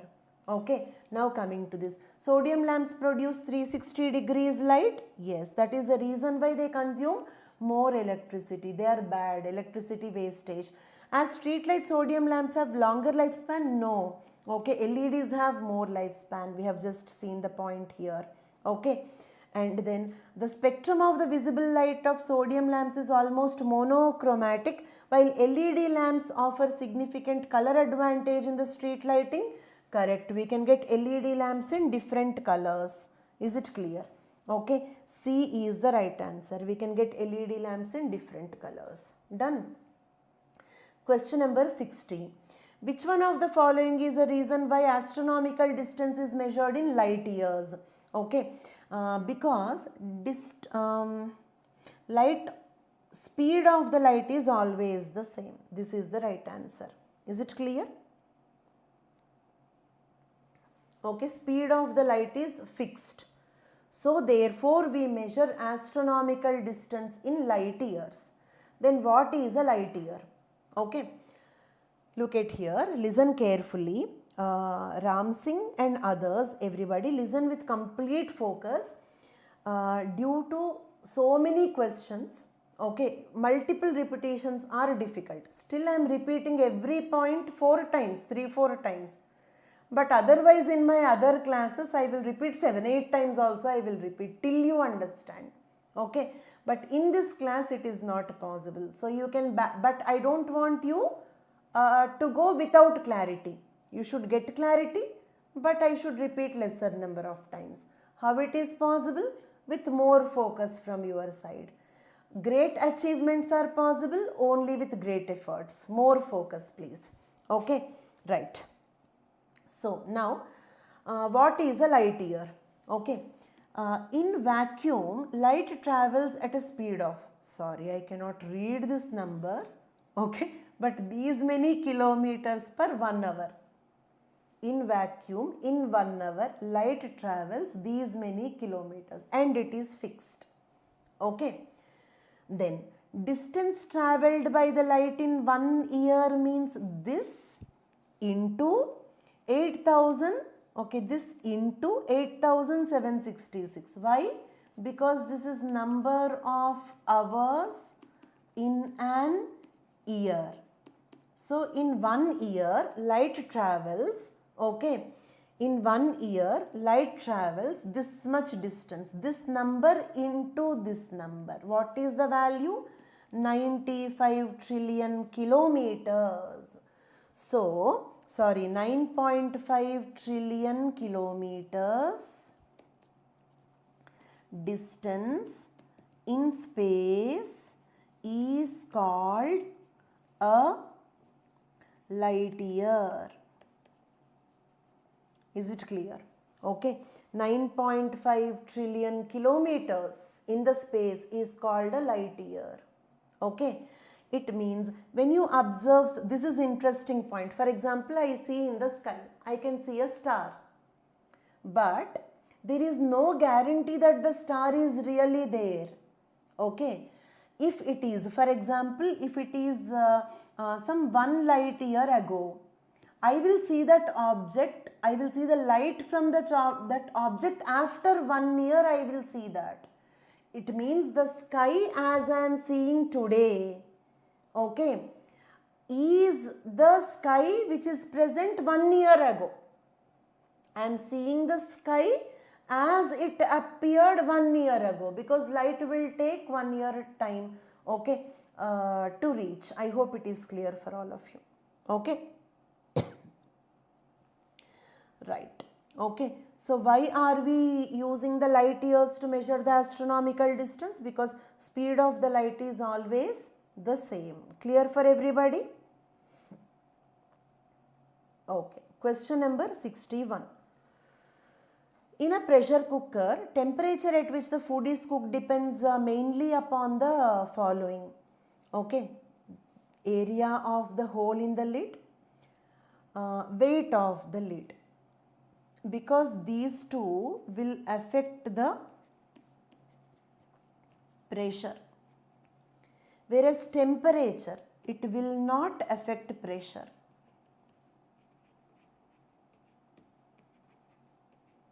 So that is the reason why this is wrong. Okay. So now what happens is, look at here, boiling point of the water increases when pressure increases. Is it clear? When pressure increase, boiling point of the water increases. It means in a pressure cooker, normally water boils at what temperature? 100 degrees. But in a pressure cooker, water boils at 121 degrees Celsius. I mean boiling point increased. Is it clear? Same way, it means in a pressure cooker the food is cooked. The food is cooked at 121 degrees Celsius. Same way if you go to a hill station, as the altitude increases, pressure decreases. When the pressure decreases, boiling point decreases. So water boils at 60 degrees Celsius. Okay, you are cooking the potatoes in the boiling water only, but the temperature is only 60. So in the hill stations at high altitude, it will take more time to cook. In the pressure cooker, it will take less time to cook. So the cooking temperature depends on the pressure. The cooking temperature do not depend on the temperature of the flame. Is it clear? So the right answer is question number 61. Okay, C, 1 and 3. Okay, the temperature of the flame will not influence. The temperature at which water boils will influence the cooking time. I hope it is clear for all of you. Deductivist, so much of creativity. If there is no temperature, of course you cannot cook. But the temperature differences of the flame do not impact it much. What mainly impact is the pressure. Okay. Okay, it is not the flame temperature, it is the temperature at which the water boils that is influencing the cooking time. I hope it is clear for all of you. Okay, next, 62. Which one of the following is used in preparing the natural mosquito repellent? A factual question, lemongrass. Okay, simple, nothing to explain. Next. Ball guard 1, ball guard 2 techniques are mentioned in the context of production of genetically modified crops. They are the names of BT cotton. BT cotton means what? BT stands for Bacillus thuringiensis. Bacillus thuringiensis. What is Bacillus thuringiensis? It is a soil bacteria. It is a soil bacteria. It has a gene called Cry1AC. It will produce a toxin. It will produce toxin. So what you are doing is transferring this gene into cotton plant. So you will get a poisonous cotton plant. Are you getting me? Okay. Why are you making a poisonous cotton plant? Because it will be pest resistant. It will be resistant to the pest. Okay. I repeat. Okay. There is a soil bacterium called Bacillus thuringiensis, BT. It has a gene called Cry1AC. This gene produces a toxin, poison. Toxin means poison. So you transfer this gene to cotton plant. Now the cotton plant became poisonous. Okay. So if any pest try to eat this cotton plant, bollworms particularly, when the bollworms eat the cotton plant, they will die. Okay. Ball guard 2 offers wide spectrum pest control. It means not only from the bollworms, several variety of the insects, pest will die eating this ball guard 2 type of BT cotton. Is it clear? So 63B. Okay. Questions from the year 2020. Okay. Consider the following statements. 64 question. Genetic changes can be introduced in the cells that produce eggs and sperms of a prospective parent. Yes. We call this as gene editing. Okay. Not only the eggs and sperms, we can do gene editing in any cell. Is it clear? You can modify the genes of any cell. So yes, 1 is correct. Is it clear? Second one. A person's genome can be edited before birth at the early embryonic stage. Yes. Okay. I just told you, na, genes can be changed in any cell. So egg cell, sperm cell, embryonic cell also. It means we can use it for embryonic gene therapy. Embryonic gene therapy. Is it clear? I mean, let us suppose I have a disease causing gene in my embryo. Is it clear? Modify that, correct it. Okay, so that the baby will be born healthy. I mean, you are curing a genetic disease. You are curing a genetic disease, okay, before the birth, before even the baby is born, in the embryonic stage itself. Is it clear? Human induced pluripotent stem cells can be injected into the embryo of a pig. Yes, correct. Okay, for that let us see what we do here. Okay, so this is an animal embryo, goat embryo. Also you can also consider a pig embryo. Is it clear? Take pig embryo. Into that add human iPSCs, induced pluripotent precursor stem cells. What are they? They are stem cells. Stem cells means what? Okay, the cells that can convert, into different types of cells. It means iPSCs can form liver, they can form kidney, they can form heart, they can form skin, they can form bones, like that. They can be converted into the other cell types. Is it clear? So take animal embryo. Is it clear? Okay, take an animal embryo. Into that add human stem cells, human induced pluripotent stem cells. Okay. And then, okay, add some enzymes, hormones, liver specific hormones. What they will do? Okay, they will signal the stem cells to convert particularly into liver cells. Okay, listen carefully. I told you that the stem cells can be converted into any organ. So how do the stem cells know into which organ they should get converted into? Okay, so we should add liver specific hormones. Then the stem cells will understand that, okay, I should form the liver, not the kidney, not the heart. I should form the liver. Okay, so and then implant it into that pig womb. Okay, take the embryo, pig embryo, add human stem cells, add liver specific hormones so that the human stem cells will convert into liver only, and then implant this embryo back into the animal and wait for 3-4 months. The pig will deliver the baby pigs will be born. Now the baby pig is born with human liver. Why? Because we have added human iPSCs, treated them with liver specific hormones. The pig baby is born with human liver. Then what you have to do? Okay, take that human liver out. Will the pig die? Yes, of course. Okay, but then why we are doing it? Okay, we do it because man is very selfish. We don't bother about the other lives. Okay, we take the human liver from that young one. Through surgery, we can arrange that liver into our body.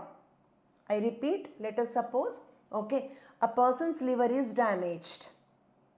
Then take pig embryo, add human stem cells into it, and add liver specific hormones so that the stem cells will know that they should form the liver.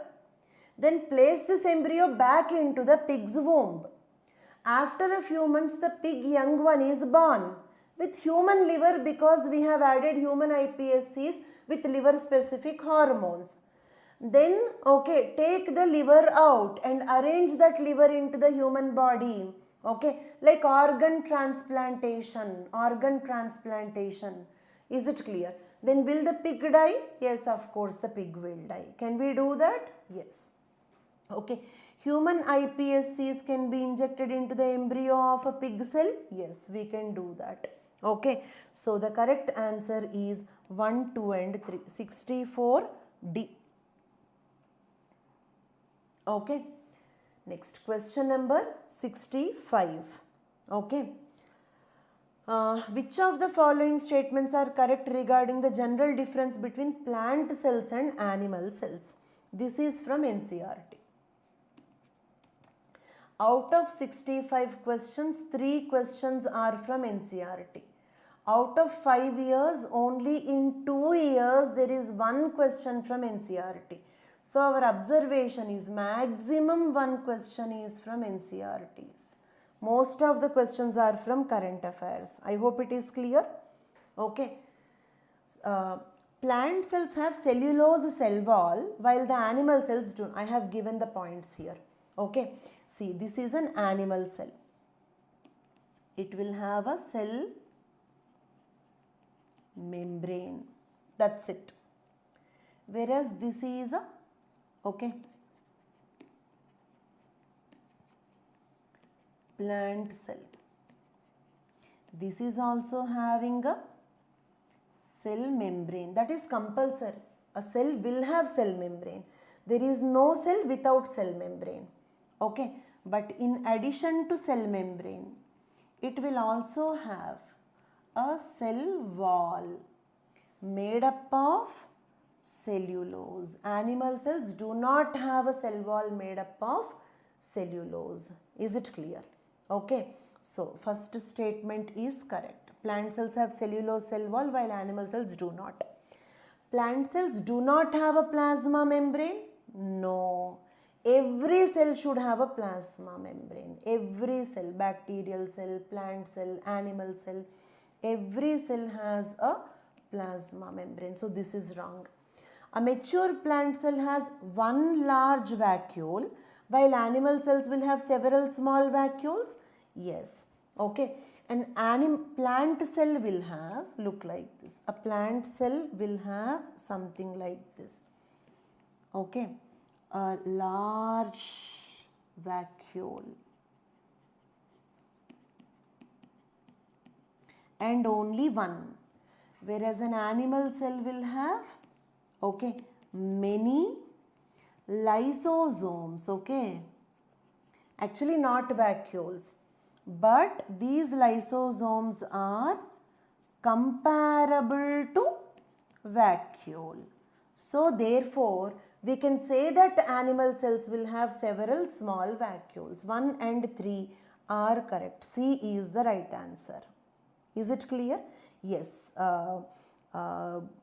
Budani, lysosomes are suicidal bags. Very correct. Okay. Lysosomes are suicidal bags. Strictly speaking, they are not vacuoles. But they can be compared to vacuoles because animal cell do not have a vacuole but has lysosomes. Whereas plant cell do not have a lysosome. Here lysosome is absent, vacuole is present. Here vacuole is absent but lysosomes are present. So the lysosomes in animal cells are comparable to the vacuole in the plant cell. C is the right answer. I hope you noticed the observation.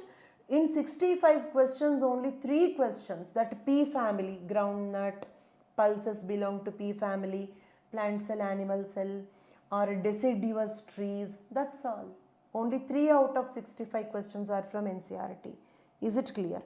Function of the vacuole, it will store excess water. Okay, in the plants we pour buckets of water on the plant when we love the plant so much. In the first few days, you just planted a plant, over affection, 1 bucket of water, excess water, where it will go? It will go into the vacuole. Is it clear? Okay. Next, question number 66. Spraying the pesticides, inspecting the craters, collecting the breath samples of the spouting whale. What you can do using the drones? You can do all the 3 using the drones. Is it clear? We can do all the 3 using the drones. Okay.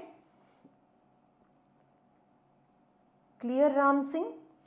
Ram Singh, stay tuned. I mean, when I am discussing 66th question, think about 66. If you think about 65 when I am discussing 66, it goes like a chain reaction. By chance, if you have a doubt, note it down, we can discuss later. Ram Singh. Okay. So, maintain tune with the class. Okay. What you can do with the drones? You can do all the three with the drones. First, okay, can we spray pesticides on thousands of acres of land using the drones? Yes, of course. And volcanic craters, how can you go and inspect? You cannot go. So unmanned aerial vehicles are required for inspecting the volcanic craters. So we can use that. Breath sample, how can you go into the middle of the ocean and take the breath sample of a whale? Crazy. Okay, so we can use drones for that also. So drones can be used for all the three. Okay, D is the right answer. Done? Next, question number 67. With reference to carbon nanotubes, consider the following statements. Okay, but before going to, okay, the question, let us see what are the carbon nanotubes first.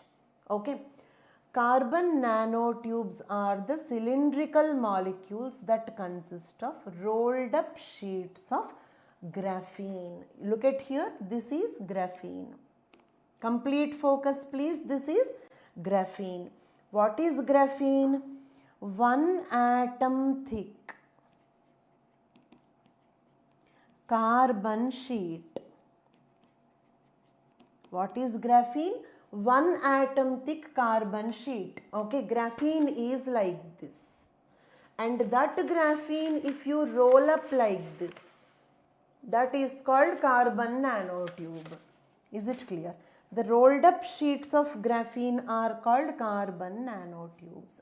Okay, they are, carbon nanotubes are 100 times stronger than the steel. Okay, when they have only 1/6 weight of the steel, if you take, that is, I mean around 600 times stronger than steel. Is it clear? Got it? Okay. And they are good thermal and electrical conductors also. Very strong and good thermal and electrical conductors. So that is about the carbon nanotubes. Now let us see the question. Is it clear? Okay.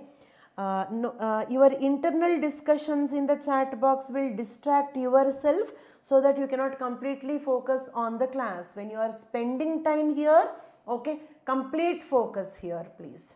Okay, once again I remind you, great achievements demand great efforts. Okay, then, so when it is difficult for you, remember that the other side it is difficult for me also. Okay, so I am also with you, let us work together. Okay, with reference to the carbon nanotubes, consider the following. They can be used as carriers for the drug and antigens into the human bodies. Yes. For example, look at here, it is a cancer cell. This is a carbon nanotube. Okay, and then inside this is cancer drug. Is it clear? Okay, then this carbon nanotube will go into the cell. It means we are using this as a carrier. Okay, is it clear?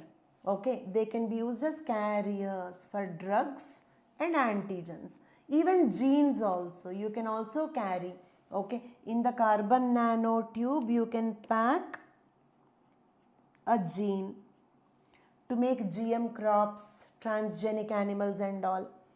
Or in the carbon nanotube, you can pack, okay, an antigen.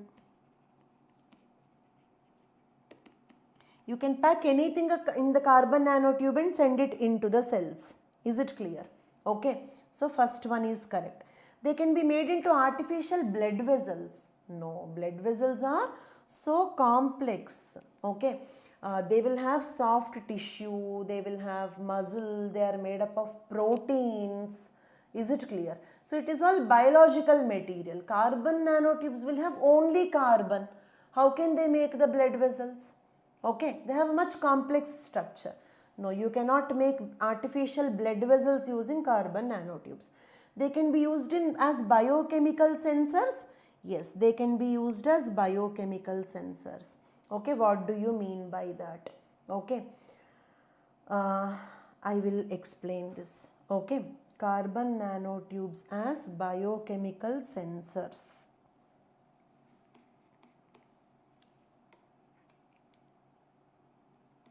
Carbon nanotubes as biochemical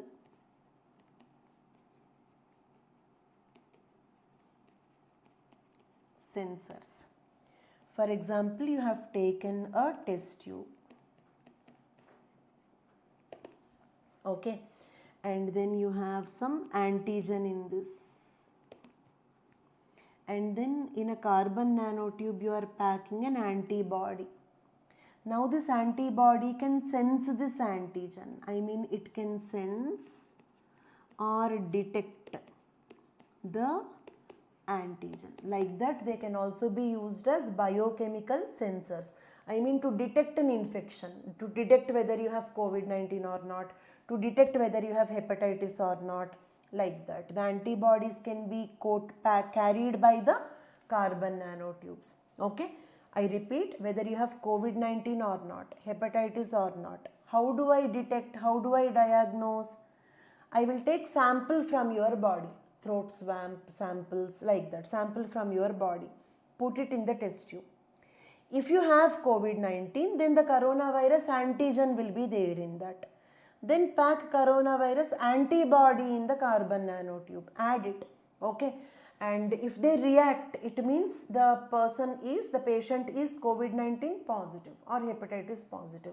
Like that they can be used as biochemical sensors. Carbon nanotubes are biodegradable because they are made up of carbon. Our enzymes can degrade them. Okay.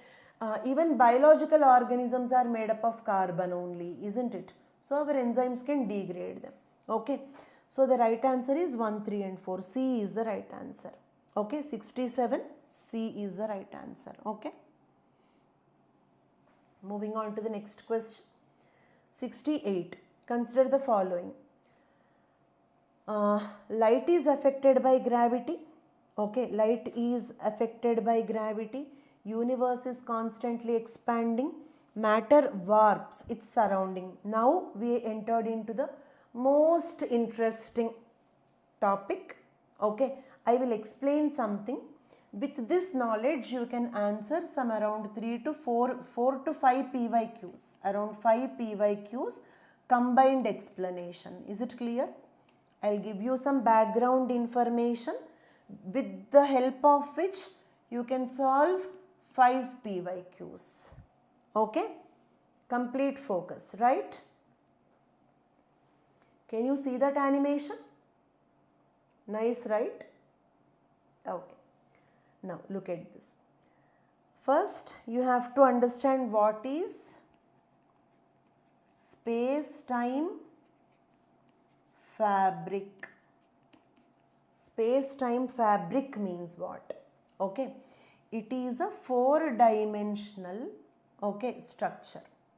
What are the 3 dimensions? Length, breadth, depth are the 3 dimensions, isn't it? For example, this is a 3-dimensional object. Length, breadth, depth. Okay. And okay, time is the 4th dimension. Time is the 4th dimension. Such fabric is called as space-time fabric.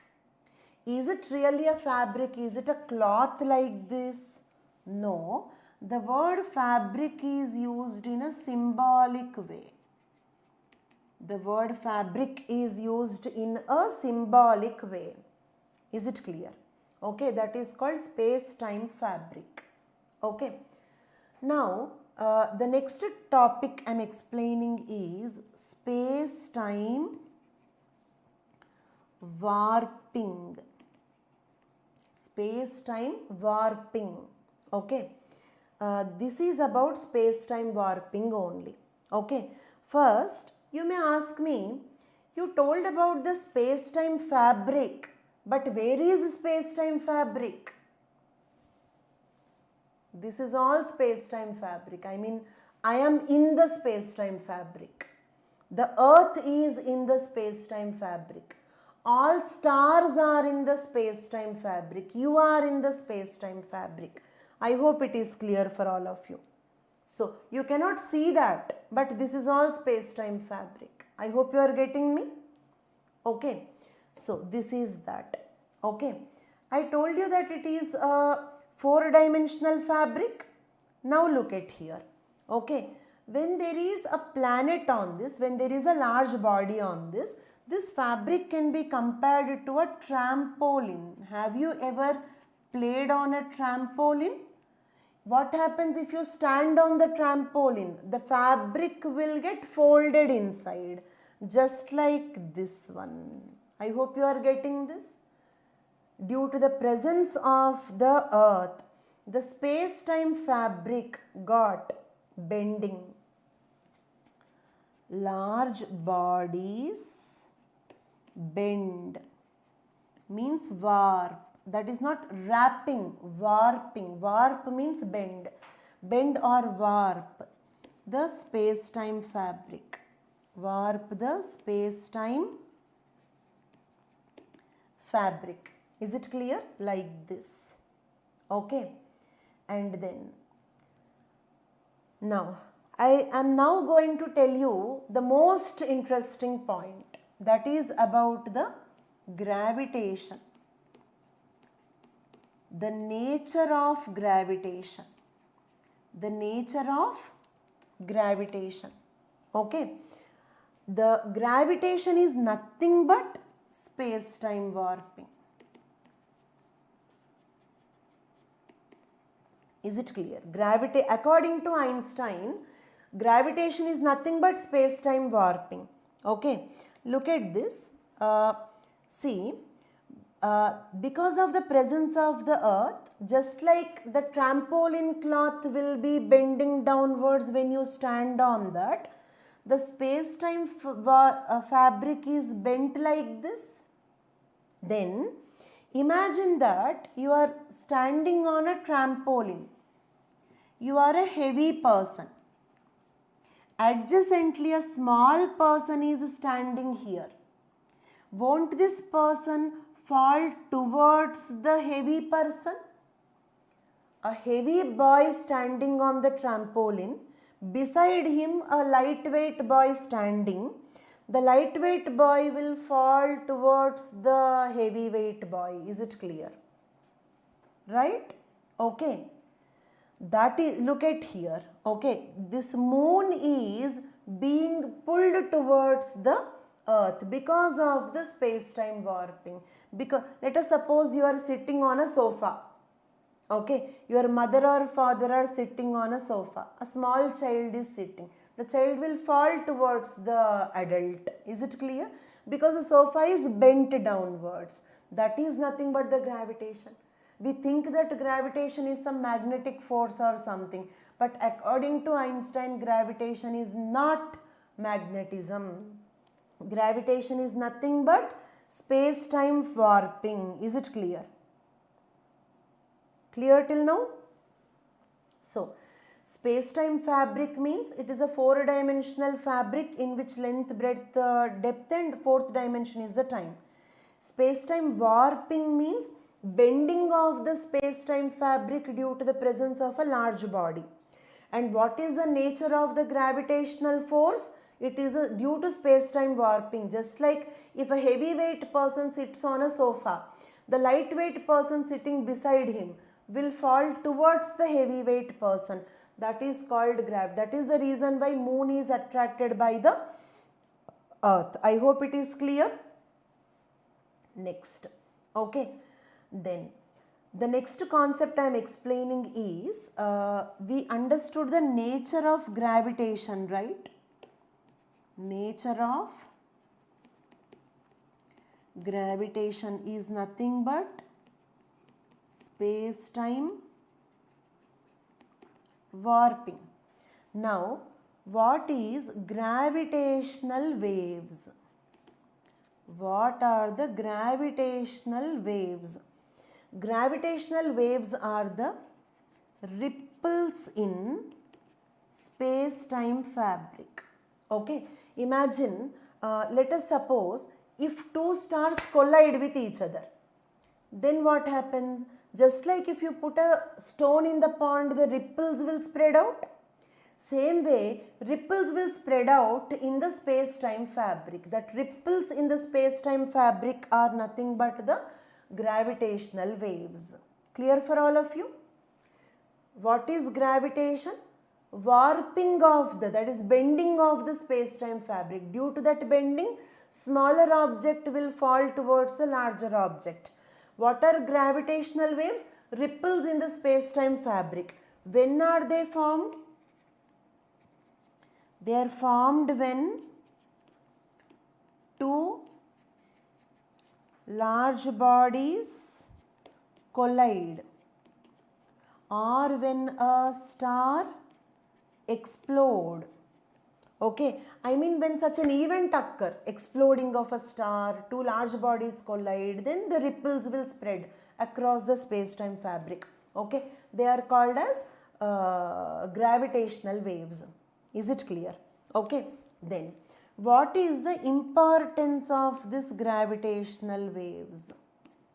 Okay, for example, you want to study black hole.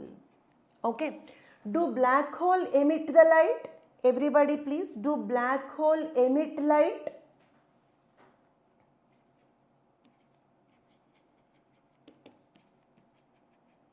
It neither emits nor reflects. The light is not only light, radio waves also. It means we cannot study the black holes using the radio waves or using the electromagnetic waves. Do you agree? Because anything goes into the black hole will never come back.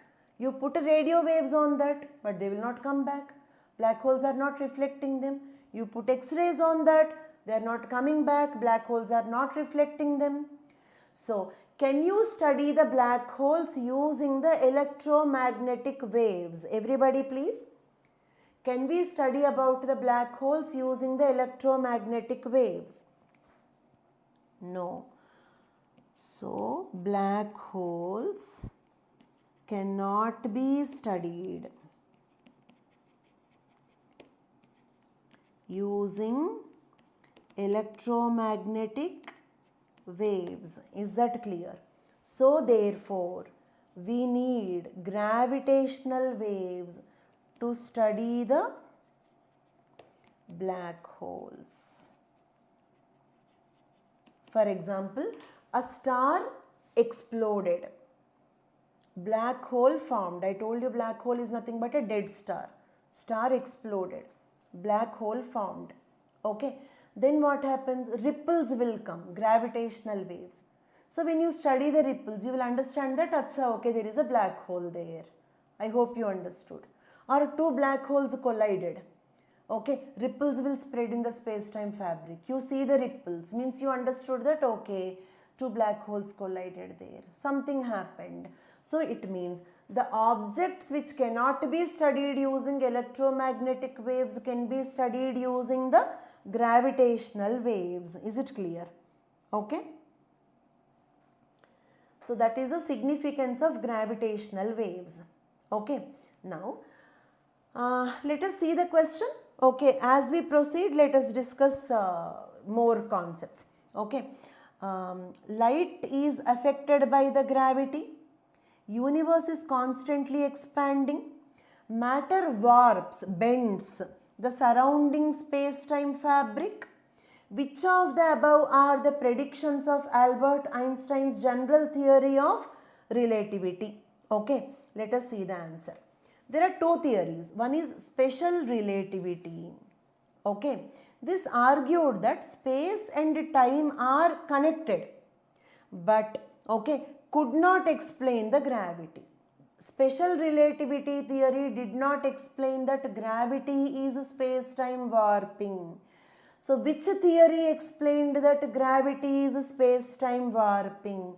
General relativity theory explained that, okay, gravitational is physicist Albert Einstein understanding of how gravity affects the fabric of space-time fabric. I mean space-time warping.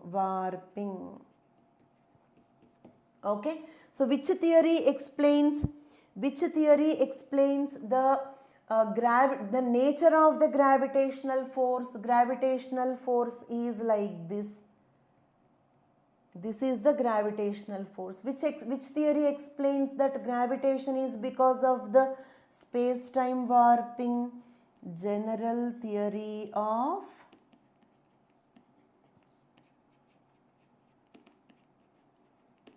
relativity. Is it clear? Einstein spent a decade between the two publications determining that particularly massive objects warp the fabric of space-time, a distortion that manifests as gravity. So which theory explained this theory? General relativity explained that gravity is the manifestation of space-time warping. Gravity is the manifestation of space-time warping. Okay, all these are explained by general theory of relativity. Question number 68. Okay, D. All the three can be explained by general theory of relativity. Okay, next one. Recently, scientists observed the merger of two giant black holes billions of light years away. What is the significance of this observation? Gravitational waves detected. How did they detect the merger of two black holes? You cannot detect them using the electromagnetic waves. Okay, you detected them using the gravitational waves. Is it clear? Okay, next. Look at here, there is another beautiful animation. This is called LIGO observatory. Okay, laser interferometer gravitational wave observatory. It is a gravitational wave observatory. Okay, so it will be located on the ground like this. This is called LIGO. Is it clear? It is located on the ground. It is not in the space. It is located on the ground. Understood? Then, if the space-time warping occurs, I mean ripples come, gravitational waves come, imagine this is space-time fabric. Okay, the gravitational waves, that is ripples in the space-time fabric, will squeeze and stretch the space-time fabric. Is it clear? Gravitational waves, ripples in the space-time fabric will squeeze or stretch the space-time fabric. Understood? Then, if the ripples squeeze the space-time fabric, look at here. Okay, the length of these arms decreases. Okay, the length of this arm decreases. Okay, you can notice that okay, this arm's length is increasing and decreasing. When this arm's length will decrease? If the ripples squeeze the space-time fabric. When the length of these arms will increase? When the ripples stretch the space-time fabric. Is it clear? So this is laser interferometer gravitational wave observatory. This is a earth-based, land-based, not in the space, gravitational wave observatory to detect the gravitational waves. Is it clear? Okay, then let us see one more question. There are many questions related to this. Okay, I hope the LIGO is clear. In September 2015, the Laser Interferometer Gravitational Wave Observatory LIGO in USA for the first time detected the gravitational waves. And okay, when these gravitational waves are detected by LIGO? In 2015. But when these gravitational waves are formed? These gravitational waves are formed 1.3 billion years ago. It means it took 1.3 billion years for those ripples to reach the earth. Is it clear? Okay. They were predicted by Einstein but detected for the first time in 2015 by a detector called LIGO. This is LIGO animation. This is LIGO real image.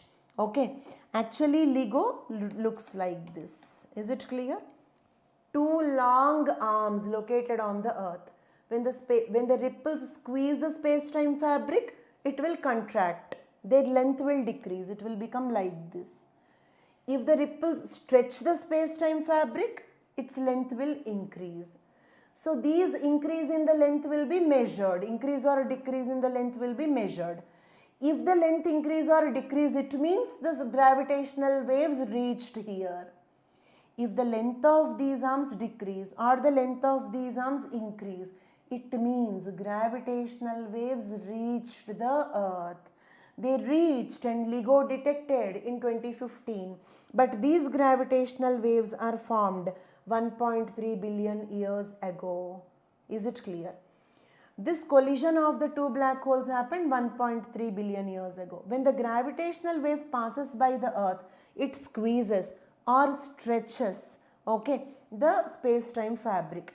Each LIGO observatory has two arms that stretch more than 4 kilometers long. This is 4 kilometers, this is 4 kilometers.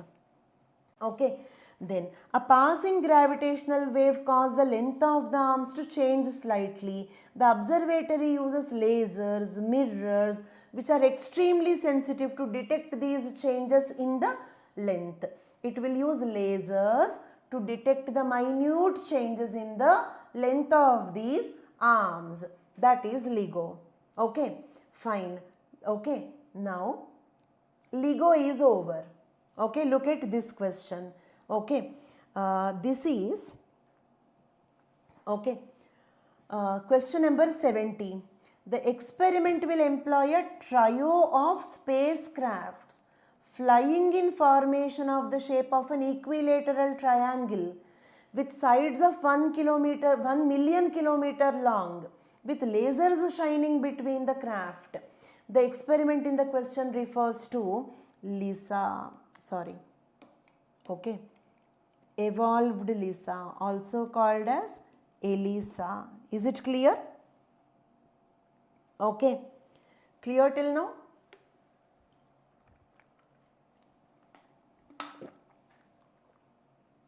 Now, see, LIGO can detect the gravitational waves, but how many years ago? It took 1.3 billion years for the gravitational waves to come from the space to the earth.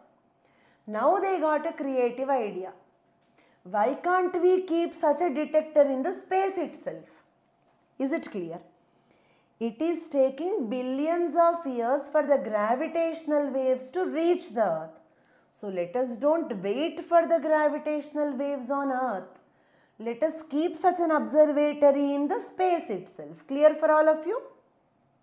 So, that is LISA. Can you see this animation? This is LISA. Okay, look at here. I will explain this. Okay. In this, how to stop this?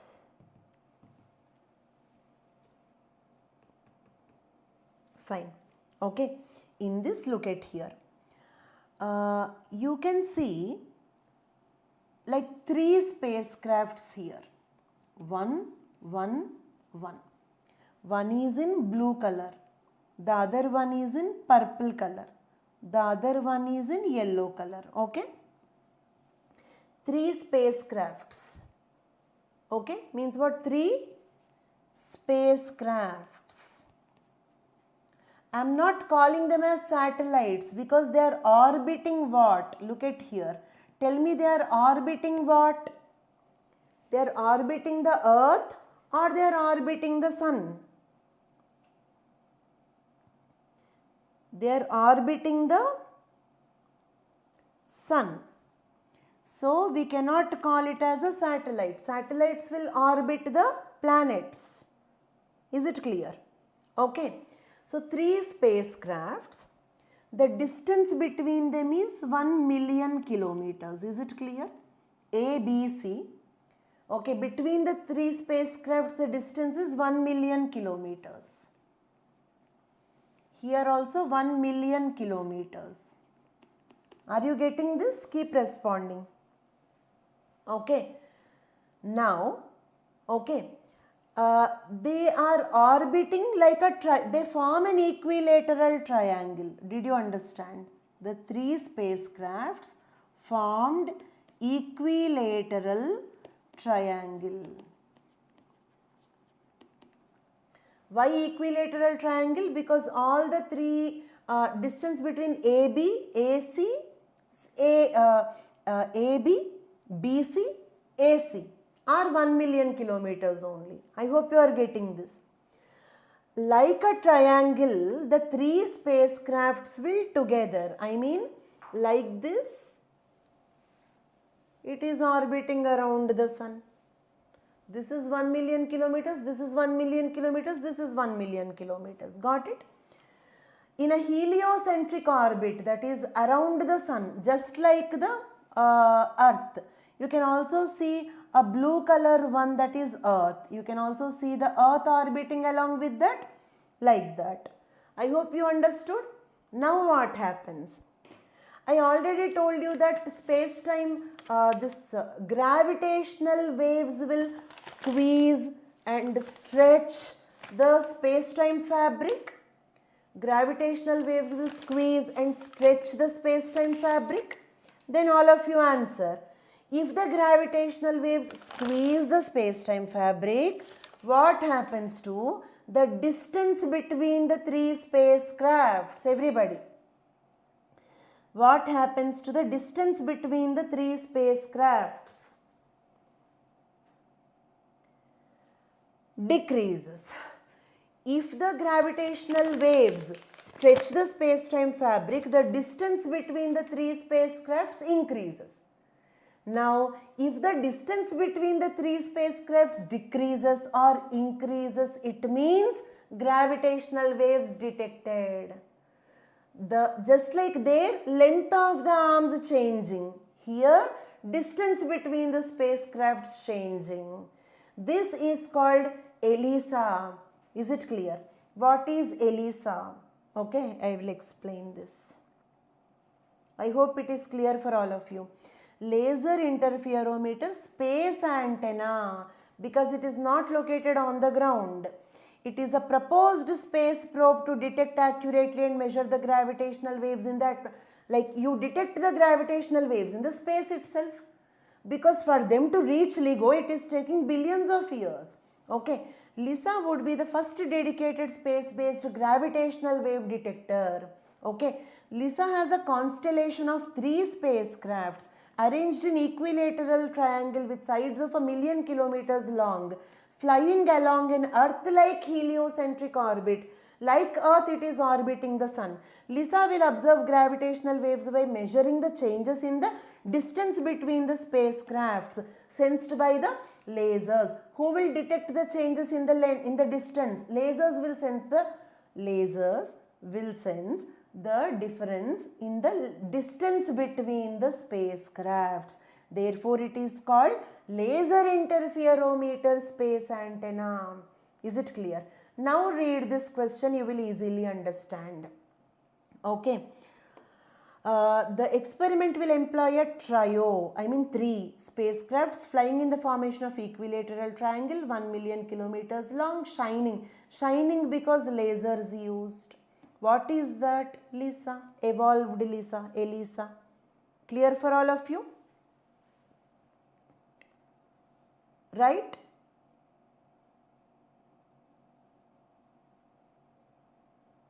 Okay. Right. What is the purpose of evolved LISA? Detect gravitational waves 2017. So we solved 3 PYQs based on this knowledge. Okay. Let us see all the PYQs that we discussed related to this topic once.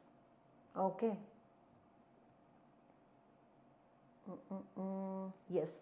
First one. What are related to general theory of relativity, space-time warping. Okay. Universe is constantly expanding, light is affected by the gravity. Okay. These 3 are under the general theory of relativity. Okay. Next question.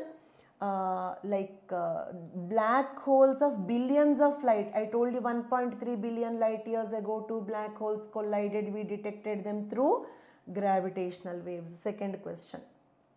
Third question. Okay.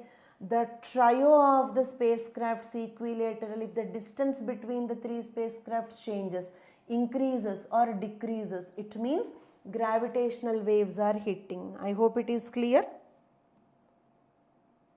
Okay. So, next one. ELISA is used for what? To detect the gravitational waves. 4 PYQs, 3 animations, okay, and great achievements, great efforts, okay. Now, question number 72. In India, the term public key infrastructure is used in the context of digital security infrastructure. This is key, okay, like a password. Is it clear? Okay, digital security infrastructure. Here, public key is like user ID. Okay, public key is like user ID. Okay, private key is like password. Okay, when I create some content, I will create the public key. Public key is open. I can say the public key to everybody. But private key is secret, like password. I should not say private key to everybody. Only those people who have the private key can access the content which I created using the public key. Only those people with a private key can access the content which I created using the public key. So that is called public key infrastructure. It is related to digital security infrastructure. Clear for all of you? Question number 73. With present state of development, artificial intelligence can do what?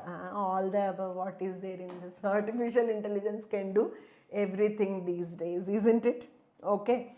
So it is a slightly outdated question. Now you people know what all wonders artificial intelligence can create. Done? Okay. Next one. Question number 74. Okay.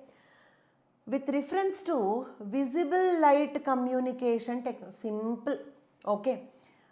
In Wi-Fi, we use radio waves as a medium for communication.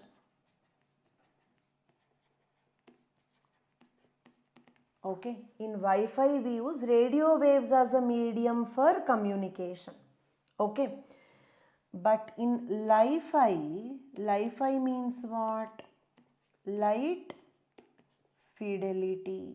Light fidelity is, okay, we use light waves as a medium for communication. Is it clear? We use light waves as a medium for communication. Okay, that is nothing but visible light communication technology. Okay, question number 74, right answer is C. Okay, it uses electromagnetic spectrum wavelengths between 375 to 780 nanometer. This range is that of visible light. Is it clear? Nanometer is a unit to measure wavelength. Okay, nanometer is a unit to measure the wavelength. Is it clear?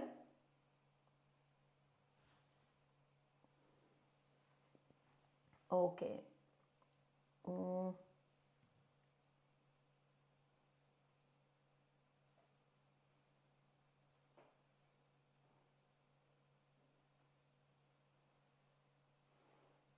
Okay, wireless transmission of question numbers. Wireless transmission of electrical energy. True, your doubt is valid, Nandini. Okay, fifth point in the artificial intelligence on demand of Nandini. Okay, we are coming back to this question. Okay, artificial intelligence will not cause wireless transmission of electricity, but artificial intelligence control the wireless transmission of electrical energy. It will use artificial intelligence to control that. Okay, right. Then, so now nanometer is the unit for, coming to the question number 24. With reference to visible light communication. What is visible light communication? Instead of using radio waves as a medium for communication, using the visible light for communication. Okay, using the visible light for communication. Okay, charge. Okay, using the visible light for communication. Okay, so that is called as visible light communication, or also called as light fidelity. Okay, and VLC uses electromagnetic spectrum wavelengths 375 to 780 nanometers, and that is in the, okay, visible light wavelength, that is in the visible light wavelength. Is it clear? And nanometers are the, okay, nanometer is the unit to measure what? Nanometer is the unit to measure, you got the point, right? Okay, I am checking your comments in the chat section in my mobile, and the class is too short that my mobile's charge is completed. I tried to manage without you people noticing it, but I could not. Okay, so laptop charger. Just 1 second. Yes, working. Nice. Okay, so then what is wavelength? If you want to know that one also, a wave will go like this. In the wave we call this one as crest, and we call this one as, okay, trough. Okay, wavelength is the distance between two successive crests or troughs. This distance is called wavelength. Okay, and there is another parameter called frequency. Frequency means number of crests or troughs. Number of crests or troughs that pass through a given point in unit time. For example, okay, look at here, this is that point. Okay,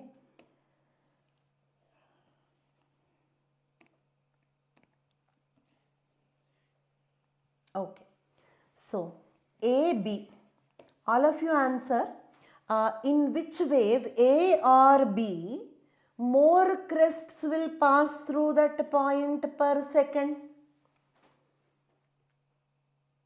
A or B, in which case more crests will pass through that red color point in 1 second? A. It means A is high frequency. High frequency means less wavelength. Wavelength and frequency are inversely proportional. Wavelength is measured in nanometers. Frequency is measured in hertz. Is it clear? Yes, clear for all of you? Right. Okay.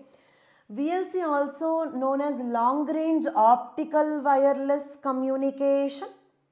Okay, long range optical wireless communication. Okay, no, not long range. Why this is not long range? Okay, reason is, for example, let us suppose I put on the light here, closed that door. Is the light going into the next room? No, It means light cannot pass through the obstacles like doors, walls, etc. But radio waves, for example, actually my Wi-Fi router is outside this room, still I am getting the Wi-Fi signals. Means radio waves can pass through the walls, but light waves cannot pass through the walls. So in the long range, Wi-Fi works better when compared to visible light communication or Li-Fi. I hope it is clear.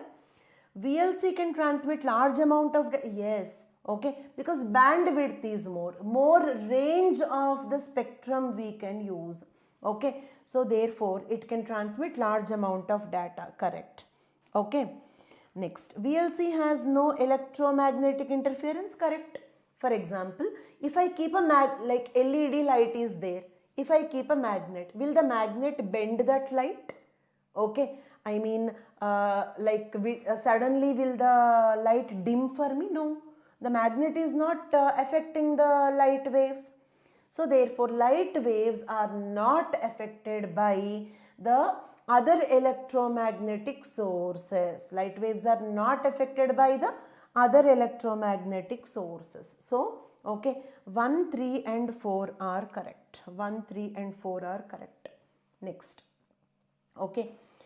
In India, why are some nuclear reactors kept under IAEA safeguards while others are not? Okay, okay, very good. But first, what is IAEA? Okay, so International Atomic Energy Agency.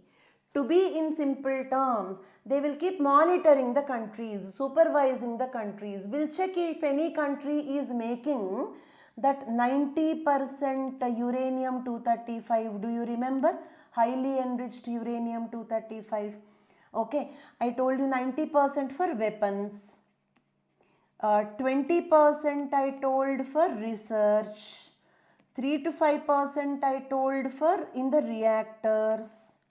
Okay, but what if I say that I am having a nuclear reactor and secretly I am trying to manufacture the atom bombs? So there must be somebody to supervise those things, that is International Atomic Energy Agency. Okay, very good. Then why some reactors are under simple? In a reactor, if you are using imported uranium, then okay, it comes under the supervision of IAEA. In a reactor, if you are using the domestic uranium that we have mined from the country, from India itself, then we need not show it to IAEA. It is not subject to supervision by IAEA. Some use imported uranium. They are subject to okay, IAEA supervision. Okay, domestic supplies not we don't have to show them to IAEA. Is it clear? B is the right answer. Questions from 2019.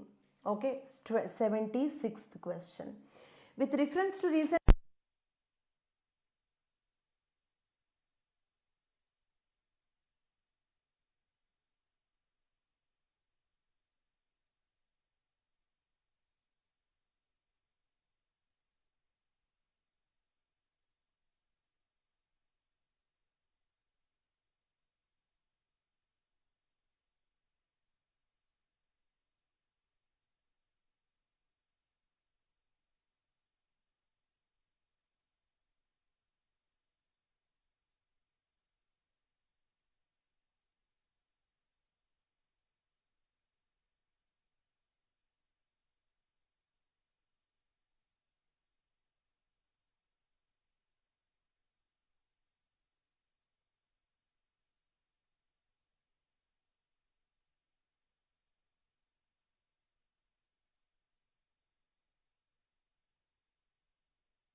Arey, what dinner? Dinner nothing. No dinner nothing.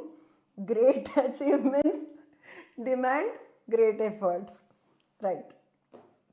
Now question number 76. Right.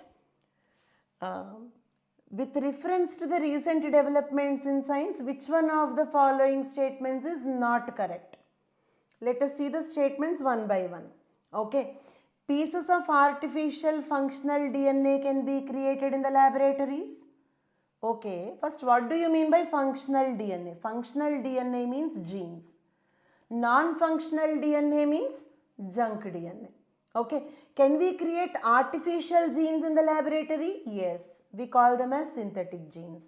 Next one. A piece of DNA taken from an animal cell can be made to replicate outside the living cell in the laboratory?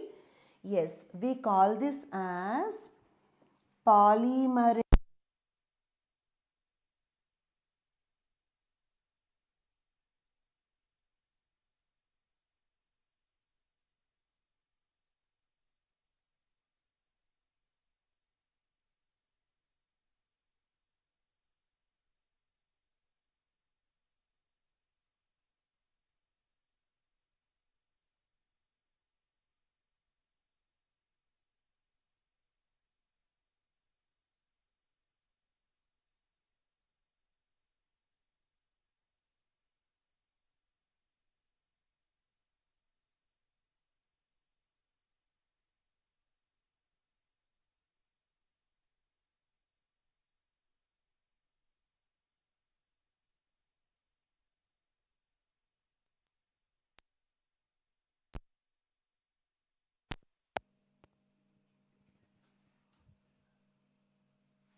In that also charge is completed. What we can do?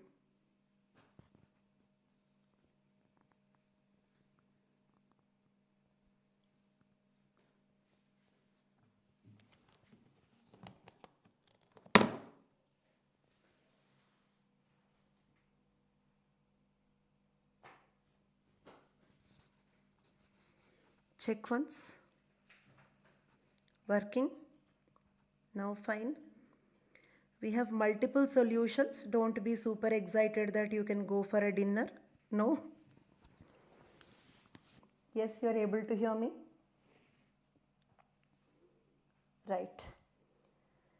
Clear? Is the audio video clear? Okay. So let us see this question. With reference to recent developments in the science, which one of the following statements is not correct? One statement is pieces of artificial functional DNA can be created in the laboratories. Yes. But what are those artificial functional DNA? Functional DNA means genes. Non-functional DNA means junk DNA. So can we create artificial genes in the laboratory? Yes. We call such genes as synthetic genes. Okay. And a piece of DNA, second statement. A piece of DNA taken out of an animal cell can be made replicate outside the living cell in the laboratory. Can we replicate DNA outside a cell in the laboratory? Yes. Using the enzyme called as, okay, DNA polymerase. You take the DNA, add DNA polymerase enzyme to it, okay, and then the DNA polymerase enzyme will replicate the DNA in the laboratory. Polymerase chain reaction, PCR, we used in COVID-19 RT-PCR is very famous. Okay, cells taken out of the plants and animals can be made to undergo division in the laboratory petri dishes. Yes, this is called cell culture or tissue culture. Plant cells or animal cells can be grown in the laboratory petri dishes, possible. Functional chromosomes can be created by joining the segments of DNA from different species? No. As of now, no. I mean, in future we may create those things also. Presently we are not having that much technology to functionally combine two chromosomes to form, okay, I mean, combine the chromosomes of two different species. I mean, human DNA, with chimpanzee DNA, okay, to form a new chromosome. Presently, we do not have that technology. This is not possible. Is it clear? So the question is, which of the statement is not correct? Okay, so the right answer is A is the right answer. Remaining all are correct. Okay, right. Next, 77. RNA interference technology gained popularity in the last few years. Why? Okay, let me explain what it is. Cell division, Ram Singh, means one cell divides into two to form two daughter cells. Then the two cells will become four cells will become 8, like that the cell number goes on increasing. Actually, we grow by cell division only. From the childhood to adult, this much size, how did we grow? Cell division only. Is it clear? Okay, then coming back to this, question number 77. What is RNA interference? Okay, see, this is DNA. Okay, then DNA will get converted into RNA by a process called as transcription. Then the RNA should become the protein by a process called translation. Is it clear? We have DNA. Our genes are present on the DNA. DNA will become RNA. Then RNA will become the protein by a process called as translation. Okay. Now, what is this RNA called as? This is called mRNA. Is it clear? That is called as mRNA. Right. Now, let us suppose, what is this? This is small interference RNA, and this is artificial, please. This is something that we have added. And please don't tell me that don't use red color. I have a very few color options here. On a dark background, there are only 2-3 color options that are visible on this background. Okay, every time, like, that is one important point that the people will notice. Right. So what is that red color thing that you can see? Okay, that is small interference RNA. What it will do? That pen, please. Yeah. Okay. So what it will do? Imagine this is your mRNA, right? What is this? mRNA. What is this? Small interference RNA. What it will do? It will bind to the mRNA. Now tell me, can this pen write? See, not writing. It means when this small interference RNA binds to the mRNA, what it will do? It will block the translation of mRNA. It will prevent the protein synthesis. It will prevent the protein synthesis. Is it clear? That is called, okay, small interference RNA. What it can do? Okay, where all we can use it? For example, okay, if there is an oncogene, cancer causing gene, can we cure cancer by preventing the translation of oncogene? If the oncogene translate, we get cancer. So what you have to do? Okay, you have to, this is oncogene mRNA, block it so that the oncogene mRNA will not become the protein, you will not get cancer. So we can use small interference RNA or this RNA interference technology in cancer treatment. Or else, let us suppose there is a plant, it is highly nutritious, but there is one toxic protein in that. I want to prevent the translation of that protein. I can use this. In any organism, any gene you don't want it to express, use this technology to prevent the production of protein from that gene. That is called RNA interference technique. I hope it is clear. It is used in developing gene silencing therapies, yes, cancer therapy, oncogene. You are silencing the oncogene. Why it is called gene silencing? Because you are not letting it produce the protein, silencing the oncogene. It can be used in developing therapies for the treatment of cancer. Yes, I just told you, oncogene. It can be used to develop hormone replacement. No, it has nothing to do with hormone replacement therapy. Hormones are not genes, they are some chemicals, they are signaling molecules. This is having only relation with DNA, RNA. It has nothing to do with hormones. It can be used to produce crop plants that are resistant to pathogens. Yes. Okay. How? Okay. You may ask me that question. How? Okay. Look at here. It is a plant cell. Okay. This is a receptor. Do you remember AS2 I told you for COVID-19? It is like a gate for the coronavirus to enter. It is a receptor for the pathogen to enter. Okay. And let us suppose that, okay, this is the virus. Plant virus. What virus? Plant virus. Is it clear? And this receptor is actually produced by a gene. A gene, because it is, this receptor is actually a protein. You know, proteins are produced by the genes. Is it clear? Okay. Proteins are produced by the genes. A gene produces this receptor. Okay. Means what all should happen? Look at here. The gene is a part of DNA. Gene will become mRNA.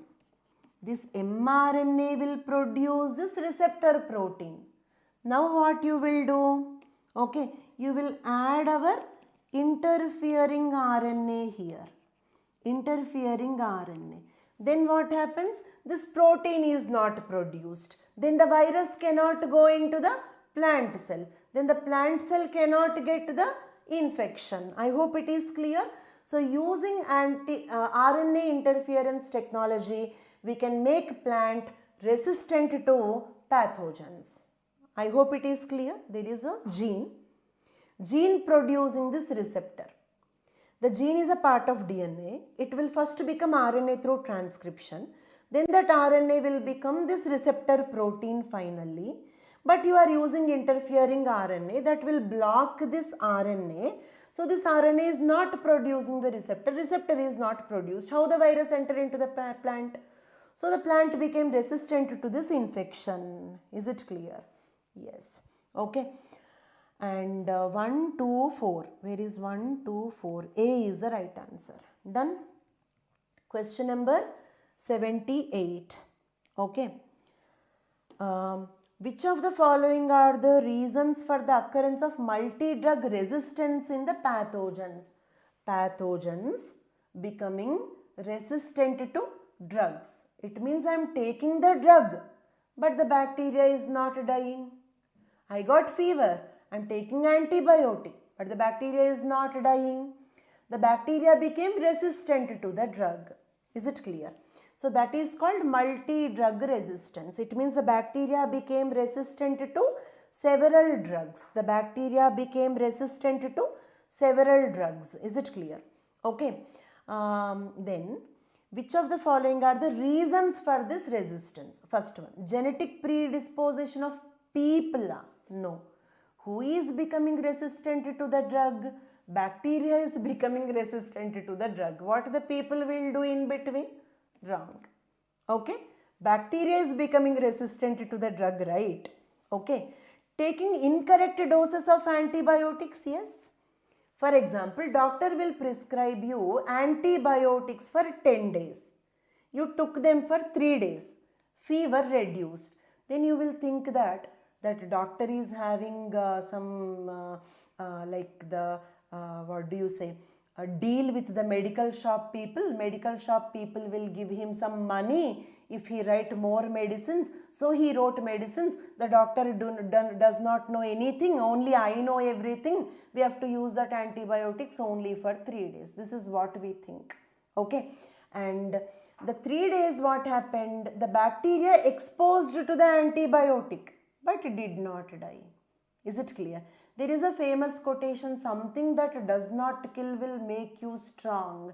The bacteria became resistant to this antibiotic because they got exposed, but in smaller doses. They did not die. So this exposure created resistance to that antibiotic in the bacteria. So overdosage is not the only problem, underdosage is also the problem. Of course, more dosage is of course a problem. Is it clear? Using antibiotics in the livestock? Yes, birds. You eat chicken. They use antibiotics in the poultry so that the birds will not die. They will not get a commercial loss. Okay, it means when you are not willingly taking antibiotics also, through food antibiotics are reaching you. It means the bacteria inside your body are unnecessarily getting exposed to antibiotics. So that will also increase the antibiotic resistance. Chronic diseases in some people? No. Chronic diseases are not infections. Examples for chronic diseases are heart diseases or blood pressure, okay, or paralysis, okay. These are chronic diseases. They have nothing to do with bacteria or antibiotics. So 2 and 3, B is the right answer. Is it clear? Okay. Next, more focus please, complete focus. Question number 79. What is Cas9 protein? Cas9 protein is, did you hear about CRISPR-Cas9? A Nobel Prize winning discovery.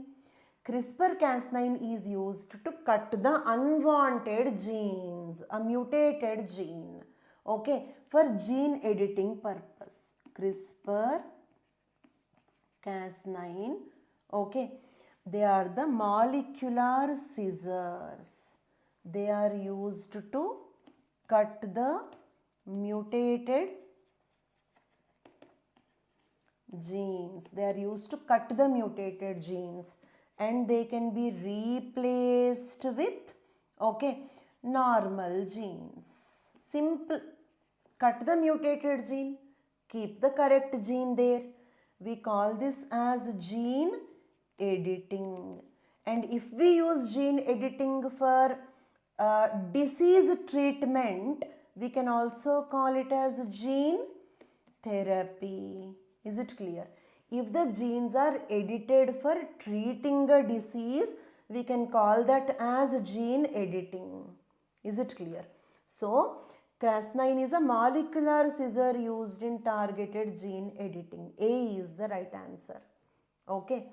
Then, now, question number 80. Which of the following statements are not correct? Hepatitis B virus is transmitted like HIV.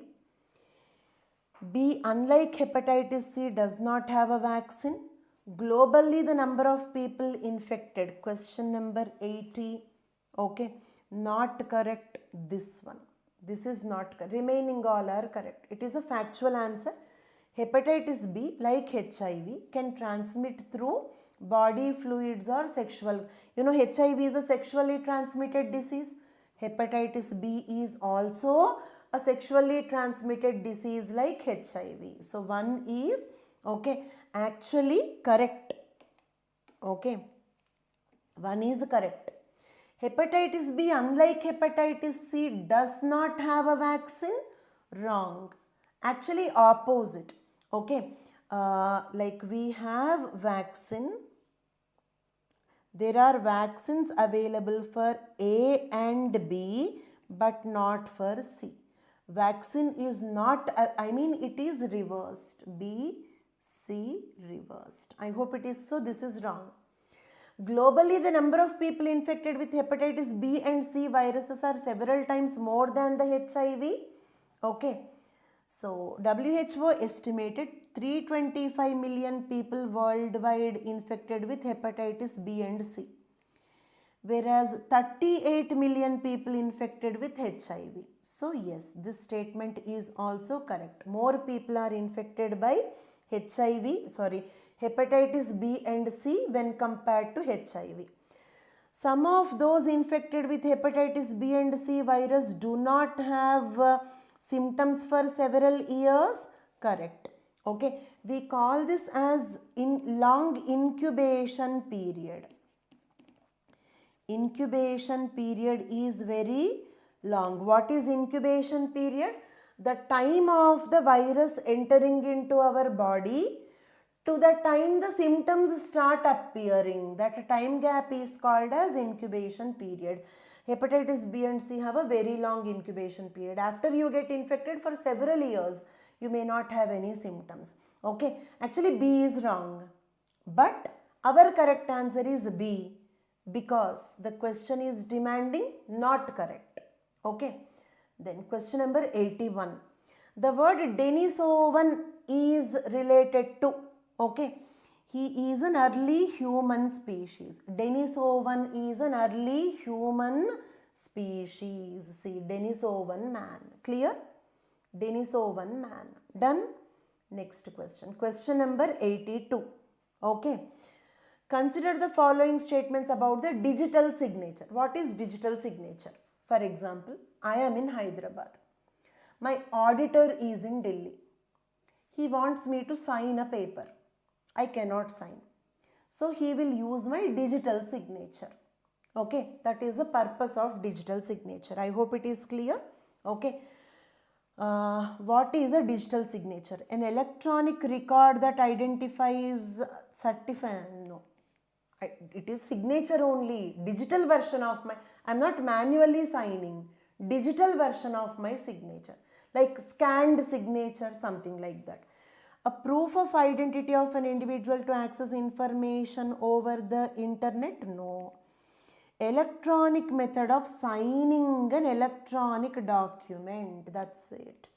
Okay, digitally signing it, instead of manually signing it, my sign digitized and will be kept. It can be used on electronic documents, that's all. That is nothing but, okay, no, it is not, yes, it is kind of authentication, but it is not the authentication that you are speaking about. Okay, yes, it is just authenticating that it is me. Yes, okay, I am signing that document. Just like signing, if signing is authenticating, digital signature is also authenticating. That's it. Okay. Next, question number 83. Okay. In the context of wearable technologies, what are wearables? I have given the examples here. Wearables are the electronic devices that are physically worn by the individuals. I will wear them. Like for example, smartwatch. I don't have smartwatch. Hearing aids for the deaf people. Okay. Then smart wearable devices to like Fitbits. Okay. To monitor the sleep pattern. It means your smartwatch will monitor your heartbeat. Okay. Or your number of breaths per minute. Okay. So like that it will keep monitoring your sleep quality also. Is it clear? Okay. All these are wearables. Is it clear? Means we wear them. Okay, like a watch, okay, like a fitness band, okay, they will keep tracking our heartbeat or number of breaths per cycle, our health, our ECG also, new version of Apple watches, okay, am I correct? Okay, I'm an old lady, you have to pardon me if I'm wrong, okay, so new version of the Apple watches will give you ECG also, like that, okay. So, wearables can location identification of a person. For example, I have a teenage daughter. Okay, if I give her a smartwatch, I can track her where she is going and all like that. Sleep monitoring, assisted hearing impaired persons. Yes, all these are wearables only. We wear it, right? Hearing aid, we wear it. Is it clear? Okay, series 10. Very good, very good. Okay, so that is the youth. That is the power of youth, right? Next. Okay, question number 84. Okay, with reference to communication technologies that use, what is the difference between LTE, long-term evolution, VoLTE, voice over long-term evolution? Simple. Okay, LTE is extension of 4G technology. It is outdated. I think, can we skip it? We are in 6G. Okay. I think we can skip it, but I will just give you the right answer. 84D is the right answer. Okay, you can go through the content. It is a question about 4G. We are about to start 6G. We are currently using 5G and the current affairs are related to 6G now. Outdated question, I have given the right answer. For the measurement of which of the following the satellite images or remote sensing data can be used? Okay, same thing. Do you remember? Okay, it now feels like forever because it's been already 6 hours. Few hours back, I taught you about the radars. Is it clear? These satellites will have radars. What they will do? They emit the radio waves. Then step 1. Step 2, they hit one surface. Step 3, the surface will reflect the radio waves. Okay. And step 3. Step 4, the radars will analyze the reflected radio waves to understand the nature of the surface. What is the surface? Is it a soil, wet soil, soil with water inside, soil with asbestos inside, soil with lithium inside, soil with uranium inside, or a green crop, forest cover, or a cloud, or a snow? Each type of a surface, every different nature, every different color, will reflect a different frequency of radio waves. So, can we measure chlorophyll content using the satellite images or using the radars only? Is it clear? Can we detect chlorophyll content? Yes, because if the crop or forest is more green, it will reflect another frequency of radio waves. If the crop is dried up, pest attack, dried up, it will reflect another frequency of radio waves. Greenhouse gas emissions from rice paddies in a specific location. Obviously, for example, you have greenhouse gases here. Then what it will do? It will influence the radio waves reaching the surface. It will also influence the radio waves reflected by the sun, because greenhouse gases will trap them, stop some of the radio waves. So therefore, if you are getting less frequency radio waves, it means greenhouse gases are there because they are stopping them in between. Okay. Then land surface temperatures also, because high temperature soil will reflect one frequency of radio waves, low temperature soil will reflect another frequency of radio waves. Is it clear? Okay. All the above is the right answer. 85D. Okay. Next question, 2018 questions. Okay. GM mustard. With reference to genetically modified mustard developed in India, consider the following state. This is very interesting. Okay. Stay awake. Good morning. Okay. Right. So let us see this question. With reference to genetically modified mustard developed in India, consider the following statements. Okay. Let us first understand what is GM mustard. Okay. Here what you are doing is, into the mustard plant, you are adding 3 genes. From what? From a bacterium called as Bacillus amyloliquefaciens. Okay, bacteria. From that, we have taken 3 genes. Okay, one gene is called as Barnase. What it will do? It will cause male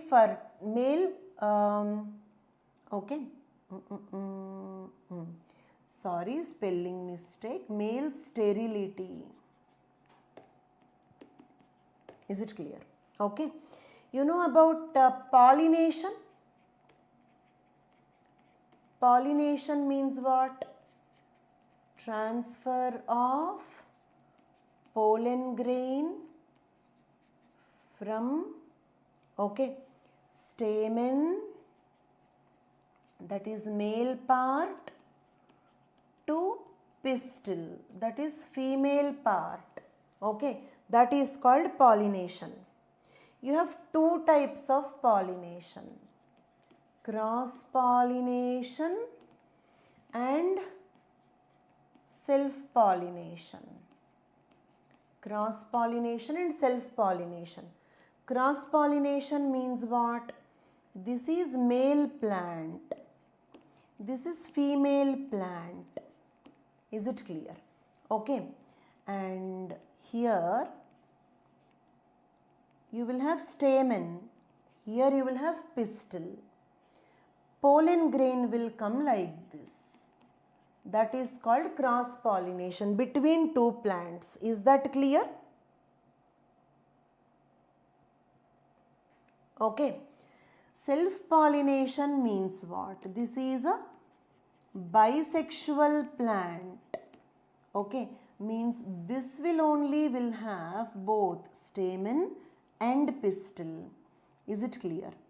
Okay, stamen and pistil. Okay, and pollen grain will come like this. I mean, this plant is pollinating its own self. Clear for all of you? That is called self pollination. Then all of you tell me, okay, is hybridization possible in self pollinating plants? Hybridization means mixing two varieties to get a better variety. Is it clear? Like one variety is having nice flavor, the other variety gives more yield. Club the two varieties so that you will get a higher yield of nice flavor variety. That is called hybridization. So is hybridization possible in the self-pollinating plants? No. Okay. Now listen. Natural mustard is self-pollinating. Is it clear? Natural mustard is self-pollinating. So therefore, no hybridization. So can you create better varieties of the mustard using hybridization technique? Yes, all of you? No, not possible. Right. So, okay. Now let us see why self-pollination is not possible. Let us try to understand this with a slightly funny example. Okay, look at here. Imagine the stamen like a possessive boyfriend. Yes, you are hearing me correct. Imagine the stamen like a possessive boyfriend.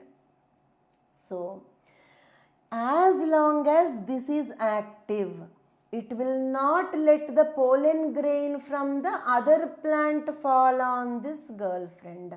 Are you getting my point? Stamen is like a possessive boyfriend. As long as it is active, it will not let the other plant's pollen grain to fall on this. Only this pollen grain should fall on that. Is it clear? It means it will not let the hybridization to happen. Do you agree?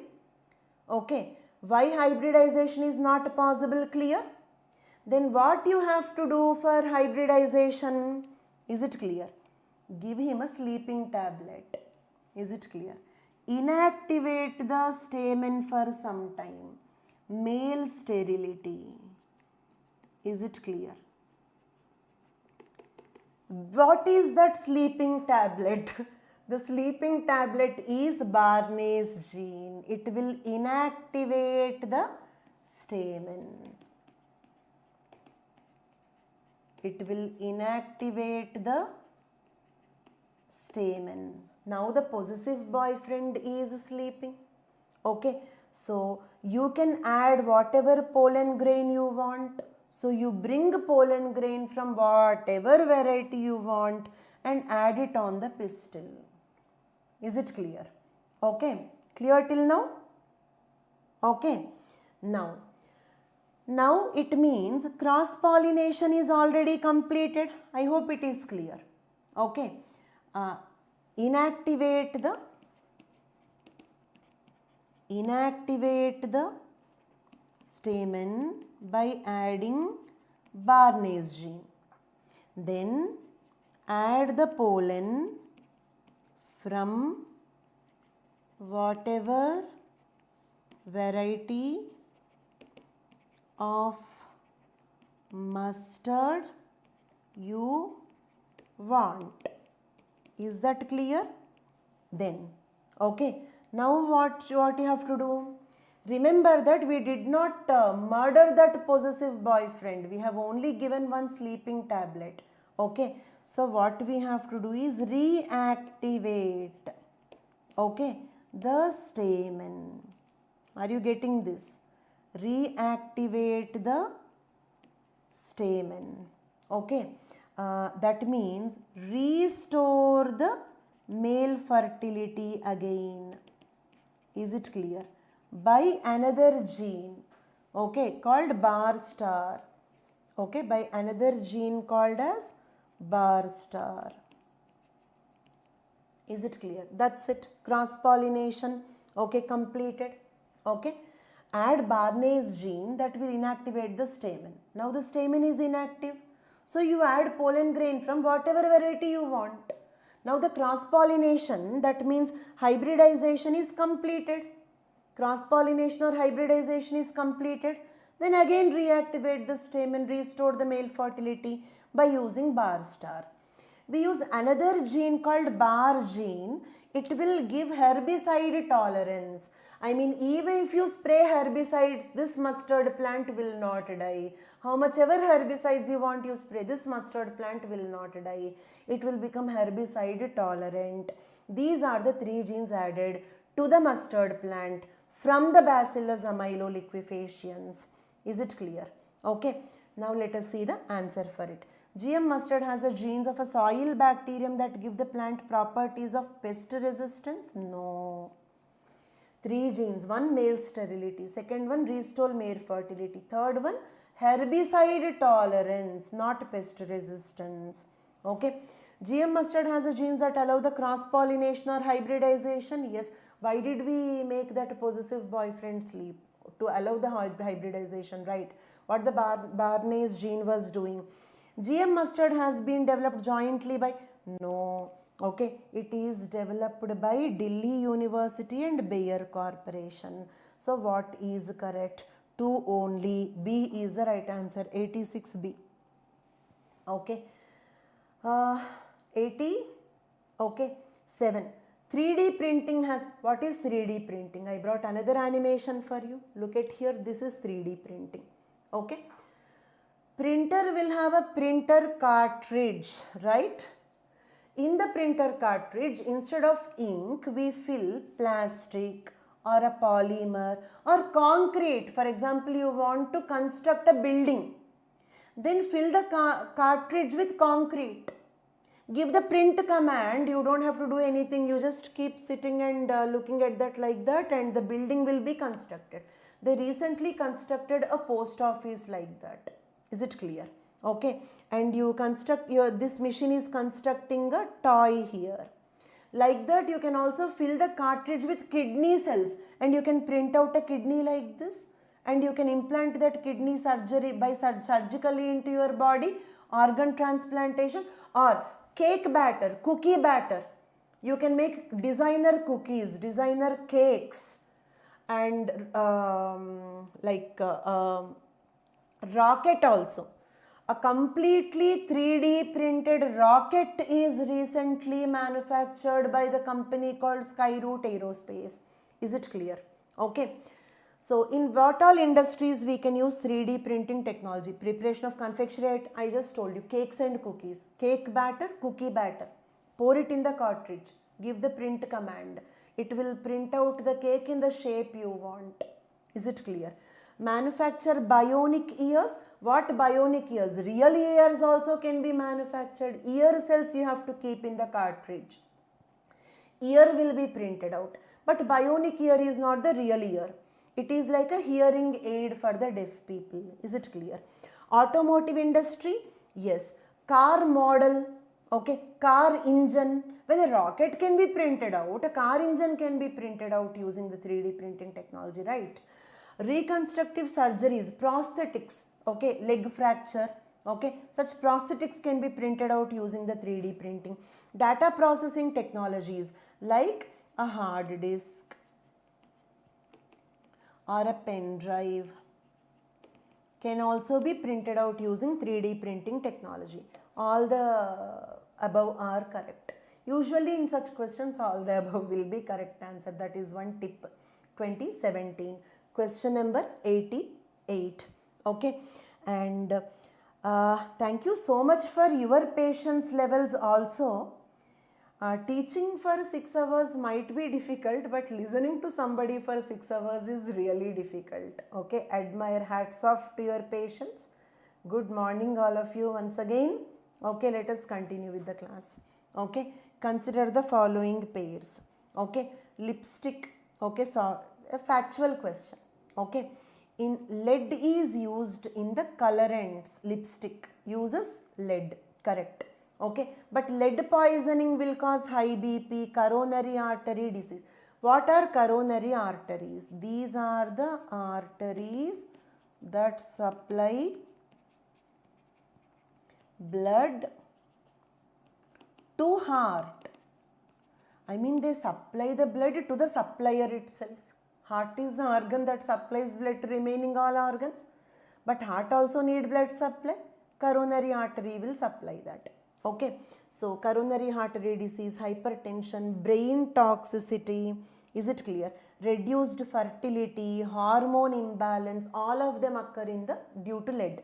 Lead is used in the colorant substances. So therefore, lipstick, lead, correct.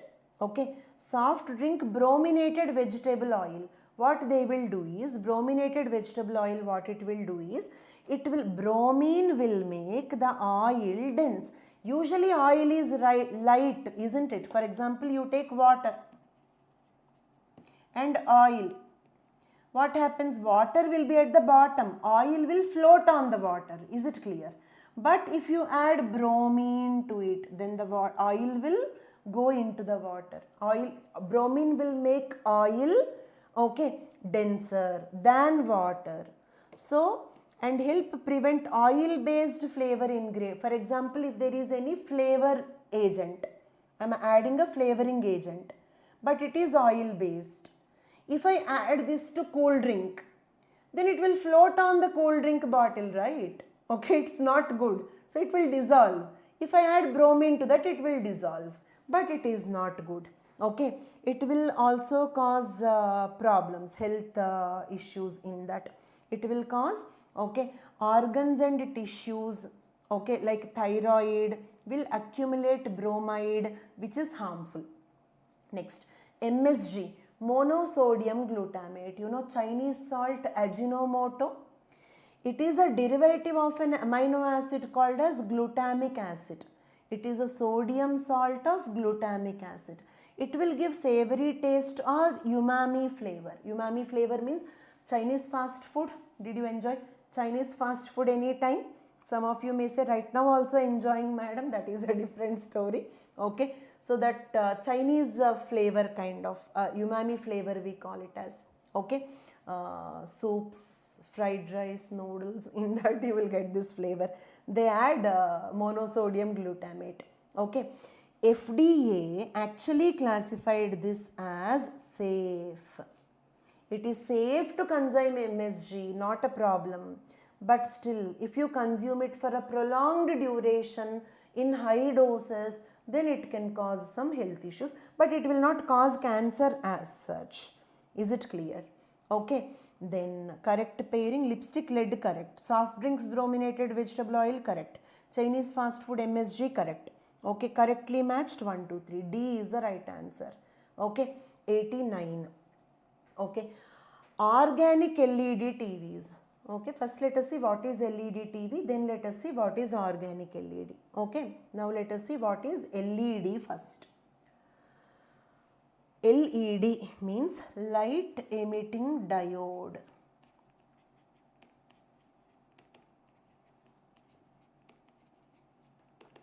LED means light emitting diode. Okay, right.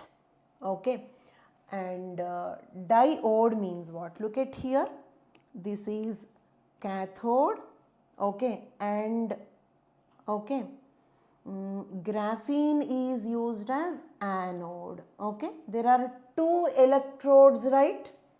Okay, diode means two electrodes, cathode and anode. In between the two electrodes there is a light emitting layer. Is it clear? Okay, it means, okay, when the electrons pass from between the cathode and anode, it will emit the light. Is it clear? LED is an electroluminescent layer situated between two electrodes. It emits light in response to electric current. Okay, if the electrons move from between the electrodes, if the electrons move between the electrodes, then the light emitting layer will emit the light. Therefore, it is called light emitting because it emits light, and diode because it is using cathode and anode, two electrodes. Is it clear? Okay, fine. LED is clear. Then what is OLED? OLED is LED only, but in this electroluminescent layer, okay.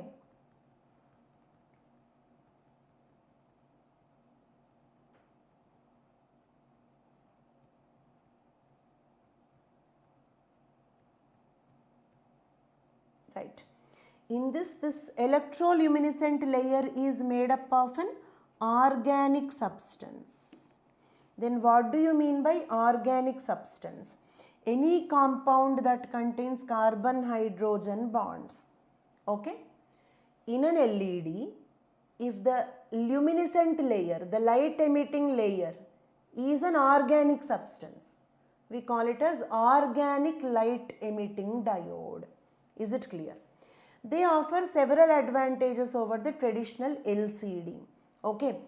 Although regular LEDs are fabricated on glass substrate, flexible plastics such as polyethylene tetraphthalate can be used. It means you can make, these days you are getting foldable cell phones, right?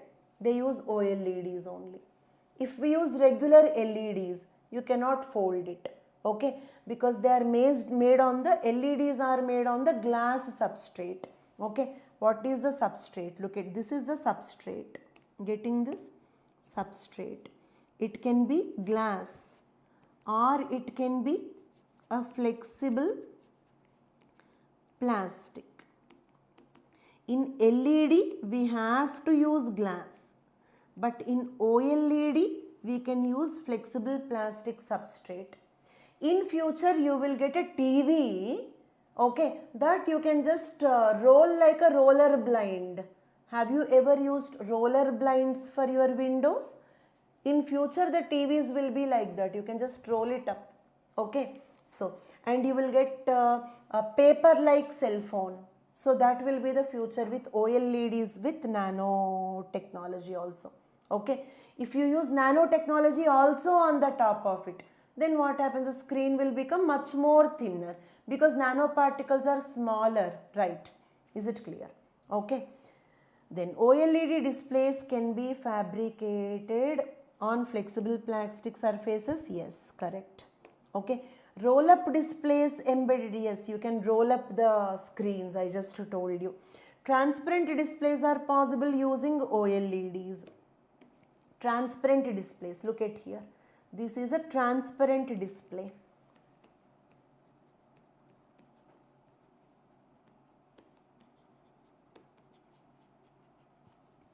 Okay. So this is an LED screen which is transparent. Okay. This is the view of a pilot. Okay. The pilot's navigation is projected onto his window screen itself like that. Okay. Yes, all the three are possible. Okay. Correct answer means 1, 2, 3. C is the right answer. Okay. Next, moving on to the question number 90. What is the application of somatic cell nuclear transfer? This is cloning the animals. Cloning. You know Dolly? Did you hear about Dolly? Okay. Normally, okay, zygote will have 23 chromosomes from the egg, 23 chromosomes from the sperm, isn't it?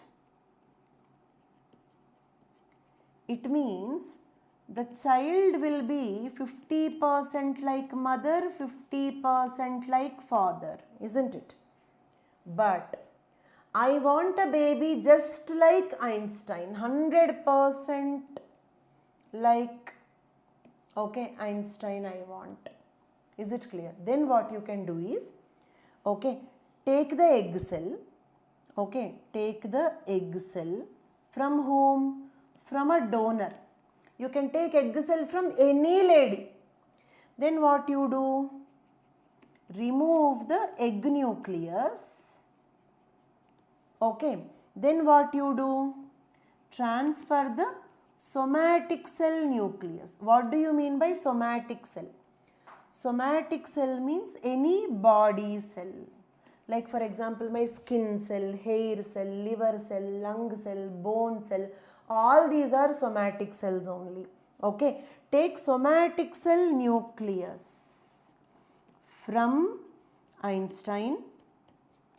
Don't trust me in this. We cannot clone Einstein because he died long back and we did not preserve his somatic cells.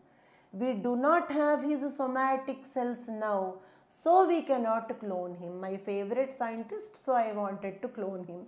Okay, one condition for cloning is you need the somatic cells of the person whom you want to clone.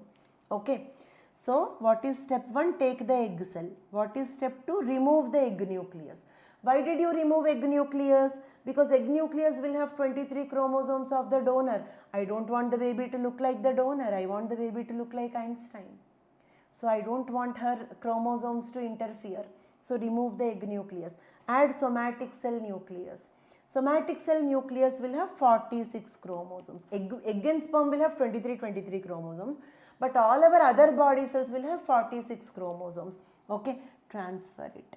It means you got all 46 chromosomes from Einstein. So the baby looks 100% like Einstein. Clone means copy. The word clone means copy. So we use it for reproductive cloning. That's it. 91.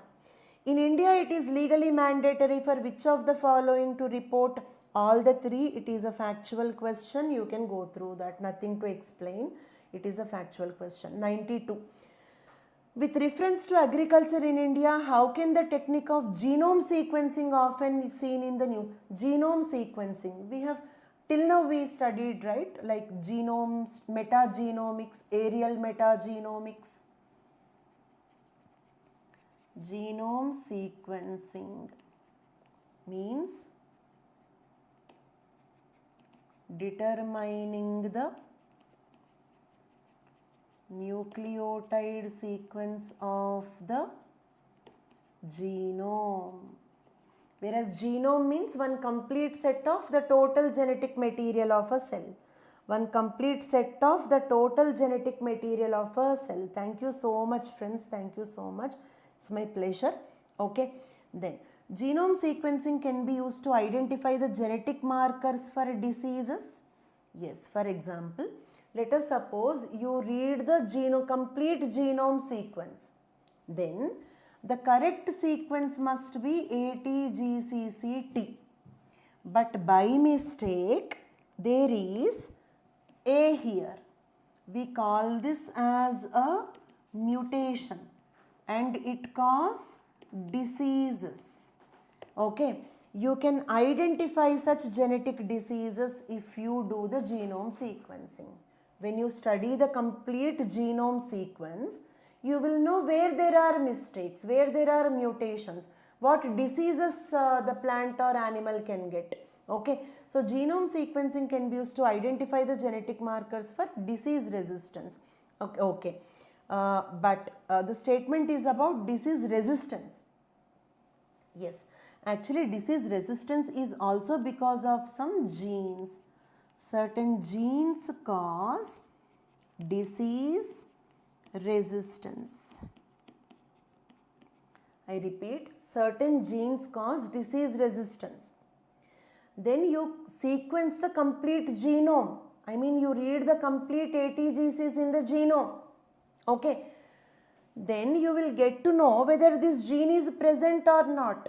If this gene is present, then the plant is resistant to certain disease. Is it clear? I repeat, a particular gene cause resistance to a disease. I mean, if I have this gene, I will not get a disease. If the plant is having this gene, the plant will not get a disease. I will do the genome sequencing, search for that gene. If that gene is present, it means the plant will not get that disease. If that gene is absent, it means the plant will get that disease. Yes. This technique helps in reducing the time required for developing new varieties. Yes. Okay. Because through genome sequencing, we can study different varieties of the plants. Okay. We can differentiate between different varieties. Okay. So we can quickly develop new varieties by genetic engineering also. We will study the genome sequence. We will do the gene editing, genetic engineering, etc. And we create new varieties of the plants. It can also be used to decipher the host pathogen relations in the crop. Okay, this is something like this one. Earlier I told you that a plant cell will have a receptor. Okay, and then imagine this is a virus and it will bind here. Host, this is host, this is pathogen. And also, do you remember I said that this receptor is produced by a gene, right? Okay, then you search whether this gene is present or not. With that you will understand the host pathogen relationships. I mean, you will understand how the virus is interacting with the plant cell. Okay, all the three. D is the right answer. 92 D. Is it? In most of such questions, D is the right answer. Is it clear? This is not RNA interference. Okay. This is studying the sequence of the genome, studying the nucleotide sequence of the genome. Okay. Next question, 2016.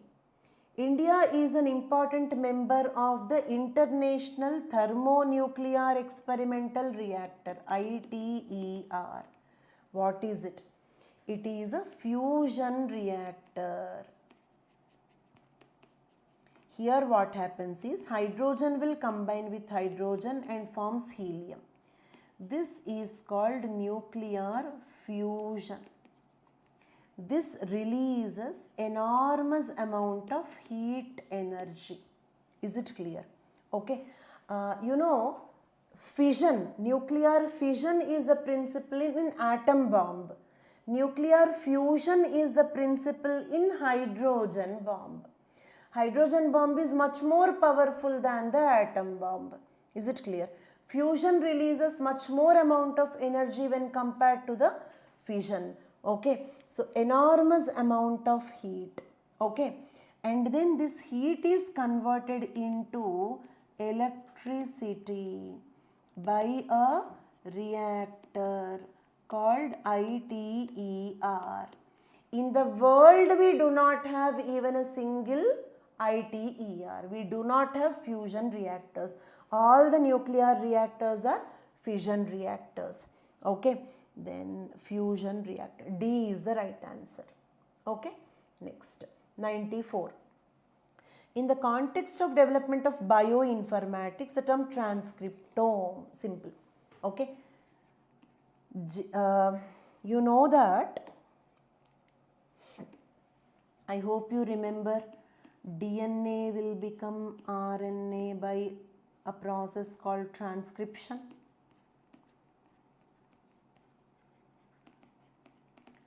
RNA will become protein by a process called translation. Now, listen this carefully. Complete focus, please. Just a few more questions. Okay.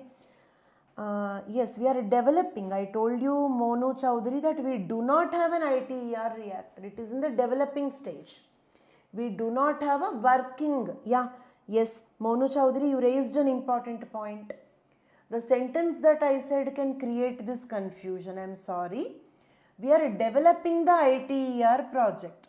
We do not have a working ITER project in the world. Okay, it will take a few more decades for that to be operational. Okay, then coming back to this. Okay, protein. Now listen carefully. The complete set of DNA, the complete set of DNA is called genome. Okay, the complete set of RNA in a cell, the complete set of all RNAs in one cell is called transcriptome. Transcriptome. The complete set of all proteins in a cell, the complete set of all proteins in a cell, proteome. Simple. Okay, so transcriptome is related to the full range of mRNA molecules expressed by an organism. Complete set of RNA is called transcriptome. Ome. You know, biome, in your ecology you study about biome. Forest biome means what? All forests in the world. Ome means set. The suffix OME means set. Okay. Genome, the complete set of all genetic material. Transcriptome, the complete set of all RNA. Proteome, the complete set of the proteins. The right answer is B. Okay, 95. Which of the following virus can infect? Virus can infect just like you get viral infection, bacteria also will get viral infection. You know that? Bacteria can infect virus can infect bacteria, fungi, plants, all the three. And little more information. Okay. The virus that infect bacteria are called bacteriophages. Virus is also called as a phage. Okay, however you want to pronounce. Okay. The virus that infect bacteria are called bacteriophages. The virus that infect fungi are called mycophages. The bacteria that infect plants are called phytophages. The bacteria that infect animals are called zoophages. Bacteria infects all. D. See, in most of such questions, D will be the right answer. 96. Okay. Consider the following statements regarding Mangalyaan mission. It is also called Mars Orbiter mission. Correct. Okay. It made India the second country? No. It made India the fourth country to have an orbiter that is orbiting the Mars. This is wrong. Okay. Made India the only country to be successful in making the spacecraft launched in the first attempt? Yes. India is the only country, first country and the only country to send an orbiter to Mars in its first attempt. You know, the budget is some 400 crore rupees, less than the budget of Bahubali. Okay, right. Now, coming back to this, question number 97. Light fidelity, I already explained. Visible light communication, light long distance it cannot go, same thing. It uses light as a medium for high speed transformation, yes, because in the electromagnetic spectrum the order is radio waves first, okay, then comes microwaves, okay, after that comes infrared waves, after that comes visible light, after that comes UV, next comes X-ray, next comes gamma rays in the increasing frequency. Okay, in the increasing, this is highest frequency, this is lowest frequency. I mean, this is more wavelength, this is less wavelength. Okay, so visible light will give, this is light fidelity. Is it clear? Okay, and wireless fidelity is here. Is it clear? Wi-Fi, because Wi-Fi uses radio waves, which gives faster internet light fidelity, because high frequency waves, right, they move fast. Okay, so high speed internet comes due to light fidelity. Wireless technology several times faster than Wi-Fi. See, several times faster than Wi-Fi. Okay, both 1 and 2, C is the right answer. 97. Okay, 97, C. Okay, 98. Okay. Why does the government of India promote neem coated urea? Because no trust on the people, you know, they are mixing urea in the milk. So if you supply neem coated urea, you cannot mix it in the milk. You cannot use urea for non-agricultural purposes, for adulteration of the food products. That is the reason why. Okay.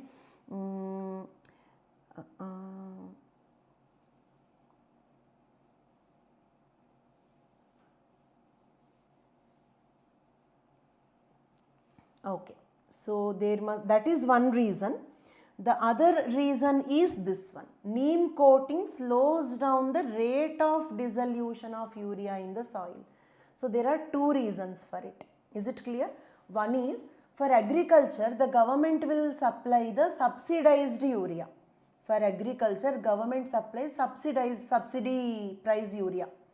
They can purchase urea for agricultural purpose and can use it for some other purposes, adulteration of the food products and all. If you neem coat it, that is not possible. That is one reason, but that is not given here. What is in the given options, what is correct?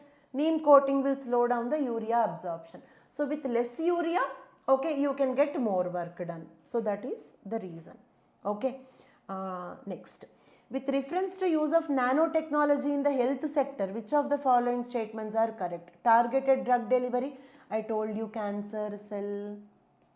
Okay, carbon nanotubes, cancer drug, targeted drug delivery, yes.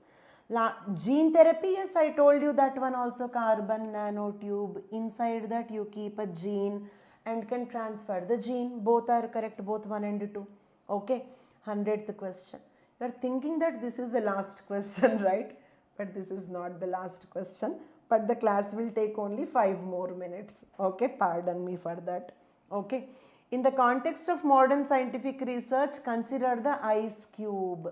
Okay, it is the world's largest neutrino detector. Correct. Then what are the neutrinos? Neutrinos are massless particles. They do not have mass. What are they? They are subatomic particles.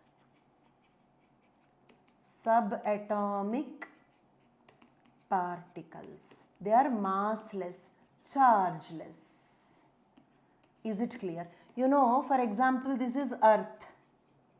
If a neutrino comes like this, not neutrons, neutrinos are different. They just pass through the Earth. They come out like this. Is it clear? It means right now many neutrinos are passing through me like that. That is the neutrinos. Okay. So, what they have done, ice cube is in the South Pole Neutrino Observatory. It is immersed inside the Antarctic ice. So, what happens? Other particles cannot penetrate the Antarctic ice and reach this observatory. Only neutrinos can go. So, it can detect the neutrinos. That is ice cube observatory. Is it clear? It is a powerful telescope to search for the dark matter. Yes. By observing the neutrinos are coming from the dark matter. Okay. So, by understanding about the neutrinos, we can understand about the dark matter. Is it clear? Okay. It is buried deep in the ice. Yes. Why is it buried deep in the ice? For example, if this much ice, here you have that neutrino observatory. Okay. Electrons will stop here. Protons will stop here. Is it clear? Okay. Any other particles? Okay. Other particles will stop here. Only the neutrinos reach here. What are neutrinos? Subatomic particles which are chargeless and massless. Okay, so the right answer is, okay, all the above. D. D is the right answer. 100 D. Next question.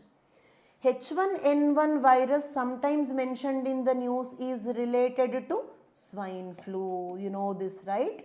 Okay. In this H1N1, H stands for hemagglutinin, N stands for neuraminidase. So like that you have several varieties, H1N1, H5N1, okay, H3N2, okay. H3N2 means third type of hemagglutinin, second type of neuraminidase. So these are the types of hemagglutinin and neuraminidase. Based on that we classified these viruses. They all cause flus. Swine flu, bird flu, different varieties of flus. So H1N1 is swine flu. Okay. Next question. Okay. Among the following, which were frequently mentioned outbreaks of Ebola virus? It is a factual question. Okay. Guinea, Sierra Leone and Liberia. Okay. B is the right. Nothing to explain, factual question. Okay. 103. The Genetic Engineering Appraisal Committee constituted under Environment Protection Act. Okay. Genetic Engineering Appraisal Committee, okay, it is the apex body. Is it clear? I mean topmost body. Topmost body. And it is a statutory body, not constitutional body. It is a statutory. What is a statutory body? Which is established under a separate act. Okay. It is a statutory body. Okay. And what is it? It is a regulatory body. Okay. It will recommend to the government. It will recommend to the government, okay, whether to approve a GM crop or not. Okay. BT cotton, approve. Okay, or not. GM mustard, approve or not. BT brinjal, approve or not. I mean, the Genetic Engineering Appraisal Committee will see whether the GM crop is safe for the human beings and also whether it is safe for the environment. Therefore, it is established under the Environment Protection Act. Okay. The total number of questions are 106. In 2-3 more minutes, we are completing this. Okay. Lichens are the combinations of algae and fungi. Okay. My daughter also answered this in the morning. Okay. So 105. Consider the following pairs. Vitamin deficiency diseases. Vitamin C cause scurvy. Vitamin D cause rickets. Vitamin E cause night blindness. No. Vitamin A cause night blindness. Right? Okay. So this is wrong. Vitamin A cause night blindness. So that is wrong. Okay. A is the right answer. 1 and 2 are correct. Okay. Last question. Okay. Fruits stored in cold chamber exhibit longer storage life because rate of respiration decreases. Because respiration is oxidation. Oxidation means damage. So they slowly damage. That's all for this session. Thank you so much. Okay. Right. Thank you so much for your patience.